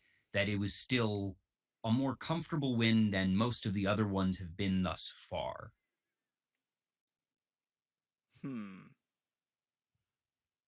But that this still sets up potential for future things, reinforces that Gura is still one of the biggest, even not, if not in terms of stature, but that she can hold her own in the ring, but that it still acts as just further fuel to Chloe and by extension Holix's fire of wanting to come back for future matches. And even if it is a comfortable win for Gura, that it is not a embarrassing loss for Chloe. Okay. Yeah, and I'm also thinking probably going to go with the headbutt finale. Again, establishing that that Gura, thick-headed small brain shark. Heart of gold. Yep. Head of bone. Yep. And for some reason, I'm also inspired by one of the recent 3D streams that they did. I feel like once she has ultimately won the match, as part of her celebration, she goes vintage Stone Cold, climbing the turnbuckle and just throwing middle fingers in the air. Yes, anyone who's been watching actual Hololive, that they got some 3D models recently. It's not their official ones, that they're based on fan designs, but that they have gotten rigged. Kanaeru, I think it's how you pronounce it, but Gura has a very iconic one, and let's get this actually in post, the actual screenshot, not a illustration by RJ, but show that yes, Gura absolutely has precedent for flipping the double bird. That was like the first thing she discovered when they were starting that stream. That's the best part. And just everyone loved it because it was just, that's so Gura. Yep. No one was surprised by it. I guess people were more surprised by the fact that the model had the functionality than that Gura would use the functionality. Yep. So that's that's another thing we want to like sprinkle in here. So it's not too much, pretty cut and dry, but those little touches I'm glad we're able to throw in there that make a ton of sense. So I guess for our opening match, Chloe versus Gura, Shark versus Orca. Shark win. Shark best. I love them both equally, and it's funny because while we were like coming up with some of these finer points just now, I keep having this image of Chloe, minus the mask, like with her very endearing smile, just kind of like waving to the crowd, like right before Gura's Jaws themed entrance kicks in. Because I feel like that would be something she would try to do, just like be as adorable as possible before getting absolutely riggedy wrecked in the opener of night 2. So for the next one, I think it needs to be one of the 2 remaining championships that aren't the world title. So either the Pacific or the Intercontinental. I'm leaning towards Pacific and putting Intercontinental before the main event, but I I was can be convinced actually. Oh otherwise. no, I was actually about to suggest the same thing. Let's have the Intercontinental be our semi-main. We'll do the Pacific here. So let's actually. I'll punch those in while we set this up. So we're good for Pacific being the next match. Is that correct? You go with that, Taylor? Reach, you good with that? Yeah, yeah. Okay, sorry, got buried there. So we need to decide who Moona's opponent is. Moona's character arc as part of uh, Usada Corporation is that she is one of Pekora's best friends, legitimately, that in a historical sense, IRL in Hololive, um, Moona Moona and Pekora helped bring each other out of their shells. That you can see some really cool clips of Pekora approaching Moona in Minecraft and uh, being very welcoming to her and working together on different projects. Meanwhile, Pekora had actually had uh, history on the record during stream saying, I don't really like collabing with others. I don't think others like collabing with me. That I just prefer to play alone. That she was very very shy actually, on Aw. to the point where it was basically a fault, and that for whatever reason the classic line "Hey Moona" became a thing, and that Moona herself has also historically been one of the softer spoken members of Hololive, and that the two of them really just hit it off. They've gotten some really fun ones in on Minecraft, and that they became very good friends. So IRL, they had that connection, and hence Moona being Pekora's lieutenant. That of all the people, she did not need coercing. She did not need blackmailing or gaslighting. That she's there out of friendship and proper loyalty, and that uh, she's there not even because she wants to necessarily be evil, but because she's there for her friend. And she is still very much her own person. She has full agency, and that, she, even if she didn't necessarily set out to be a heel, to be a villain, that she is very much reveling in it. She is enjoying having the spotlight as she does, and is not objecting to the things that Pekora is doing. So she's one that I see is coming in very confidently, very much in her own right mind. No, none of this, fraying at the seams or self doubt that we've had in some of the other members. And similarly, I see this as probably one of the cleaner, not necessarily technical matches, but that I don't see it as very gimmicky. I see it as a bit more cut and dry. And the question is just, what do we want to do here to make sure that it's still compelling while not necessarily having as much emotional weight as we have had baked into some of the other matches. Hmm. And perhaps I wonder, I'm looking maybe at. we put the emotional weight on the challenger. Who is someone that either has something to prove, whether it be something that has been written in previously or something that we can start seeding here? That if Moona is coming in confident, we know that she's going to be leaving confident as well, that we don't need to impose much drama on Moona. So perhaps we either find a way to have drama play out for the challenger, or at least give them something compelling to be fighting for, because Moona is just here to defend. That she doesn't have an agenda. She is the champion, and she's going to fight to keep her belt. So I think we need to be a bit more deliberate, perhaps, with our challenger here. May I I? Oh, I'm sorry. You first. You first, Reach. I'm gonna throw a little bit. Well, not necessarily a wrench, because we as the bookers can still can ultimately still book our opponent. But what if we write this in such a way that not even Moona knows who her opponent is going to be until her opponent's music hits? In that, let's say that she has become so confident in herself as a champion, and rightfully so, but B, like she is out here to defend her belt and nothing else. She really has no personal qualms with anyone in the back. She really doesn't have any blood feuds going on. So what if for HoloMania, for the Hololive Pacific Championship, she issues an open challenge?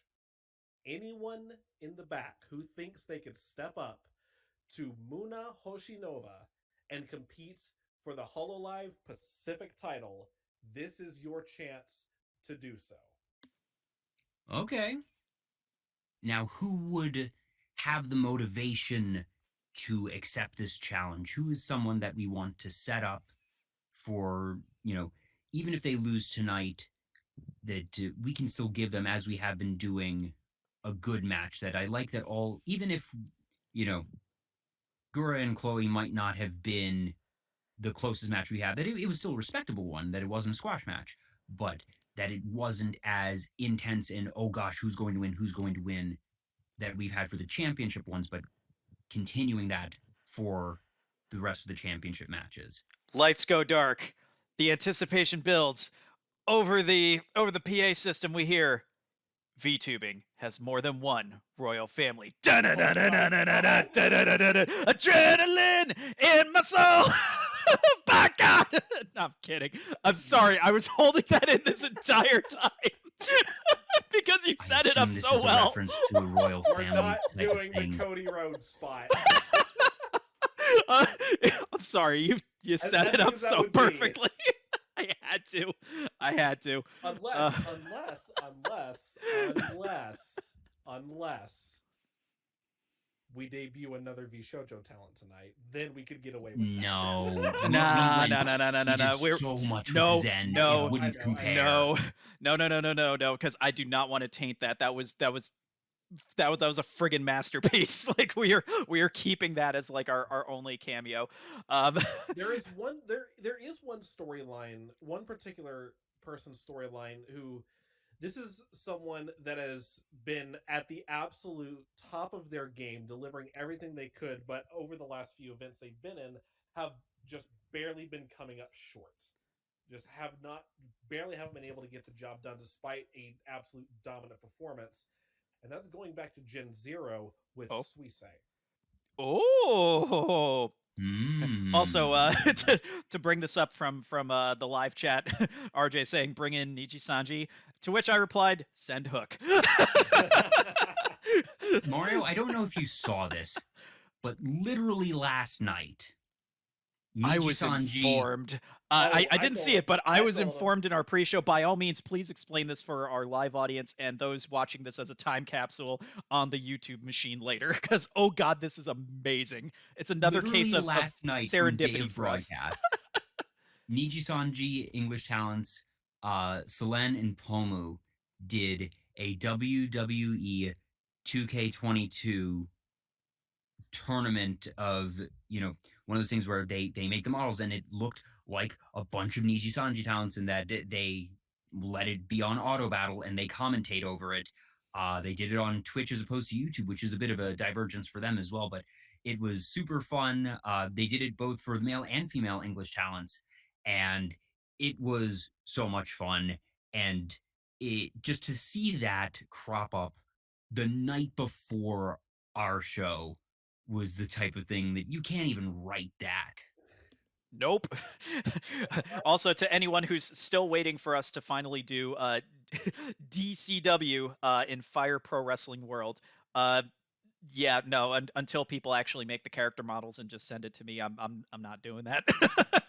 Like, I'll run the simulation. I will commentate over that whole thing. I'm not doing that. Also, like silver lining with the Niji Sanji thing last night, at least they didn't directly counter program against us tonight. So. Oh yeah, that would have been terrible. Oof. Oh man, that would be some Mania Week shenanigans. Oh no, we're up against Takeover. Oh, that would be rough.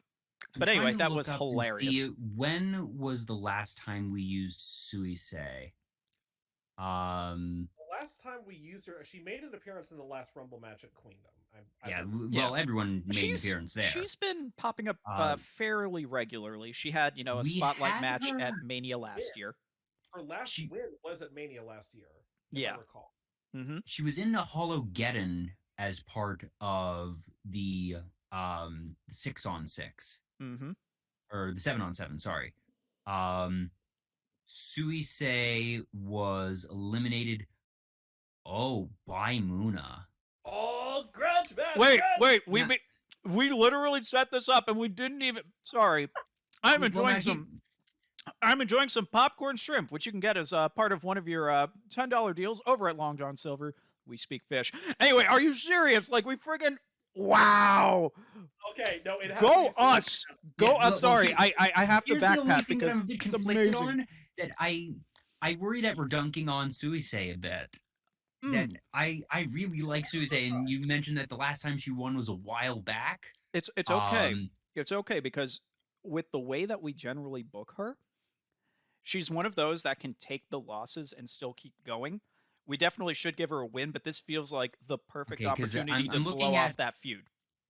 Rumble, and she didn't even have an elimination in Rumble. That she survived only 3 slots and was eliminated by the combo of Laplace and Louis from Holux.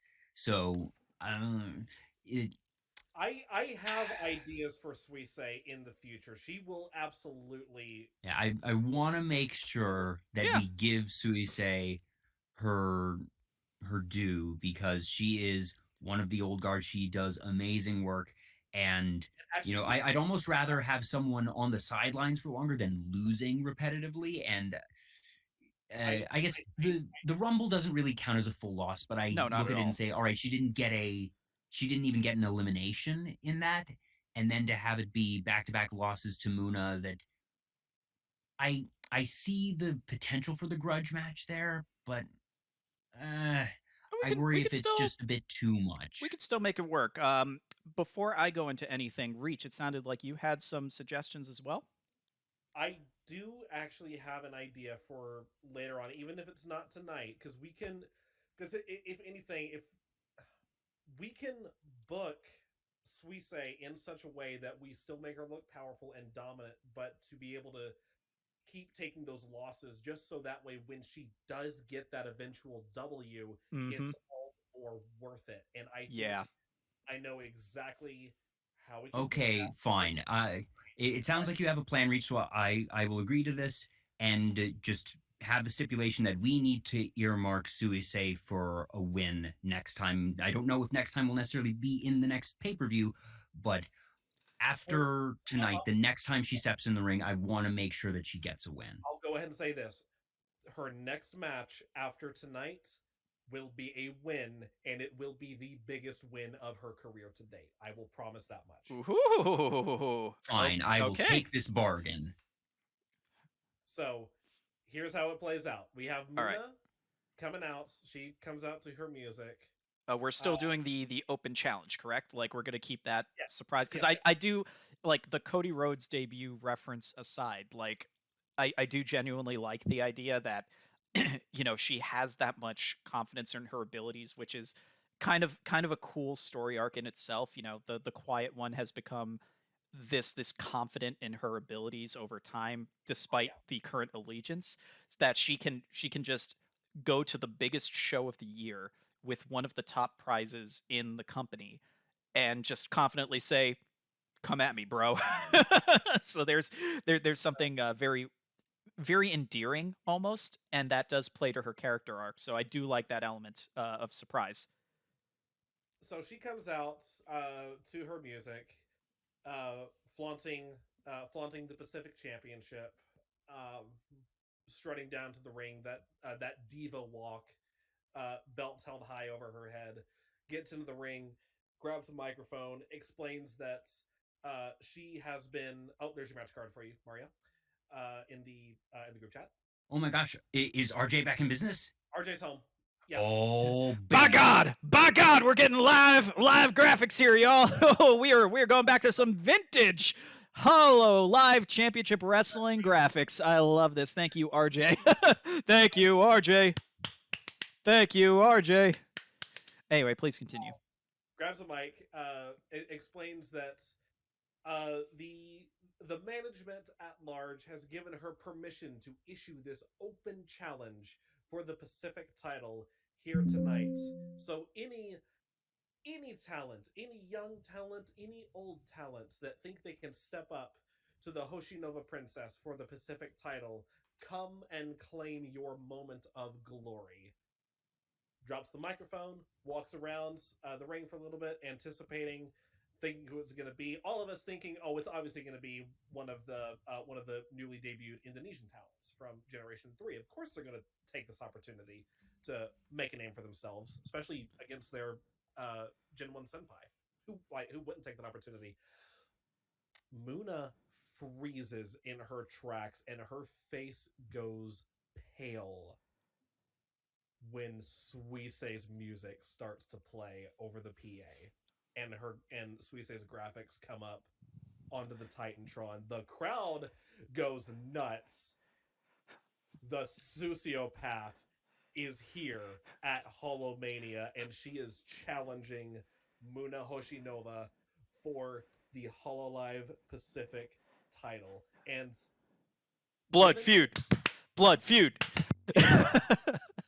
given Suisei's characteristics about the whole sociopath gimmick, I know we mentioned about giving her like Sting's AEW entrance theme, which we could use. I just want to use her standard theme as Randy Orton's, just that I hear voices in my head, they talk to me, they understand.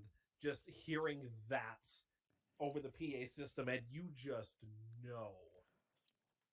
It's like we're getting a full-blown sociopath tonight. It's For reference, the idea of sociopath or psychopath Suisei is something that has long existed, quote unquote, in canon for Hololive. That Suisei is the epitome of an idol, and that she is very sweet and kind on the surface, but she has been known to be absolutely cutthroat when it comes to social and PvP games. So not just in something like Among Us, but she plays Apex a bit. I'm trying to remember the name of the exact game where she got the moniker, but it was a social game, and she just cut down several people very calmly and stoically, and it like the other girls on the stream were like, Suisei, did you just do that? And you're like, yeah. The gimmick of the sociopath originated from a Project Winter. Project Winter, thank you. Yeah, because I was like, I know what happens in snow, but I can't remember the name of the thing. Project Winter. Well, we've talked about the sociopath on stream before. But yeah, this is a quick recap. The sociopath gimmick originated from a Project Winter collab stream, and it has just sort of been ingrained into her into her lore ever since. Basically, that she does have this very cold and calculating dark side to her, and that is the side that Moona Hoshinova now finds herself facing live at HoloMania. I'm gonna be honest. Because of the way you just phrased that, I definitely would like to revert back to Sting's AEW theme, because it really gives that whole vibe that you were just saying. Like I definitely get, like the crowd pop and the more aggro vibe of the Randy Orton theme, but like just especially with that opening guitar riff just echoing through an entire stadium. And just it would really punch up the moment, especially with the right lighting. Like I'm imagining like everything going dim, like very dark blue lights, things like that, just really helping to remind everyone that it's like, oh, she's here to murder. What I'm saying here is that we can use the AEW or Sting's AEW theme here for Mania, but like her bog standard weekly entrance theme would be the Randy Orton theme. Oh yeah, no, that's totally fine. Yeah. I mean, specifically for this particular introduction, like it would really add to that big fight feel, especially, you know, with those thunderous drums in the main riff of the tune. It's just, I gotta listen to it now. oh yeah, I am so tempted, but I'm like, nope, nope, resist the urge. Not getting this stream taken down. We'll take the L on YouTube because at least they're nice about it. But yeah. Also, using this as another opportunity to remind you to check out the official theme song for the Glory by All Good Things from their 2017 album Machines. It is a banger. Definitely fits the vibe of our program tonight. You're welcome. So, all right. So we have, we have Suisei coming down to the ring. Moona, her stoic veneer momentarily shattered because she sort of knew what she was getting herself into, but clearly wasn't expecting He was like, this. oh, dang it. I need to actually fight tonight. Yep. It's like, oh, I gotta try. Crap. And I do also like the fact that, you know, again, you know, blood feud, clap, clap, clap. We've set up this ongoing off again, on again rivalry between the two, and to continue it on such a grand stage under these circumstances. Mwah, chef's kiss. That's a fun surprise. I just had a thought, and I'll pass this off to you two for deliberation. But in order to, because like honestly, at this point in time, really, there's no reason to believe that Suisei would not walk away with the win here. So would it be apropos, at least like because obviously Moona needs to retain tonight. Would we be okay with Moona winning with a dirty pin? Because it would still make Suisei look strong in that Moona had to basically fight dirty in order to win, but it still protects Suisei moving forward. I'm trying... No, because the last match that Moona had wasn't clean either. That was the one where Chloe interfered and Moona retained via distraction finish. And it wasn't Moona orchestrating the dirty win, but that sort of thing that we've been writing Moona as a relatively clean fighter. And while I'm okay giving her a wrinkle every so often saying, oh, she won in this unconventional way, I don't want her winning in just any questionable way back to back. Okay. If it wasn't actually at our last pay-per-view in Queendom, I'd consider it. I'm not okay with it back to back. Okay. Yeah, I'm trying to think if there's a way we can do a more heelish victory that it doesn't involve a full-on interference or anything like overtly dirty. That's what I'm trying to figure out here, because I feel like that's the happy medium. Like, again, she's a heel. Right. She's going up against someone she didn't prepare for. Yeah, I'm okay someone with her doing who has her number at some point, clearly. Slightly tricky, but within the rules. I don't want it to be outside interference. I don't want it to be anything that, you know, with the ref watching, would be called illegal. Ooh. I know this is one of our no-nos, but at the same time, this might be the much like devastating move in all of sports entertainment. I think this is the time. We had our on a pole match. I think this is the time to deploy the most protected, the most devastating move in all of sports entertainment. Sneaky ass roll up. There's also a way we could probably do it without having to break out the surprise roll up at this point, because I'm not. I want to make my stance very clear on this. Not at all against using the surprise roll up as a finish. What I am against is using it literally every other match just because. There has to be a solid narrative reason to use one. For instance, before she officially joined UC, Aqua got a win over Kiara with the surprise roll-up. And that helped further spark like Kiara's descent and her self-doubt of like, I literally just lost to a roll-up. How did I let this happen? Like, that made sense to use a roll-up in that instance.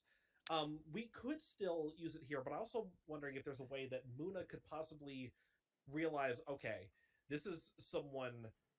I'm up against Suisei. Suisei is dangerous. I am going to have to think outside the box. I like the idea of Moona getting a clean tactical victory, that it is something swift, it is something powerful, it is something completely legal, but it is just that Suisei is someone who is very precise, that, just IRL as an idol, as someone who, of all of the Hololive accounts, while they are all quote unquote idols, that she is from day one and very much, she's one of the biggest music names that the two biggest music names in Hololive are Callie and Suisei. And actually, they just recently released a uh, a collaboration song called Capsule, which is CAP for Calliope and SUE for Suisei. So you Yeah, I can was check that actually just on watching YouTube. a clip about Callie or of Callie talking about their collaboration. Talking Yeah. about her impressions of Suisei IRL. So yeah, it's funny. I was just So about to mention that. So thanks for bringing that so up. Suisei would be very technical, very precise, and I think that she is getting the upper hand on Moona, and that Moona is also very technical, and she finds the momentary opening, that it isn't something that Suisei doesn't mess up. But inevitably in wrestling, there's always, to use fighting game terms, you have some frames of vulnerability. Mm-hmm. And that Moona hits in those opportune frames. And not only does she hit in those frames, again, going back to her realizing that she's going to have to think outside the box in order to beat Suisei, ultimately beats Suisei with her own finishing move. Uses Suisei's own finisher against her and gets the pin that way. Ooh, okay. Which in I this can case, get in on this. which in this case, if we're going kind of like the Randy Orton route for Suisei as far as like overall characteristic and in-ring personality, would be I would call it the RKO, but in this case, it would be an ace cutter in this particular case. So, I mean, I was gonna go a very different route because since yeah, it sounded like we weren't against the roll up, but we want to make it just different enough. I was trying to craft some sequences where it wouldn't just be the simple quick roll up. One spot that I've been seeing a lot in particular on things like AEW, have been these spots where people are basically countering pins with pins. So sometimes you'll get someone do a small package, and then the opponent who is currently pinned will then roll it into a package of their own. So basically trading roll ups. I'm wondering I'm trying to play out a scenario that wouldn't normally be common enough where you have a counter of a roll up with a roll up, but somehow getting that additional illegal leverage, but in a way that either Moona would not be aware of by accident, just by virtue of, for example, she's rolling close enough to the ropes that she somehow like hooks her leg on there, and that without realizing gives her the added leverage. And it's one thing that can be used to set up a rematch in the future, because it could be like, oh well, her foot was on the ropes. It's like, I didn't know. And in her case, if we want to play it up that she genuinely is trying to be, a very honest competitor, this could have been just an accident that worked in her favor, and also that wouldn't, totally piss off the crowd because it's like, oh, she didn't even she didn't realize it. This wasn't malevolent. It's just like it wasn't malevolent. It was just happy coincidence for her. Sucks for Suisei. One more match. One more match. so, Or we could so take a more deliberate approach where either yes, she does use the rope for some sort of leverage, but in a very very crafty way that almost no one would notice unless you're watching the replay a million times. Or maybe somehow the good old fashioned exposed turnbuckle could come into play. She tries to go for the roll up, happens to be very close. Suisei gets bonked in the back of the head. It's just like, oops.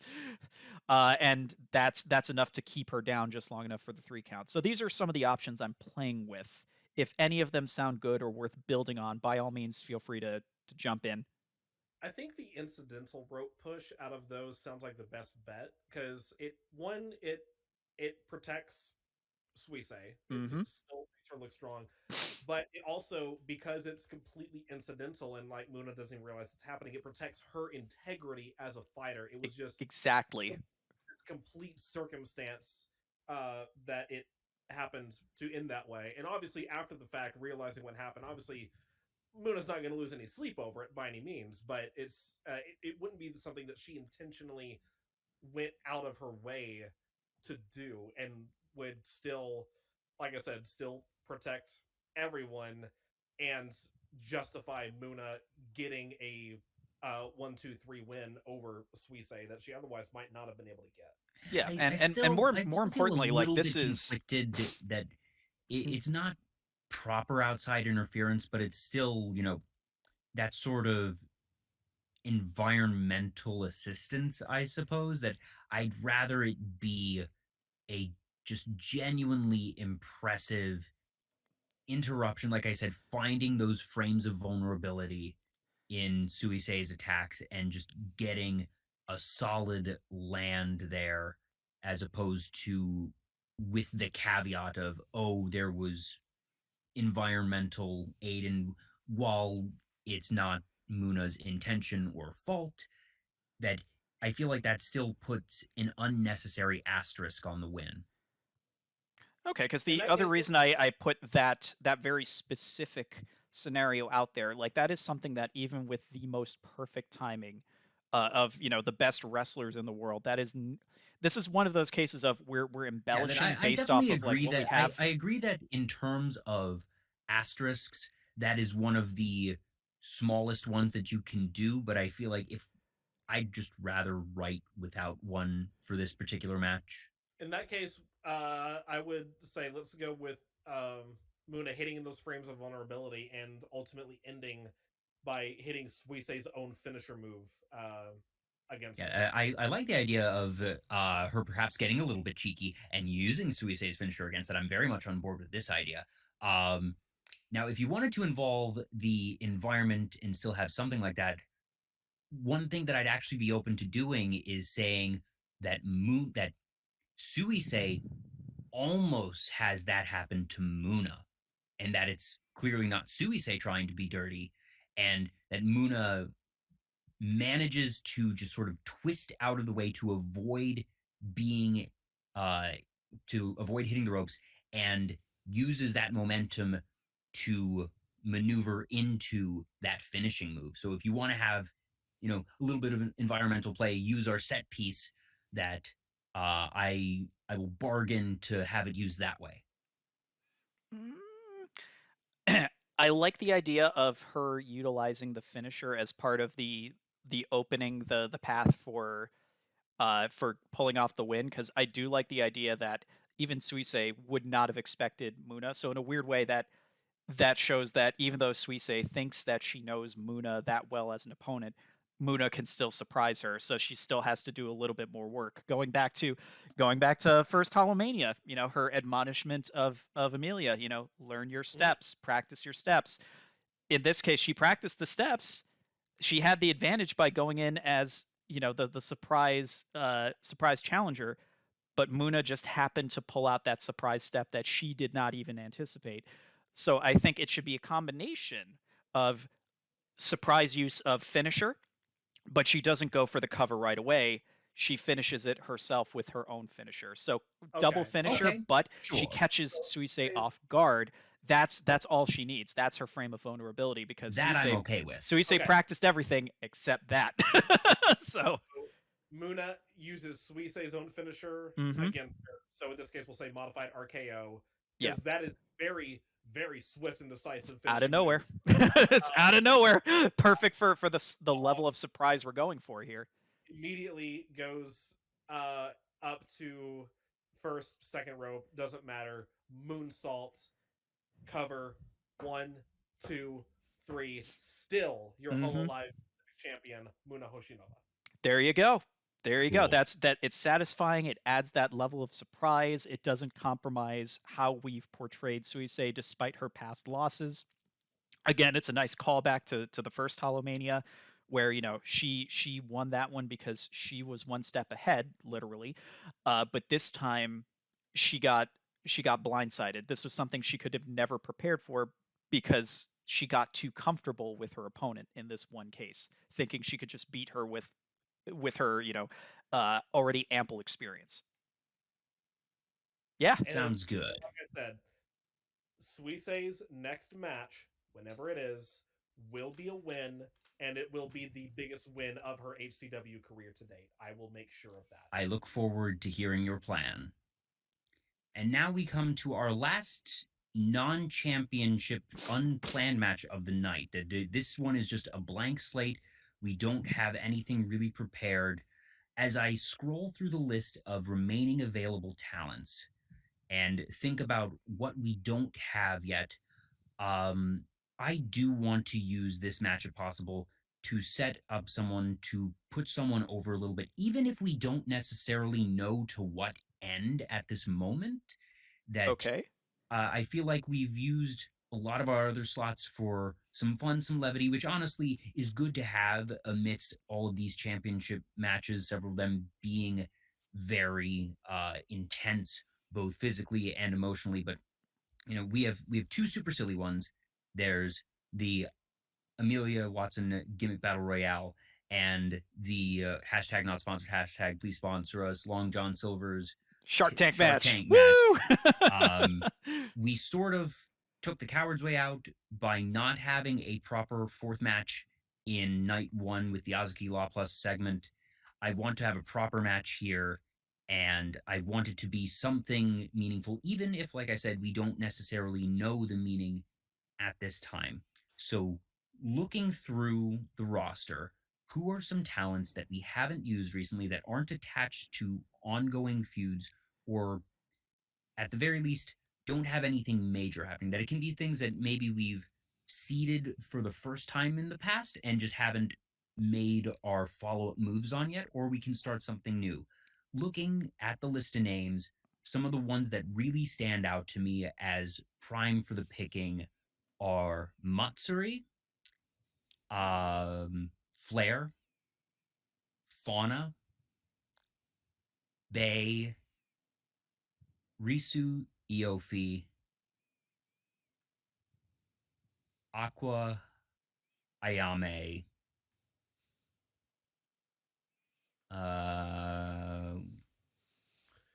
You know what? yeah, those are the 5 or 6 that I'm really looking at right now. I would be perfectly fine with putting Ayame over tonight, because I know that she's one that you in particular, Joel, have had your eye on from the very beginning of someone that we. Yeah, she's a. If you've seen the Hololive alternative animation, she's portrayed as very powerful there. She's been portrayed as very powerful in a lot of different ways. I was going to say either her or Flair to win, and then depending on which of those two, I'm not sure if I'd want them against each other or against somebody else.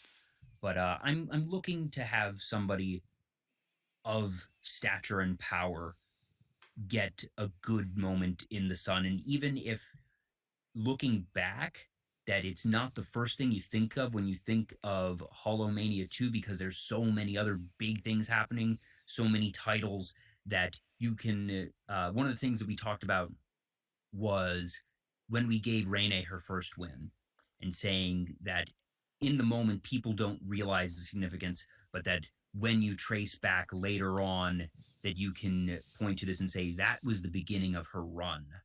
That I want to potentially have this be the beginning of a run, and even if not, like a championship level run, or a world championship level run, that a run to some sort of belt, or at least really the emergence of one of the underutilized talents. I do have Ayame mentally. There is a certain direction that I want to point her in, and it would involve a championship match down the future. So if we want to start putting her over and get her prepared for that, then tonight would be the night to do it. Okay, so Ayame, who would we want against Ayame in terms of people who can take a loss against Ayame tonight? I look to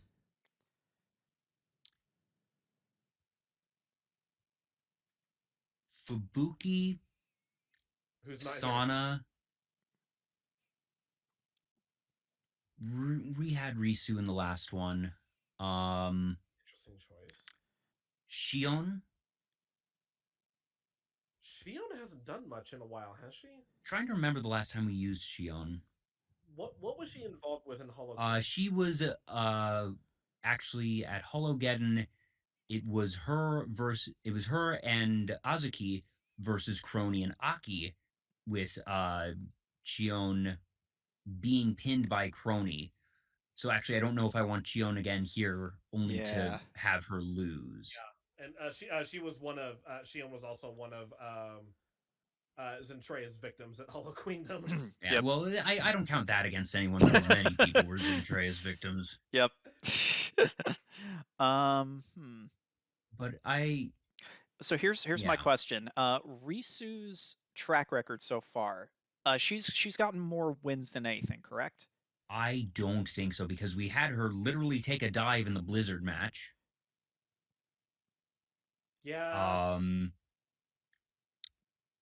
She lost to she won the Sonic corn dog on a pole match. That's right. We've been using her a lot in our sponsor matches. And there's a reason why I was asking about this, because I'm wondering if maybe this could be like the serious match for Risu. Like, instead of just doing one star making performance, we get a twofer. Like, we put this together in a way that it's just like, okay, so you've seen this one talent in mostly jokey matches. This is the moment where she proves she can go. And at the same time, we also start positioning Ayame for a future run. So this could be like the Bret Hart Stone Cold of HoloMania 2. Like, we don't have to do any, face heel turns in the middle of this, but you know what I mean? It's like one of those defining performances that really impacts both of the people going into it and coming out. So in this particular case, then, as far as like what version of Risu we get, I'd say this isn't like bright and bubbly Risu coming out to this. This is serious, all business Ayunda Risu of Hololive Generation 1. Like, it's like this would be definitely be putting on her more serious face, for, so to speak, for this one. Ooh, that would also be a very interesting way to like start the match too, because like you expect her to come out, with a more fun and bubbly intro, like we've probably seen in past freemium live events. But in this particular instance, we get that twist. It's just like, oh, this is different. This is a little darker. This is a little more aggressive. Oh, she's coming to fight. Okay. All right. So thoughts on that? Yeah, that I like that balance here. Yeah. Okay. So this is like her debut as a serious competitor, especially because it's HoloMania, and people who might have been following a long time up to this point would have probably expected her to be in one of the goofier events that we've had over the course of HoloMania. And then it's just like, oh, okay.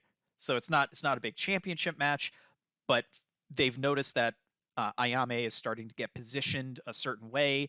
She's this star who clearly has something in her future.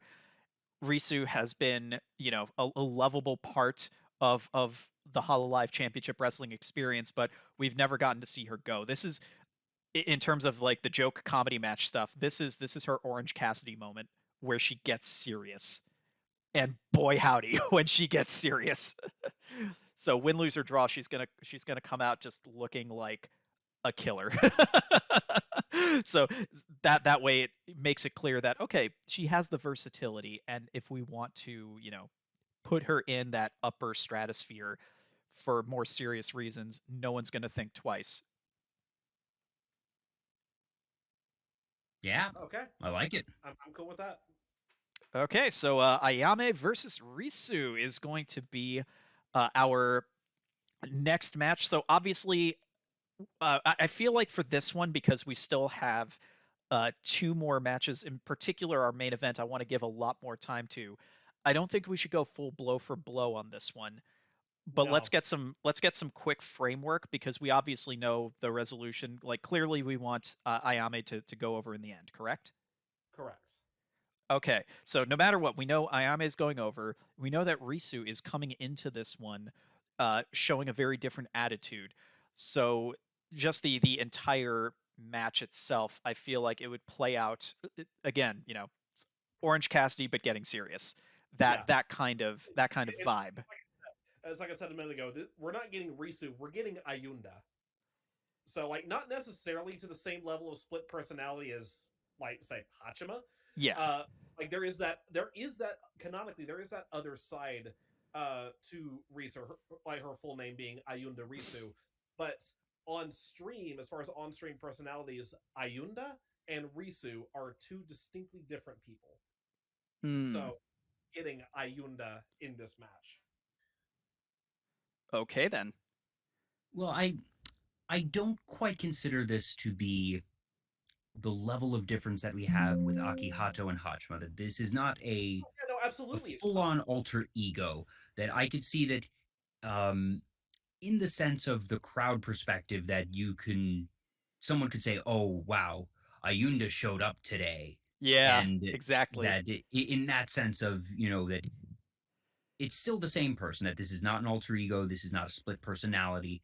That Risu is Risu, but sort of that those are the colloquial names for her when she puts on her serious face versus when she is her more easy breezy self. Exactly. So yeah, cool. So we've got the vibe for that. We know the ultimate result. If let's do broad strokes. How would we expect this confrontation to go? I know I've been giving, some general ideas, but do we have any other like tangible descriptions of what the audience gets once the bell finally rings? Like, is this going to be short and sweet, but something that has a very unexpectedly high level of intensity? Does this become like, Steamboat Savage at WrestleMania 3, but with the two most unlikely? Basically, that is considered to be one of the most technical matches in WrestleMania history between Macho Man Randy Savage and Ricky the Dragon Steamboat. It was so perfectly choreographed. It was like pages and pages of stuff, and they just memorized it and put on a 20 or so minute clinic at the same WrestleMania that's also remembered for Hulk Hogan body slamming Andre the Giant. Like that, many wrestlers, including folks like Chris Jericho, point that out as like the match that they want to have at WrestleMania. That is what kind of a technical classic it is. Okay, I think I like the idea of it being a short but intense match because we just described the Moona Suisei match as very technical, and Ayame's thing as an Oni is that she can be that type of savage and literally and figuratively fiery and very powerful. So I think to maintain some variety in the pacing of the matches, that I would go for the short and unexpectedly powerful. Plus, we're running over anyway, so I think it's easier for time that way. Yeah, short and intense. Okay, so that's the kind of thing we get. Again, it's something that the audience sees. They do not expect it to be what it is. They get this star-making performance for both of them. We see Risu finally get serious. We see Ayame, start to really live up to the potential everyone has expecting. This is one of the unsung heroes of of HoloMania numero dos, but it has double the intensity that you would have expected from this particular exhibition going into the match. Ayame goes over on Risu. No further notes, because we've got our Intercontinental match as our semi-main event, where we have Kanata doing a title defense against an opponent we are yet to determine. I have some suggestions, but I need to make sure that you all didn't have anything already planned before I start spouting nonsense. Well, I don't, and you haven't had as many suggestions, so I'm very excited to Kaito in the chat. Yes, Sandhook. Once again, we're getting requests. Sandhook. Bless. So sorry, you all were saying before the request to Sandhook was dropped. First and foremost, I want to go ahead and get Kanata's entrance out of the way here. Oh, okay, perfect. Mario, you remember Chris Jericho's AEW entrance. I forget exactly what events it was, but when he was sung in by the Inner Circle Choir. Oh yeah, that was Revolution 2020 when he finally dropped the belt to John Moxley. Yep. Actually, before you go further, I would like to select the opponent so that we can give RJ a little bit of time to whip up some Fair nifty enough. graphics since we have that ability right now. So let's put a pin in that just for a moment. I'm so sorry. Who do you have, Mario? Okay, so this is the journey I would like us to go on for tonight. Feel free to, shoot this down if we have something else that makes more sense. So one of the people who I feel has been very important but not as well integrated to the Usada Corporation storyline up to now has been one of the characters that we've at one point basically considered our John Cena before hard pivoting into where we are with our main event. And that would be IRyS, Project Hope, because I want to kind of continue this idea that she is trying so desperately to be the hope for Hololive Championship Wrestling, but just for whatever reason can't get it done. Being in the semi-main of HoloMania, it's the best she can get given the circumstances. But by golly, she'll do what she can. She knows that she has quite the task ahead of her, but she believes in the power of hope. She's gonna be the one to start turning things around for HCW. And when you consider what comes right after it, I think it wouldn't be too much of a stretch to say that watching her watching hope once again fall short, once again being without hope, it won't sting as bad when we go into the main event of night 2. Also, there's the implication there of this possibly being like Kanata, like obviously this not necessarily being the case, but in the moment, the implication of this potentially being Kanata's last hope for redemption. I'm torn because one of the things that I've sort of pushed back on with a couple of these matches already is the idea of I don't want to have a talent losing too frequently unless there is a very express narrative purpose to it.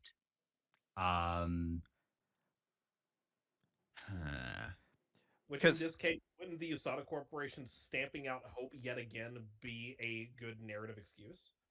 That I can definitely see as her motivation for continuing to try, but I guess I don't like the fact that she has to keep losing. That inevitably Usada will eventually lose their belts. Who pinned Ayame? That no dynasty lasts forever, and yeah. honestly, I'd like to see her be one of the people to get those belts. Mm-hmm. And I guess And that's if that's where I'm kind of going with this. It's a slow that's burn going to be because sort of my plea bargain here, hope that will return.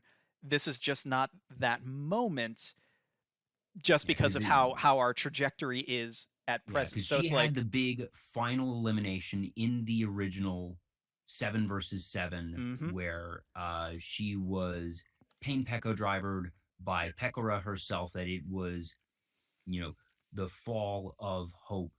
I'm looking back to some of the other ones. IRyS, she was eliminated by Flair in the recent Rumble. Let me check. I feel like we had her in one other thing recently. Where is that? Yeah, because it was in Hologeddon, she was eliminated there, and okay, so it is just those, and I guess she hasn't been in a one-on-one match in a while. Yeah, and I very much want to kind of treat her at least up to this point in the narrative as a literal metaphor for what it has been like during this reign of terror that And we Usada did give has her been one win in the inflicting. past Yeah. because she won the Brawl in the Mall during Yep. Holiday Havoc. Small brawl. The best gimmick. Sorry, My Santa. God. That was such good sheep. But you get what I'm saying. It's like, yes, I know it's rough watching putting these talents through this, but eventually hope will return. And I think for the narrative we are about to construct in this finale of Night 2 of HoloMania, having that one last seed of doubt planted into the I'm good audience, with I think this. is very important, so that people can go into the main event Sure, not fine. thinking, oh, well, you know, Subaru's just gonna go in and she was gonna kill you, da da da da da. That and basically the thing that I want to earmark here is I don't really care which belt it is, but I want IRyS to get a belt sometime in the near future. Oh, I firmly agree. I want her love to have a triumph against someone in Usada. It doesn't need to be Pekora herself. It doesn't need to be Kanata. Honestly, I don't think it should be either of them, because I think while IRyS, we are setting up to be very powerful, that I see her as potentially a holder of Pacific or Atlantic at some point. Yeah, because I both in you know, IRL, Hololive, as well as in our bookings, I genuinely love and appreciate IRyS. She's become, you know, one of the streams that I tend to tune into very frequently. Again, because I'm a sucker for the musical streams, but also her Valentine's Day stream is, oh my Jesus Lord. I'm throwing this up on stream, and we'll fix this in a minute. Congratulations, Kaito. God. You got your wish. You're getting your wish, Kaito. Oh my God! Give me one moment. I just need to make sure I am oh, it's a good thing I had an A part and a B part for this number last time. Holy good God, this is damn it, RJ. Also, I'm so sorry, IRyS. I'm so sorry if you ever watch a clip of this or you ever see these streams. I'm so sorry I had to interrupt my soapbox about how much I appreciate everything you do to share this masterpiece with the world.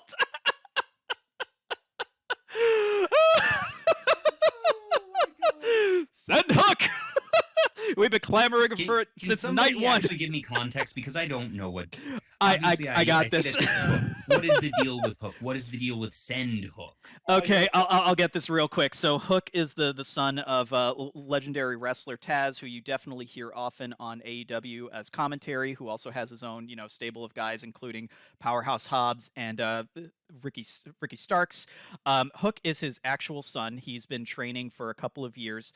And after an early promo from CM Punk, when he started, you know, his feud with Team Taz, he had this legendary line of, you know, send such and such, send such and such, send Hook. That became a thing, and ever since, Hook has been making the rounds, doing effectively very technical squash matches. Like, he'll just come out, wreck a dude, leave. His whole shtick is that, you know, he's silent but deadly. And it's become a meme, even on the merch. Like his merch, it usually has send Hook. So it walks in, squashes opponent, doesn't explain, leaves. Exactly. So send Hook.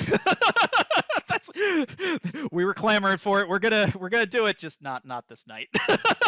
But we had to acknowledge it. There you go, Kaito. There you go. We did this for you, Kaito. So we sent Hook, at least for a moment. Anyway. So yeah, IRyS is you know, one of my personal favorites. I was going to mention one of the recent things that really like emphasizes what I appreciate about her style of presentation, the Valentine's Day stream that she did, and then the rebroadcast of that Valentine's Day stream. For context of those of you who may not be familiar, she basically did this whole thing where, you know, she was pretending to be on a date where she was driving, you know, in a car with a very well drawn stick figure boyfriendo, and it just devolves into mayhem. And it was a karaoke stream, but she was framing it up as, you know, a Valentine's Day date. And for the rebroadcast, she dubs over the stick figure, and it made me laugh so hard. It was beautiful and pure. So yeah, TLDR, I really appreciate IRyS. I also think she has so much potential for HCW's narratives in general, and were it not for the next match that we're about to book, she probably would have been like the ultimate hero. So having this kind of like not quite their hero's journey lends to so many possibilities, and for the narrative, like I like her being the avatar of what the experience has been, because that's her whole shtick. So really leaning into that. I All right, hate you've doing this sold to me. her. I hate doing this to her, but it works for the I'm narrative. reassured by that. Like I said, I've been making bargains all day today. Of all right, fine. If we're gonna do this, there better be a payoff, and I do believe that we're gonna get this delivered both for Suisei and for IRyS in their own respective ways down the line. So let's do this thing. Yep. So Okay. I'm sorry, IRyS. I'm so sorry. Forgive me, IRyS. The question is, how close is this or is this not? Because the How- one thing that we've been building up for Kanata very consistently is that she is, after Roboco and Subaru, probably the most just physically powerful person on the roster. Meanwhile, her big character arc, as I mentioned earlier, is that she is being effectively gaslit by Pekora into believing that she is to blame for Coco's graduation, and that Kanata has been in a very dark place for this arc, that she has been a shell of her former self, just sort of glazed eyes, mumbling, at risk of hallucinations that we almost teased that she was hallucinating, confirmed later, no, it actually was just Zen. But that we have made it that, she is a fallen angel right now. And it's, that classic anime trope of the hero being brainwashed or just sort of broken into a state where they become villainous because they feel despair. I That think very classic magical girl gone bad trope. I And think I that's got what we're you. really embodying here. I think I got you. So before we can even get into that, and I will answer that question in the course of the narrative I'd like to spin here. Please. Because I put that pin in it before, I think the time is now. Let's get Kanata. Well, before we get to Kanata's intro, let's have IRyS come to the ring first because I feel like Reach, you have something very special planned for Kanata, and I think it'll play into the psychology of what I want to do next. So let's do a quick workshop of IRyS's intro before we get into your intro for Kanata, if that's okay. Unless you need her to come out first. Not necessarily, no. Okay. So what would we like to see for IRyS? Like, do we want to have her, just have a fairly standard entrance? Do we want to, give her something special? I know we're pretty deep into night 2. So how do we want to allow IRyS to come to the ring? Do we also want to portray her as like a possible savior for HCW, like give her a very grand entrance, or what would be the most appropriate thing before? Because again, we're doing this as the semi-main, so we technically can do the big entrance, but I don't know if we want to take too much time to do that, given where we are in the card. We could probably get away with a somewhat grandiose like savior entrance if we want to. So we talking like Shawn Michaels in his match against Undertaker? Yeah, that's kind of what I'm thinking here. Like literal descending from the heavens, like really being on the nose about it. Yeah. It is the first singles match she's had in a while, at least in Okay. pay-per-view. So All right, so we'll give her the Shawn Michaels special. So descending from on high, big ornate, heavenly vibe to it. ooh, Yes. keep going. Let me know when you're done with IRyS. Yeah, makes her way down to the ring, or maybe she could even be, like she could blast past the stage entirely, like she'll descend down into the center of the ring. You'll just already be there so that she can be in position for the introduction of Kanata. Any suggestions, requests, or does this pretty So much I have ideas for Kanata. So are you done with what you want for IRyS? I am. Should we let Reach go with Kanata's intro though? Because Oh, did you sounded have like Reach? she had something, and I was just like timeout so we could set up the. Okay, yeah. So you do yours. I have an idea that I might amend onto yours, but the idea I have is a bit bare bones, so I want to hear your idea first. So again, AEW Revolution, Chris Jericho coming out to the Inner Circle Choir singing his theme song. Mm-hmm. It was very good. I played that clip so many times that week. Go on. That literally just that. Like she comes out. Like we have the choir on stage singing her in. She comes out to. At this point in time, I think I'd be okay using the song Judas as her heel theme. It's like she comes out to Judas. Little bit of stage pyro, not too much, but little bit of stage pyro behind her as she walks out. And it's funny that you specifically use the words "forgive me" when you're saying "forgive me, IRyS." Go on. Her UC uniform, she has like the black leather biker jacket with the words "forgive me" etched into the back of it. Oh, this is so good for where I wanted to go with this match. Oh my god! Please go on. And then, like that's basically it. Okay, so I'm very glad I waited, because the one detail I liked of my idea is not mutually exclusive to yours, Reach. So we have everything that you just said, the choir, the biker jacket. That is all just so. My one alteration that doesn't, I feel, interrupt or change anything fundamentally from yours. We had IRyS descend from on high. Kanata emerges from below. I was gonna say, like, rising stage. Yep. Okay. Rising stage. Yeah. That Kanata, fund it, book like it. I said, that she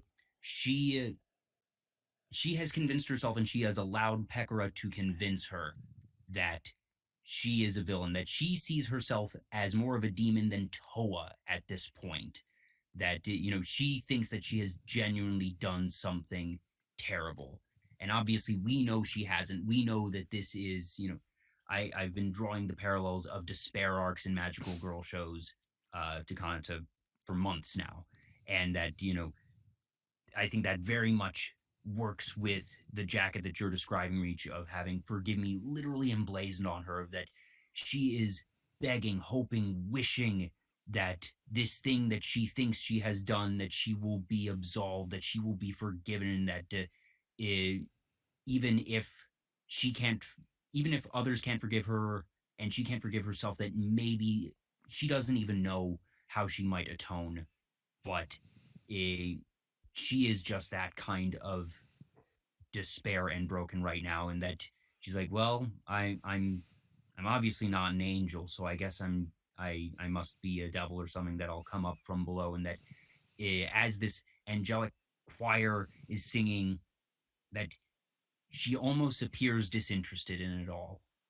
Yeah. That she's, as I've described previously, slightly glazed eyes, not even the type of stoic that we have used to describe other talents, that when Botan and Towa walked in, that they were business stoic. Yeah. No, this is just like when broken Moona and walked sad. in, she was Yeah. business stoic. That yes, that it's just, it is sad, and that she, rising stage, emerges from below to create that parallel, that difference from IRyS.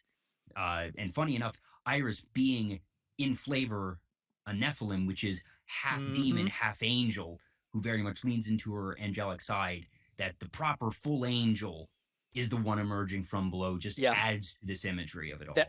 That's what I like about that too. Because that's part of why I wanted to position these two specifically in this match: the fallen angel versus the half angel, half demon. Essentially, it's like the one who should be, the more, I guess you could say, heelish, is the one coming in as the face. The one who should be the de facto face is just the worst as a heel. So this visual plays to that dichotomy. So that's perfect. Thank you for that. This makes what I have to say so much easier, because Sweet, just the imagery has already been set up. Now, I want to preface this by saying we definitely should make a note of this somewhere, preferably in our group chat notes. I would love to see a 1v1 rematch of what we are about to get, but with full-blown angel and demon powers coming into play. That is not going to happen here. I we need to have that because they have the potential to do it, and there would be that expectation with all this grandeur, this pomp, this circumstance that we're going to get like we're going to get exactly that. It's like, hey kids, you love Devil May Cry, we're about to have that in front of your eyes in a Hold on. wrestling So ring. idea I'm putting in the chat. But yeah, we need You to keep have going. I'm typing it. yeah, we need to have a proper 1v1 rematch where they use the full extent of their powers. The match officially begins after everyone's been brought in the ring. Championship has been presented. IRyS tries to reason with Kanata. She to borrow the classic phrase, she feels her pain.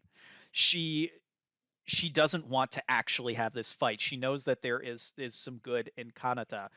People are just like, oh, that's a bold move. Starting this off with, you know, trying to reason with someone who is, you know, well beyond. Kanata still dead-eyed, just does not respond. She is just no selling this. IRyS is really trying. Like, she even like very lovingly grabs her shoulders, you know, is trying to speak to her, you know, reason with her, offer her kindness. It's just like, you don't have to do this. We're really leaning into the magical girl tropes here, and frankly, IRyS's outfit is one of the most magical girl outfits in Hololive, that we're having the actual snap out of it type of thing that, like I allude to, the classic, you know, brainwashed or despairing hero who has the friend who's saying, you know, snap out of it. I know you're in there, and that obviously that does not work at first. Eventually it does work. Eventually the hero emerges from within, but you always have that struggle and the friend trying to snap them out of it, sometimes literally, as you're describing, shake them out of it, and that it doesn't work. Here's my question though. In magical girl shows, does the person that they're trying to snap out of it just absolutely mush the person down to the ground and pummel the living bejesus out of them? I'm talking. The way I would describe this in ways that might play to you a bit more, Mario, that aren't there at least a couple instances of this in DBZ? That I know there's the arc where Vegeta is brainwashed, and I know that he's always been sort of an anti-hero to begin with, so maybe it's not quite as visceral, but the type of thing that the Majin Buu symbol, which, funny enough, continues to be your logo to this day. Yep. That well, unintentionally, but yes, but yeah. But isn't there sort of an arc there where, you know, he is? Actually, no, because I guess given what I know of DBZ, that was sort of him. He aligned with Majin Buu, didn't he? Yeah, and also you're also presuming this is going to be an actual competitive fight. No, this is just a straight up beating. She knocks down IRyS, wails on her. There are two comparisons that come to mind, and we could take either one. The first is something that Bryan Danielson has been doing since his heel run began, which is he finishes his matches with just a brutal stomping of the face of his opponent. He'll grab their arms when they're on the ground and just kick their head in until the referee, until he either has to, you know, put in his submission or the referee stops the match because the opponent is just out cold. He has literally kicked their face in. Alternately, in a much darker version of something I joked about during our intermission, that I was like, oh man, it'd be hilarious if I'd remembered this, you know, for the last chunk of our night one main event, because Nanomachine, son. Senator Armstrong beating the crap out of Raiden in Metal Gear Solid Revengeance. Like, just, I'm talking an out beating. The match doesn't even begin. Kanata does not want to deal with this. Actual savagery. Legitimate, like, they have to stop the match. They have to pull her away. Like, you have the entire Holostars referee crew coming in to just stop the violence. If we want to bring a meme into this very uncomfortable scene, this is very much The Simpsons, stop, he's already dead. He's already dead. Like, she just, this is not a match. This is a savaging. And nobody sees this coming. There, Enma runs out there. J Chat is out there. Any They clear out because we need everybody here. This has gone completely out of hand. This match never started. Like the bell rang, but that was it. It was just Okay, sure. Honestly, I'm usually, the dark and savage writer amongst the three of us. This was a possibility that had occurred to me, but I was like, nah, I feel like we're trying to make things a lot more equal tonight, and while I Nope. don't think that IRyS is actually going to give Nope. that while IRyS won't really push Kanata to her limits, I don't know if we ever want to have a squash match in Mania, much less in the penultimate match. But yeah, Well, no, let's this just say I don't need to be convinced any further. This was actually a scenario that had occurred to me, and I had sort of opted against it, figuring I don't know if that's what we want to do. I don't know if Mario and Reach would be super on board with something that level of savage, of just the literal beat down. Mhm. But if you brought it up, not me. Yep. So yeah. No, and look who I sacrificed for this moment. I'm so sorry, Yeah. IRyS. I'm so sorry. And apparently so is I Kanata, very according much to her jacket. like that. and you see this sometimes in anime and other shows that when it's the hero who is trying to snap their friend out of that brainwashing or whatever has made them go bad, and that it not only doesn't work, but that you've gotten up goes close badly. and personal with me, that it goes badly. And this is that moment. It's just one thing that I've described very frequently about Kanata is the fact that she's just almost passive, disinterested, and that while she is wailing on IRyS, the question is, what is her expression? Because it could be one of a small handful of things, that it could be just the totally impassive, and it is like you're standing in front of me and I think I need to beat in anything in front of me. Or could it be something, perhaps? And here's me getting back to my good old, wicked writing ways. Let's see if we're thinking in parallels, because I already have an answer for you, but go on.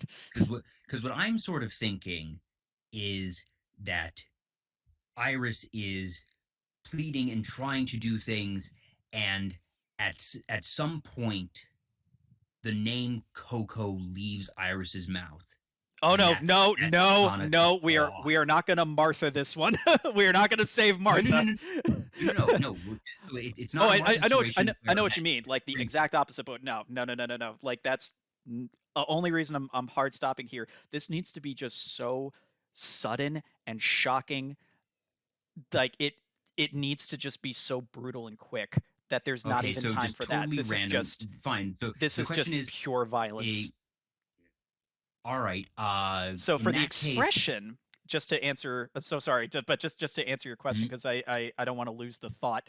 Kanata, she still has that blank expression, but because we obviously want to set something up in the future, if you pay very close attention, please do what I think you're about to do. There's a small tear slightly welling up in her eye. There you go. But you wouldn't know it unless you were positioned in the correct side of the arena and really paying attention. But no one's going to be seeing that, because all they're seeing is just this absolute massacre in front of them, the chaos of everything going on around you. Like, she didn't want to do this. She really didn't. She feels something, but she just can't stop, because in her mind, she's too far gone. There is no hope. Okay, I was going to say that she is visibly crying, that she's not weeping as she does it, but it's the type of thing that like sort of eyes wide, and that there's tears visibly coming out of both eyes as she wails on IRyS.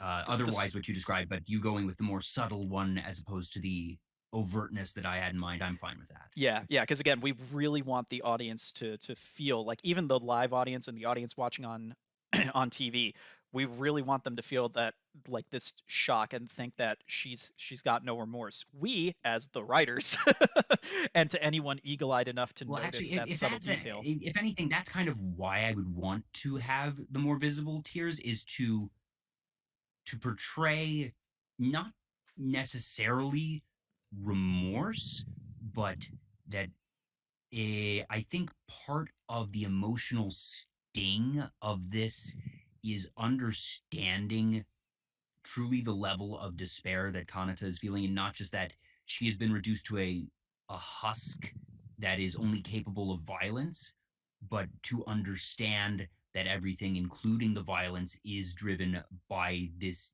deep anguish. Okay, so then instead of just tiny tear, like definitely a tear that streaks down, but it's not something that even Yeah, commentary she's not draws attention sobbing. to. Yeah, no, She's it's just not sobbing, but her eyes are watering, but that there is on no a biological Mhm. level, Yes. that her body is expressing the sadness that is just gripping her. Bingo. And while there's no feeling of remorse, I do want it to be clear that the state that Kanata is in is not mindless killing machine. It No. is still just the word I always come back to is despair. Exactly. And that's why the tear had to in some capacity be there, even with everything else portraying otherwise. So yeah, that's our semi main. Mm-hmm. Boy, is And like you can hear a pin drop by the time the audience is for like Kanata is despair. The word for the audience is discomfort. oh That yeah.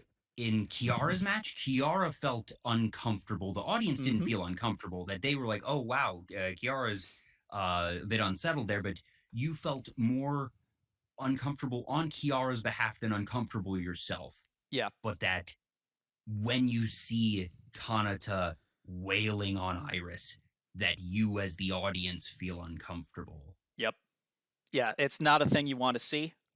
It's not something you would normally want to do in a big show like this, especially in, of all things, the semi-main. But considering our journey that we are about to come to the end of at night 2 of the second ever HoloMania, I promise it's gonna be worth it. I am also so sorry, IRyS. I'm so IRyS, we love you, sorry. and likewise, Kanata, we love you. That part We love of you why too. we It's write just this this was the way so that we do this is was so because perfect for this particular type of story we're telling. I'm and so sorry. I'm so and that sorry. the reason it works so well from a writing perspective, and that we think to write in this way, and why we are so jazzed about writing this way, is because it is such a incredible divergence Mhm. from Kanata's nature, and it's the type of thing that eh, people who feel guilt, whether legitimately or unduly, whether it be in their own head or imposed upon them by others, that uh, regrettably people can do terrible things when driven into grief. And the exploration of it in fiction, I think, is something very compelling and very powerful. And we use it here as a vehicle for emotion. Not that we think that Kanata would ever remotely be capable of these types of things. And also, this is the kind of nuance you can't normally do in traditional wrestling. Again, that's one of the things I Mm-hmm. love about these streams. We get to go a little bit beyond because we have that flexibility and we have, the breathing room to be able to tell these kinds of stories. So, we've just told a very tragic story that the audience is again pin drop silent, feeling very uncomfortable. It's just like, oh god. Oh, this is and if you look at the Like numbers, the air has Usada been Corp taken out of the stadium. That usually the penultimate match is something that gets people jazzed and hyped, and that way you go into the main event with everyone already at peak levels of energy. yeah. And it's the type of thing that I anticipate during the entrances for the main event, that there's still this lingering, I was even going to say as I transition our match graphic to our main event, I think the proper entrance order normally it would be challenger first, champion second. The challenger or the champion should come out first. We want to ride this emotional low. We want people so mad because, like I was about to say, if you look at the scorecard for both nights of oh yeah. HoloMania, Usada Corp looking to clean sweep once again. Look at the damage that has been wrought upon everybody, including the members of Usada Corp. We keep going back to Kiara night 1. She is she's emotionally devastated despite taking the win.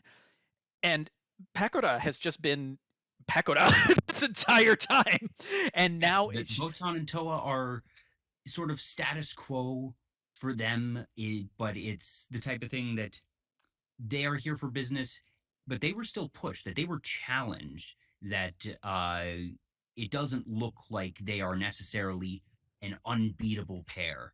Then you have Moona, who had a very compelling technical match with Suisei, and it was, again, a very close one where Suisei almost felt favored.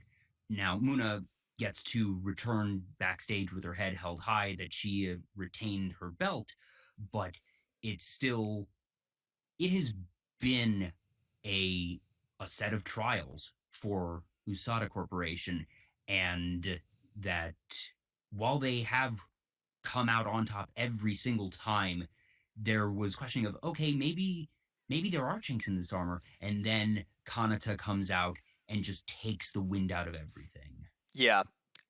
Just a quick thing before we get into the entrances.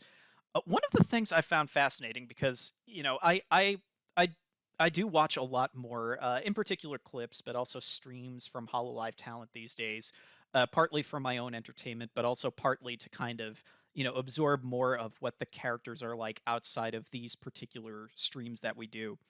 And recently, I've been catching a lot of stuff that just amuses me because of the current arc that we have, particularly with Subaru and Pekora's relationship as fellow Hololive members. Like, they're basically paired off as like a duo, especially in the Minecraft streams, I've noticed. So to see that relationship kind of flipped on its head for the purposes of the story we've been building to in this match has just been absolutely fascinating as a storyteller. And it's just one of those things that, like, I genuinely hope that someday they get to stumble across any of this, even if someone has to translate half of the crap that we are talking about. A lot about. to translate. That's the thing. We don't make this stuff very easy or clippable because we're so long-winded, and I like that we're long-winded. But yeah, but like I hope that someday it will like get back to them so that they can appreciate how like we interpret these things in such a unique way, but still without meaning to kind of honor the honor the connections that are already existing out there. So this is a pair of cohorts who have a very competitive history, a friendly one obviously in the real world, but here we have who basically has become the true villain of our story against the true hero that we have been waiting to see return in our story. We very deliberately took Subaru out of the picture as one of the first acts in this entire arc, which is now, this is getting to the fourth pay-per-view of the arc, that it is an extended story, and the incident with Subaru happened before the proper debut of Usada Corporation as a unit, that this was part of Pekora's earliest machinations, recognizing that Ozora Subaru, as the head of the Mixed Martial Arts Club, was one of the few people that it stood to be the face to her heel, and someone who would have a sense of justice, that would be a force to be reckoned with, and opposition that Pekora did not want to have to deal with. So she got someone else to do it for her. In this case, Botan. Yep. So with all that history, all that anticipation, and all these fun little real world elements that make this particular main event so poignant, it makes sense then that even though we are riding the low of the semi-main, the brutalizing of IRyS being stretchered out and everything, it's a very uncomfortable situation. The shining moment that Usada Pekora has been waiting for. We said all the way back in the Holo Rumble that kicked off Hololive Championship Wrestling in the opening package. This is what all of the talents in Hololive Championship Wrestling essentially fight for. This right to be the queen of the mountain, to be the one to hold this prestigious prize and be the one coming into this match as the champion, to be celebrated, to be hailed, to be respected, to be admired, to be loved. And at this time, it's not a grudge match, because of note, Subaru does not know that she was framed by Pekora. She knows that she was attacked abruptly by Botan for reasons unknown to her, because Botan assumed that Subaru knew why she would be retaliated against, because she assumed that Subaru was the one that attacked Lammy. So there wasn't an exchange of dialogue between them. And Subaru has only recently returned, and she has not been super keen to approach Botan to ask, frankly. But because of that, she also just has had no reason to investigate or believe that there may have been other factors at play, that there may have been people behind the scenes manipulating. She has no personal stake in the Usada corporation or against them. That she sees, all right, there's this faction of girls that have, taken all the belts, whatever. I'm just going to fight and try and do my best as I have always done. She doesn't have that added motivation. She's not going in looking to knock off Pekora or get vengeance against Pekora. She is going in this as a competitor, as she always has, and she is none the wiser to everything that has happened conspiring against her.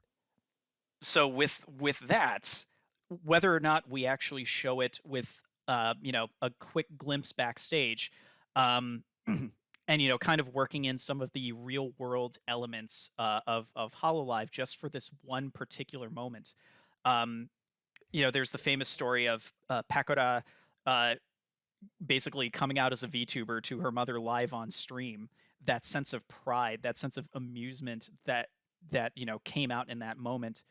Before she goes through that curtain, she takes a moment. She's actually fulfilled. She feels like she has truly made a dream come true. She doesn't care what she did to get to it, but she did it. There's almost this purity before she steps through the curtain. She has made sure to give herself the most grandiose possible entrance going in, all sorts of flourish, possibly, streamers, streamers, pyro, you name it, like every gaudy WrestleMania entrance you could ever think of rolled into this moment. That is Usada Pekora's introduction to the stage. She walks out. In her mind, she is queen of the world. To everybody else, oh, they don't treat her like a queen. Like I said, nobody in the faction gets booed except for Pekora, because everyone else is either there for personal reasons or and haven't done things that are terrible and are just aligning and happen to be in the faction for, like I said, those personal reasons. Or if someone has done something terrible, it has been due to Pekora's machinations. So she is making her way down to the ring, living the dream. She has the gold. She has the entrance. She is living her best life. The boos don't even faze her because she is having the moment she wants. She makes her way down to the center of the ring. She just hears cheering. It doesn't matter if it's positive or negative. And there will be positive ones because some people love cheering for the heels. That it's not all boos, but it is only for her that any boos at all are really audible. And that's assuming people even have it in them because they're still shell-shocked. But for her, this is her moment of purity. This is her truest moment of triumph. Winning the belt was a triumphant moment, but being able to be the number one person, that is her reward. As the reigning champion. So there's a reason I was really emphasizing this entrance, because I want people to understand like the moment, because that is a dream for anyone who either is a fan of professional wrestling or has gone into the business. Like, your dream is to be that person in the middle of the biggest show, the belt over your shoulder, having that moment. She's having that. No matter what actions she took to get there, we as the audience and we as the writers obviously frown upon it. In her mind, and you could see it in her face, she is in like this own personal nirvana. She doesn't care what she had to do to be there. She's just happy that she's there. She did it. And now we bring out the challenger. This is where the audience comes back to life. Before I go on, were there any specific entrance items that we had to go through. Because I'll tell you right now, I know Reach, you have this match scripted blow for blow, so that's also why I'm getting all my talking out of the way, because I am going to sit back and just let you tell the story, but I want to get us very to that much point. Same.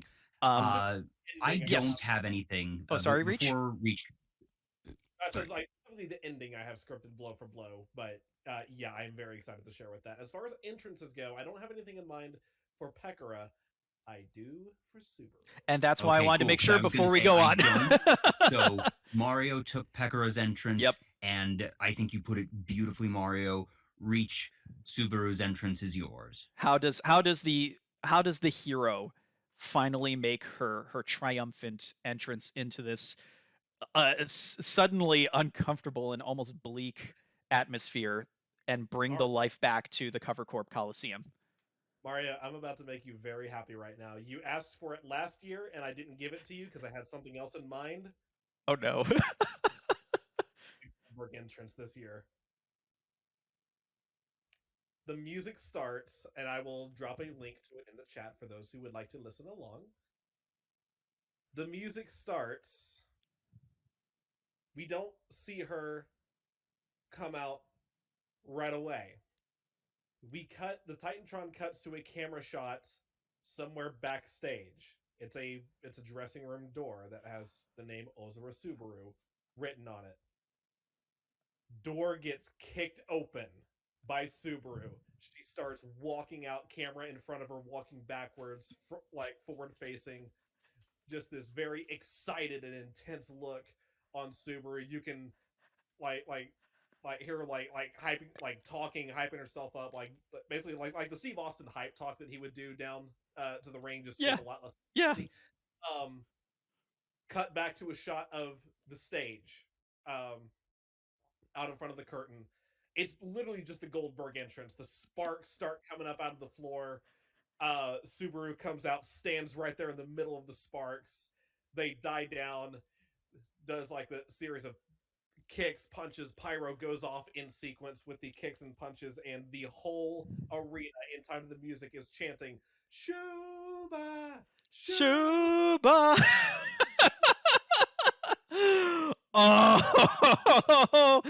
Oh, you know what's coming up. You know what's coming up. Right it's right now. It's on the screen right now. Yep. And it's great that we're doing this because I wanted to do some variation of the Goldberg entrance actually in night one. I'm glad that we held on it so we could use it here, because that anticipation going into it, that's when the crowd starts to really get their wind back, so to speak. So yeah, that is an appropriately epic introduction for the undefeated, mind you. Was that Subaru? Like, this is I love it. Has never been pinned or submitted since the start of a Hololive Championship Wrestling. Just wanted to throw that reminder out there. Yep. Also, and I think Pekora, I don't know if she ever has been in a one-on-one. That both Subaru and Pekora have obviously not won Rumbles. But I don't know. I'm trying to remember if we ever had Pekora lose in a singles match. Oh wait, because Subaru wasn't in that first Rumble, was she? Because she was on the card, but she wasn't in the match, if I recall. Oh, she might have. So when I say she's undefeated, she never fell. Undefeated. Like Pekora, I believe, has taken a tag loss. I think she was in the. Wasn't she in the first Rumble? Pekora took a tag loss in one of the weekly shows. No, she took a tag loss in the Monday after Mania last week. Okay. She was in the Rumble because she and Moona got to do some stuff together. She also took a tag loss at last year's Mania, actually in the tag team ladder match. Yeah, so all the more reason. So we have the legitimate, undefeated Usada Subaru coming up against the up till now giant asterisk after after last year's Mania, undefeated world champion, reigning and defending, but through very dubious means. So all the more reason why, you know, that walkout for Pekora means that much more. It's like, look at how many L's she did have to take even before then. Just to this point. Yeah, so to have that confidence that, you know what, I managed to get here, even though I'm good here, I think I can finally do this. I don't care that it's Shuba. Shuba's not going to kill me. I'm going to kill Shuba. We're having duck tonight, baby. Duck season. Wabbit season. Duck season. Wabbit season. Oh my god, actually, duck season, wabbit season. Duck season, Wabbit season. We will find out in the even main intentional. event. Everybody, this is your HoloMania main event for the Hololive Championship Wrestling World Title. We have been building up to it. We are ready to make this happen. We have our combatants in the ring. The audience is coming back to life because they are inspired by just the pure enthusiasm and just sheer fighting spirit of Subaru. Let's have this bell ring. Let's have this match go forward. I'm gonna hang back for a minute. Y'all take this. Oh, how do we even start this? Like we've said, I know how it ends, but how do we start? How do we kick this thing off? I think Pekora is the aggressor, because she's always the aggressor. Okay. She's a war criminal. Well, I mean, arguably so is Bugs Bunny, so it fits. Yep. Oh man. Okay. So we have Pekora on offense from the very early going. Question is, does her offense actually phase Subaru? This is also very important because I don't know how we're going to build to the finish, so I want to make sure that we appropriately balance this. Now, this doesn't need to be Roboco Zen, but this definitely needs to be more than, certainly more than Kanata IRyS by default. and definitely more than even Ayame Risu. Like this one, even if it's lopsided in terms of power, I feel like it should definitely be a main event worthy match. We're talking minimum 15 to 20 minute classic, even if it's not a nonstop clinic. There should definitely be some ebb and some flow. Like this is what we've been building towards. So probably Pekora's early aggression might catch Subaru off guard to start. Subaru is obviously going to very quickly adapt to it, but Pekora is definitely going to get in a lot of strong early offense fear, keeping Subaru on the defensive. Maybe not necessarily doing a lot of damage, but definitely doing what she can to make sure that Subaru can't get too much offensive back in. Probably going for a few early pins, trying to put her away as quickly as possible. Because Pekora's no dummy. She knows exactly who she's in the ring with, and she knows she has to, if she doesn't put away Subaru as quickly as possible, it is very quickly going to turn into a war of attrition, and it would not fall in her favor. Okay. All right, so we have that going. So we have that going as well. Now for this, because it is main event, do we want to, you know, maybe take it outside the ring? And if so, like, do we want to go, you know, fairly far outside the ring? Do we want to keep it fairly contained, like to the immediate area? I like the idea of spillover because we've been pretty contained to the ring throughout both nights so far. So I think that of all times, this is when we should really start going places, both literally and figuratively. Okay, so we can definitely run with that. Also, I think this might be this is definitely the match where, even though they probably have reset at least one of the tables we've destroyed this weekend, F in the chat for the announcers tables, because we've been very, very generous about that. It's the main event of HoloMania, so... And let's go ahead, since we are running under Japanese rules, let's go ahead and take full advantage of that 20 count. Let's just All right. Okay. At it, because we can have them, because introducing a foreign object into a match is illegal. Using your environment is not. That is correct.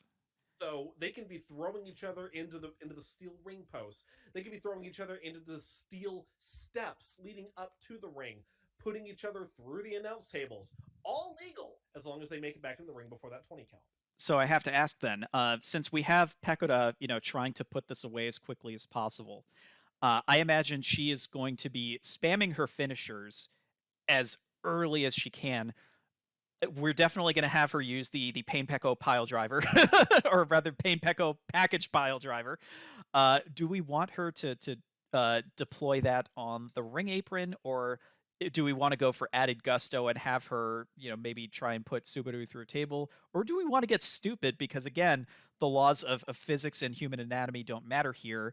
And we could have something as absurd as, I don't know, an avalanche Pain Peko package pile driver from the top of the turnbuckle through a goddamn table. Possibly ours, unfortunately, because I think that would be the closest one. Yes, and absolutely hell yes. No, I'm not even kidding. Like, there's a organic buildup there in just how desperate each of them, or how much more desperate each of them are getting the longer the match goes on, that they're pulling out all the stops. They're going for these high risk maneuvers off the top rope, like off the top rope avalanche pile driver into a table, off the top rope superplex down into one of the announce tables, off of the top rope. Like, this is the I don't even know what the words are that I'm looking for here to try to describe this thing. This is the single most high octane match that we will have seen all weekend. And that's even including night one's main event. Yeah. Something. Okay, so then let me put this out here for you then. So we have all sorts of exchanges, signature maneuvers that position both combatants in certain spots to have these highlights we've had. So, we have a series of exchanges that say, allows Pekora to deliver the Pain Peko package pile driver on the ring apron. So okay, that still isn't enough to put down Subaru.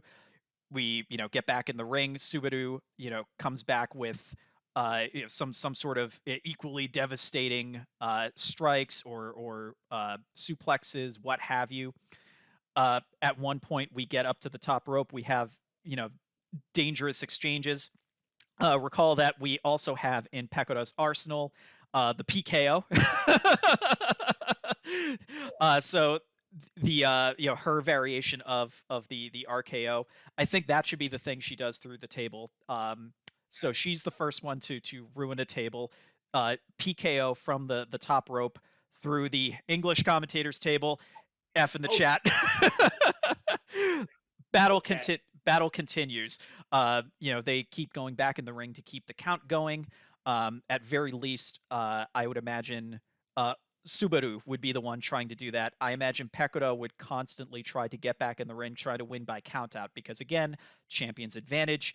A countout does not mean a title transition, so she can still win by countout. That's cool. She is fine with this. So she'll usually be the one trying to keep Subaru out.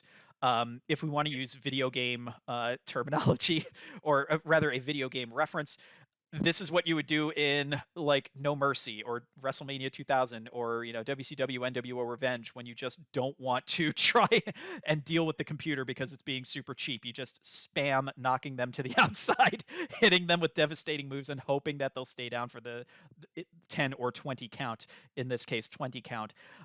Subaru actually gets some sick offense as well. At one point, when we're back climbing up on the apron, Subaru, despite all the damage she is taking, showing her strength and fortitude, at one point counters a suplex that would have happened on the ring apron to the outside, puts Pekora up on the turnbuckle, climbs up, showboating to the crowd, like getting fired up. Like imagine Subaru's very very loud and enthusiastic yell.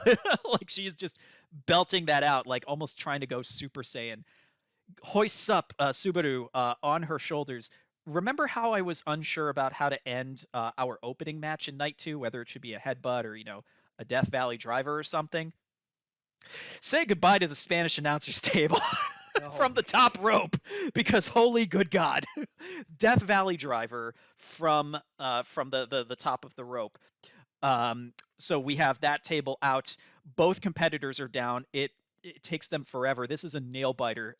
It looks like Pekora could still retain via a double countout. She's mostly okay with this, but Subaru barely gets back in at the count of 19, breaks up the count, doesn't even roll back out. She vaults over, flings herself over the rope and just splashes down onto Pekora. Like she is throwing caution to the wind. She is not the type who would normally do the high-flying maneuvers, and it shows. It's a very sloppy slingshot into Splash, but she just wants to try and put her down, drags her back into the ring. I think at this point we've had enough, back and forth in the ring, outside the ring, that with the kinds of maneuvers being unleashed, does this put you in a good spot, Reach, to finally start building to the climax, or do you need a little bit more of a bridge? And if so, what should I be bridging towards at this point? I need Pekora to go back on the offensive just a little bit to set up what I have in mind. Okay, perfect. So we get back in. We have one of at various points during all of this chaos I've described, at the points where they're both back in the ring, we've had the occasional pin attempt. Not even a 2.99. It's like not even a 2 count. Like kicking out at 1, maybe kicking out at like 2, maybe. But they keep getting back up. We are starting to get them worn down. It's obvious to Pekora that she can't use her power moves here. She has to take a bit of a chance. She's been trying to avoid this the whole match because she knows that this is Subaru's specialty, but the champ will do what she needs to do, especially if Subaru wasn't expecting this from the champ. She tries to have a repeat of the end of Holo Queendom with her cash-in. She starts slapping on the submissions. She goes through everything that she knows. She even slaps in the deathlock. There are moments in the deathlock where it really does look like, oh man, Subaru might tap. The audience is just like, no, not like this. Not again. Not after everything. Come on, Subaru. Like, this is your specialty. But Subaru starts to reverse. She causes Pekora to have to break the submissions. Every time Pekora locks one in, Subaru, after just long enough on this second wind, starts breaking the counters. Pekora starts to get more frustrated. At one point, we get a double down because she starts doing her offensive move set again, but they're both just exhausted. They have thrown bombs at each other. They have put each other through tables. They have tasted the ring apron more than once in ways that would have been match enders. Like, this is getting desperate. And just for one last desperation move, because this is never the finish, and God help me if this was actually part of the finish, I am so sorry. Because I'm using this as a transitional move. Pekora, in an act of desperation, manages to counter one attack from Subaru, turns it into a goddamn Canadian destroyer. Middle of the ring, Canadian destroyer, double down. Pekora, using whatever strength she has left, just... What is a Canadian destroyer? Basically, you're front flipping into a pile driver. Enough said. It's one of those things that... Yeah.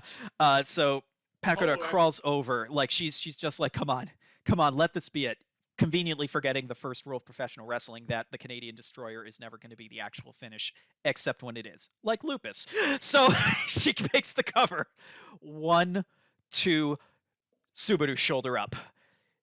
Pekora is just like, come on, are you kidding me? She's getting exasperated. She's getting frustrated. She is screaming. She's having a temper tantrum middle of the ring.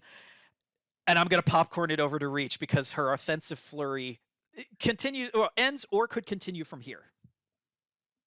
1, 2, shoulder up at 2.9. Seamlessly, Subaru whips around, gets behind Pekora, locks in the Sheep Killer.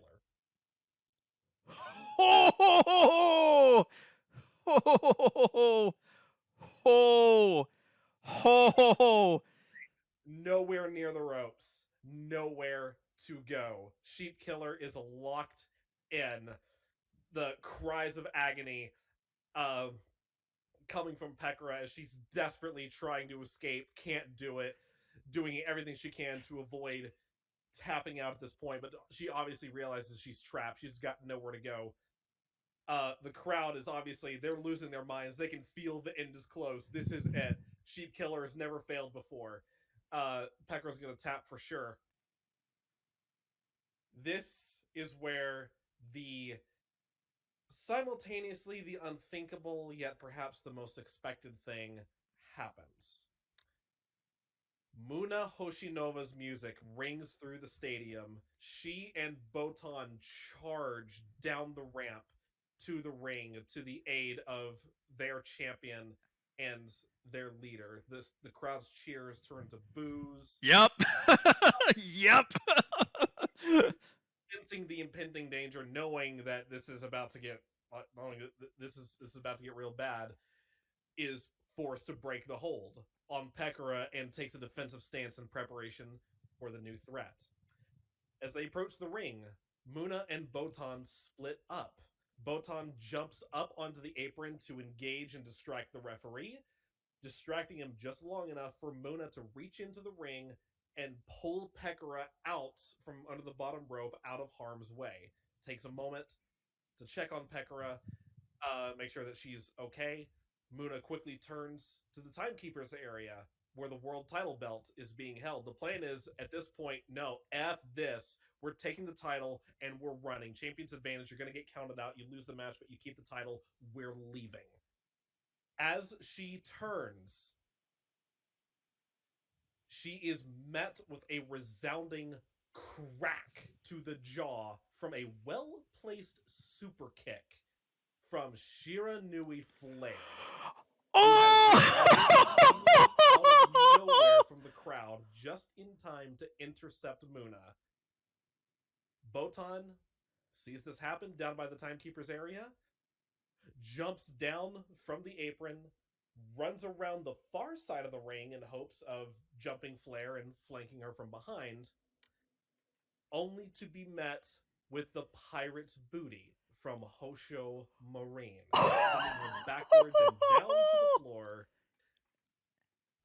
courtesy of Marine's backside. Yes! Popping the crowd. The crowd is going wild. Like this is that moment. Like again, the wind was taken out of their sails before.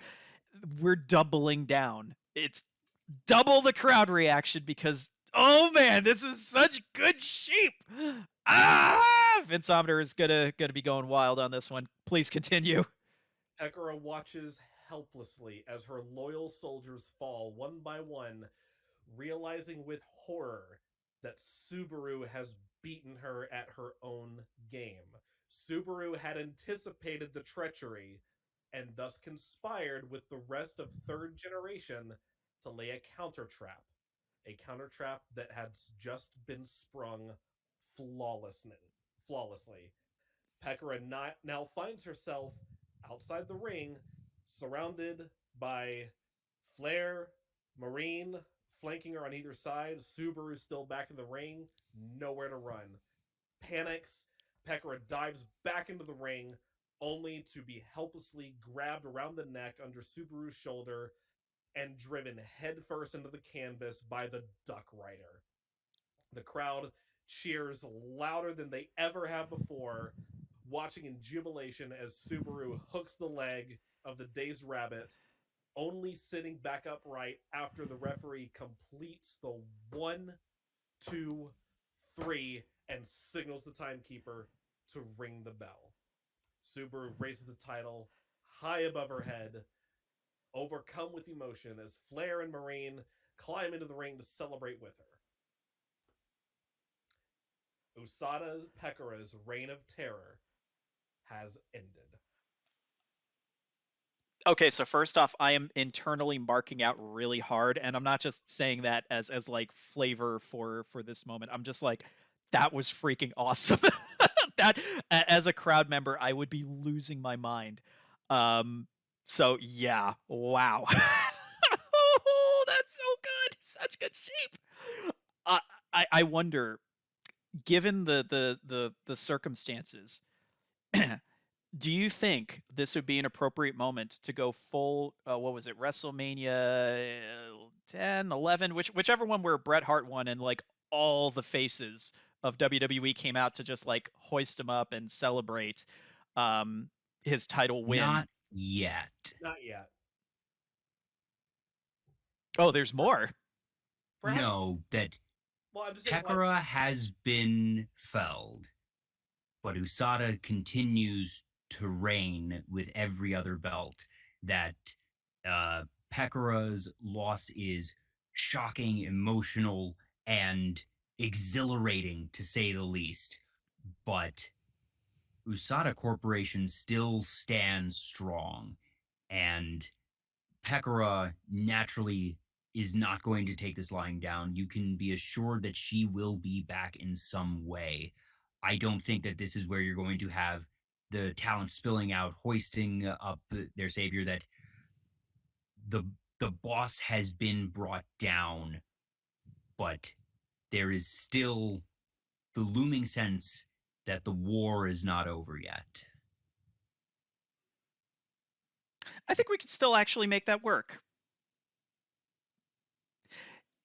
Yeah, yeah. No, I think we can actually still convey that, but add to the jubilation, because we definitely want to have this moment, because again, there was a reason why we went really dark in the build up to this match. In the previous one, we really wanted to go from the lowest low to the highest high, because even for a moment, yes, we definitely need to be cognizant of the fact that, yes, all the belts are still there, but at least for this moment. Yeah, RJ is also mentioning Lex Luger's victory at SummerSlam, that was a weird one.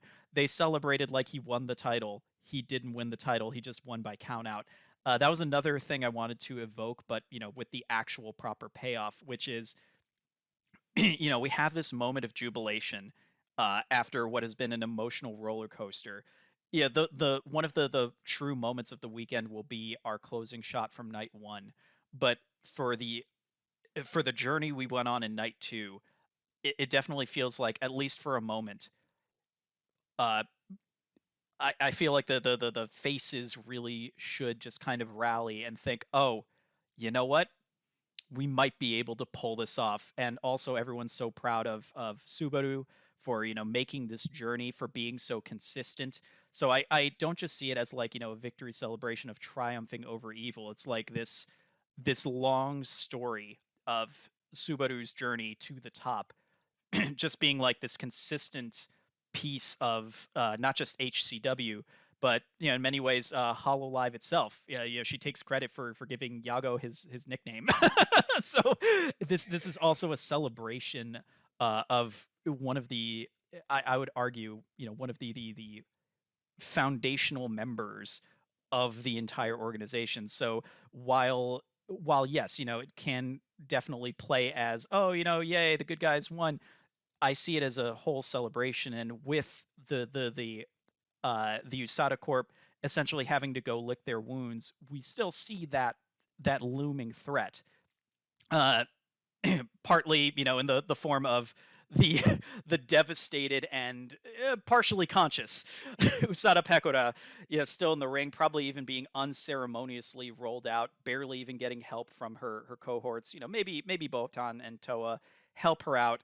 No one's really coming out to support her. All she has are her mercenaries at her beck and call, just paying lip service to the boss to get her out. She obviously has malicious intent in her eyes. We get cutaways that really portray this, but the story for the moment, to send everybody happy after what has been an emotional roller coaster, is the triumph of Ozado Subaru. Like, That's the only reason I'm really kind of lobbying for something close to that, because this victory, certainly because of the story we've told up to now, is more than just the turning point for essentially, bringing hope back to Hololive Championship Wrestling, showing that yes, despite everything that's happened up to now, we can turn the tide and get our beloved company back. But also, it's a celebration of one of the longest stories in Hololive. At the very least, I would say, like, along with Flair and Marine, since they're there and they were Oh yeah, very I think that decisively everyone who played a part in this Right. absolutely sticks around to revel in the victory. I don't see the full roster pouring out of the tunnel for a grand celebration, but certainly everyone who collaborated and coordinated for this should be celebrating. Yes. So yeah, like that, and maybe at least for gen mates coming out too, like all of second gen coming out to celebrate. yeah, because we did see a little bit of that in the previous title victories. So it is nice to have the fellow gen mates coming out to support their gen mate, because it's like, hey, this is awesome. Like, good job.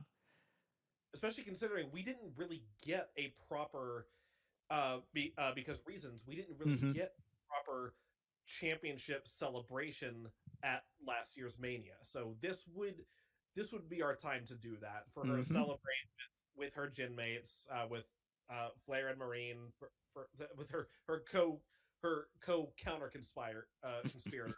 We'll say. But yeah, we can still have that feel good moment. It doesn't have to be like the whole locker room pouring out to celebrate, but at least those closest to her can be out there celebrating with her for tonight. Yeah. And of course, standing ovation from the audience, chance of you deserve it, uh, all sorts of manner of revelry, because this is the feel good moment of the night, um, and something that people have been eagerly anticipating for a very long time, because of the journey that Subaru has been on since the very first HCW event. So this is like that payoff. Yeah. For And her, this is really big. And it's the type of thing that she does not even realize in this moment how big it is that we mhm. had written her, like you said, as our juggernaut character, the one who had never been pinned, never been forced to tap out, and that she seemed to be on the trajectory for the world championship. That had she not been put out of commission by Botan, she would have been the next, or really the first logical challenger to Roboco. Mhm. And that was stolen from her, frankly. And for her to be able to make this return, to make her way through the Rumble, and while she didn't have to go through the full grueling slog that Zen did, she still took out a lot of people and earned her right to have this match, and obviously survived an incredibly intense match to win this belt in this moment and finally have her big victory that is, like you mentioned, one of the earliest things that we seeded way, way, way back when, that we knew sooner or later we wanted Subaru to be the world champion. We didn't know way back then when or how, but we had her shortlisted even for being the first champion. If anything, I think we strayed away from making her our first champion because it felt too logical. Mhm. Yeah. So as we start to kind of wind down the broadcast, uh, it, again we have this visual of the fallen champion. She has been knocked down from the peak.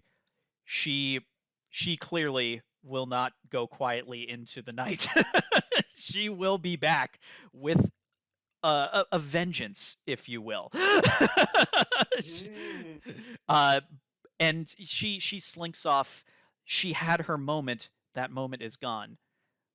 She'll still treasure that moment, but for right now, it doesn't matter, because she's been knocked off the top of the mountain. But meanwhile, in the ring, atop the shoulders of friends and gen mates, amidst a celebration that people do not want to end, much like much like the night one main event that they Mhm. wanted to last forever. in this moment, Ozaru Subaru is at the pinnacle of Hololive Championship Wrestling. She is basking in her glory, the glory that she has earned with her own two hands. And on And this the night, last thing that you see yeah. before the final shot, Pekora storming into the back, so just up the ramp and out, just this furious glint in her eyes. It is clear that this is not over, that she's accepted that she has lost tonight, but she, as I said, is determined to win the war, and she is not going to slink away. There is no self-doubt in her, similar to what there was for Roboco. There is no despair. There is rage.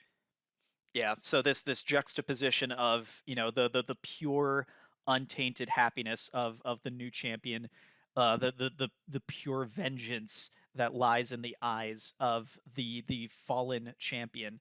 The dichotomy, we see it through a bunch of cuts back and forth, but because we got to send the crowd home happy because they saw some stuff tonight. Oh yeah. We give them their final happy shot, but we have to have the second to last shot be that sort of ominous danger remains. Oh yeah. Oh yeah. Yeah, I'm imagining her giving her finest. I'm imagining Pekora giving her finest Stephanie McMahon scowl. It's just as she's being helped away. So yeah, that is where we leave off. The villain has been defeated for now, and our long awaited champion has finally taken her place at the pinnacle of the mountain that is Hololive Championship Wrestling. The second HoloMania did not disappoint over 2 nights. It was truly double the excitement, double the action, double the runtime. Oh, very much double the runtime. And this went even longer than we anticipated. And it was double the emotions. Yes. Double the emotions, because oh man, especially in our last haul, like I really wanted y'all to feel the satisfaction in this moment, like feel it. Because oh man, this could have been a really dark way to start the second half of the Usada Corporation arc. So I think we should basically call it good here. If you've stuck with us throughout all this, whether it be live or in the recording on YouTube, thank you so much. Seriously, thank you. This is very much a project for us, first and foremost, that we hope that others can listen to it and enjoy it, but we allow ourselves to go on these tangents, to have these long, flowery, expository descriptions, because we're just having a good time, and I'm glad that we did this earlier and let ourselves have this, and even if it went longer than anticipated, I think we all sort of set aside today knowing that that would be okay, because it's been a while since we've done this. It's been a while since we've been able to chat with Mario, since he's been heads down on a lot of other projects lately that I know you really set aside today, and you said even way back when you were starting to go heads down on other stuff that you wanted to give HCW sort of an exemption from your hiatus on content creation so that you could be here. And I'm glad that for this one day that we were able to really get our money's worth, so to speak, and enjoy this time with you, to not feel pressured, not feel tired, because goodness, this would have, if we had started this at our normal time, oh like God, 6, 7 no. p.m., it would have been a slog. This was wonderful. I don't know if we should do shows of quite this length in the future, but for this this day, this was fine. It was fun, and I regret nothing. I mean, this was HoloMania. This is Mania. Yeah. There's a good reason we ran long tonight. That won't happen again. There's just tonight is okay to run long given the circumstances behind it. But For once a year for Mania. Yeah, you always go long for Mania. Them's the rules.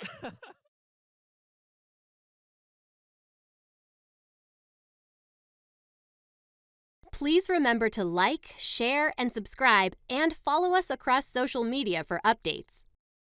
Thanks for watching!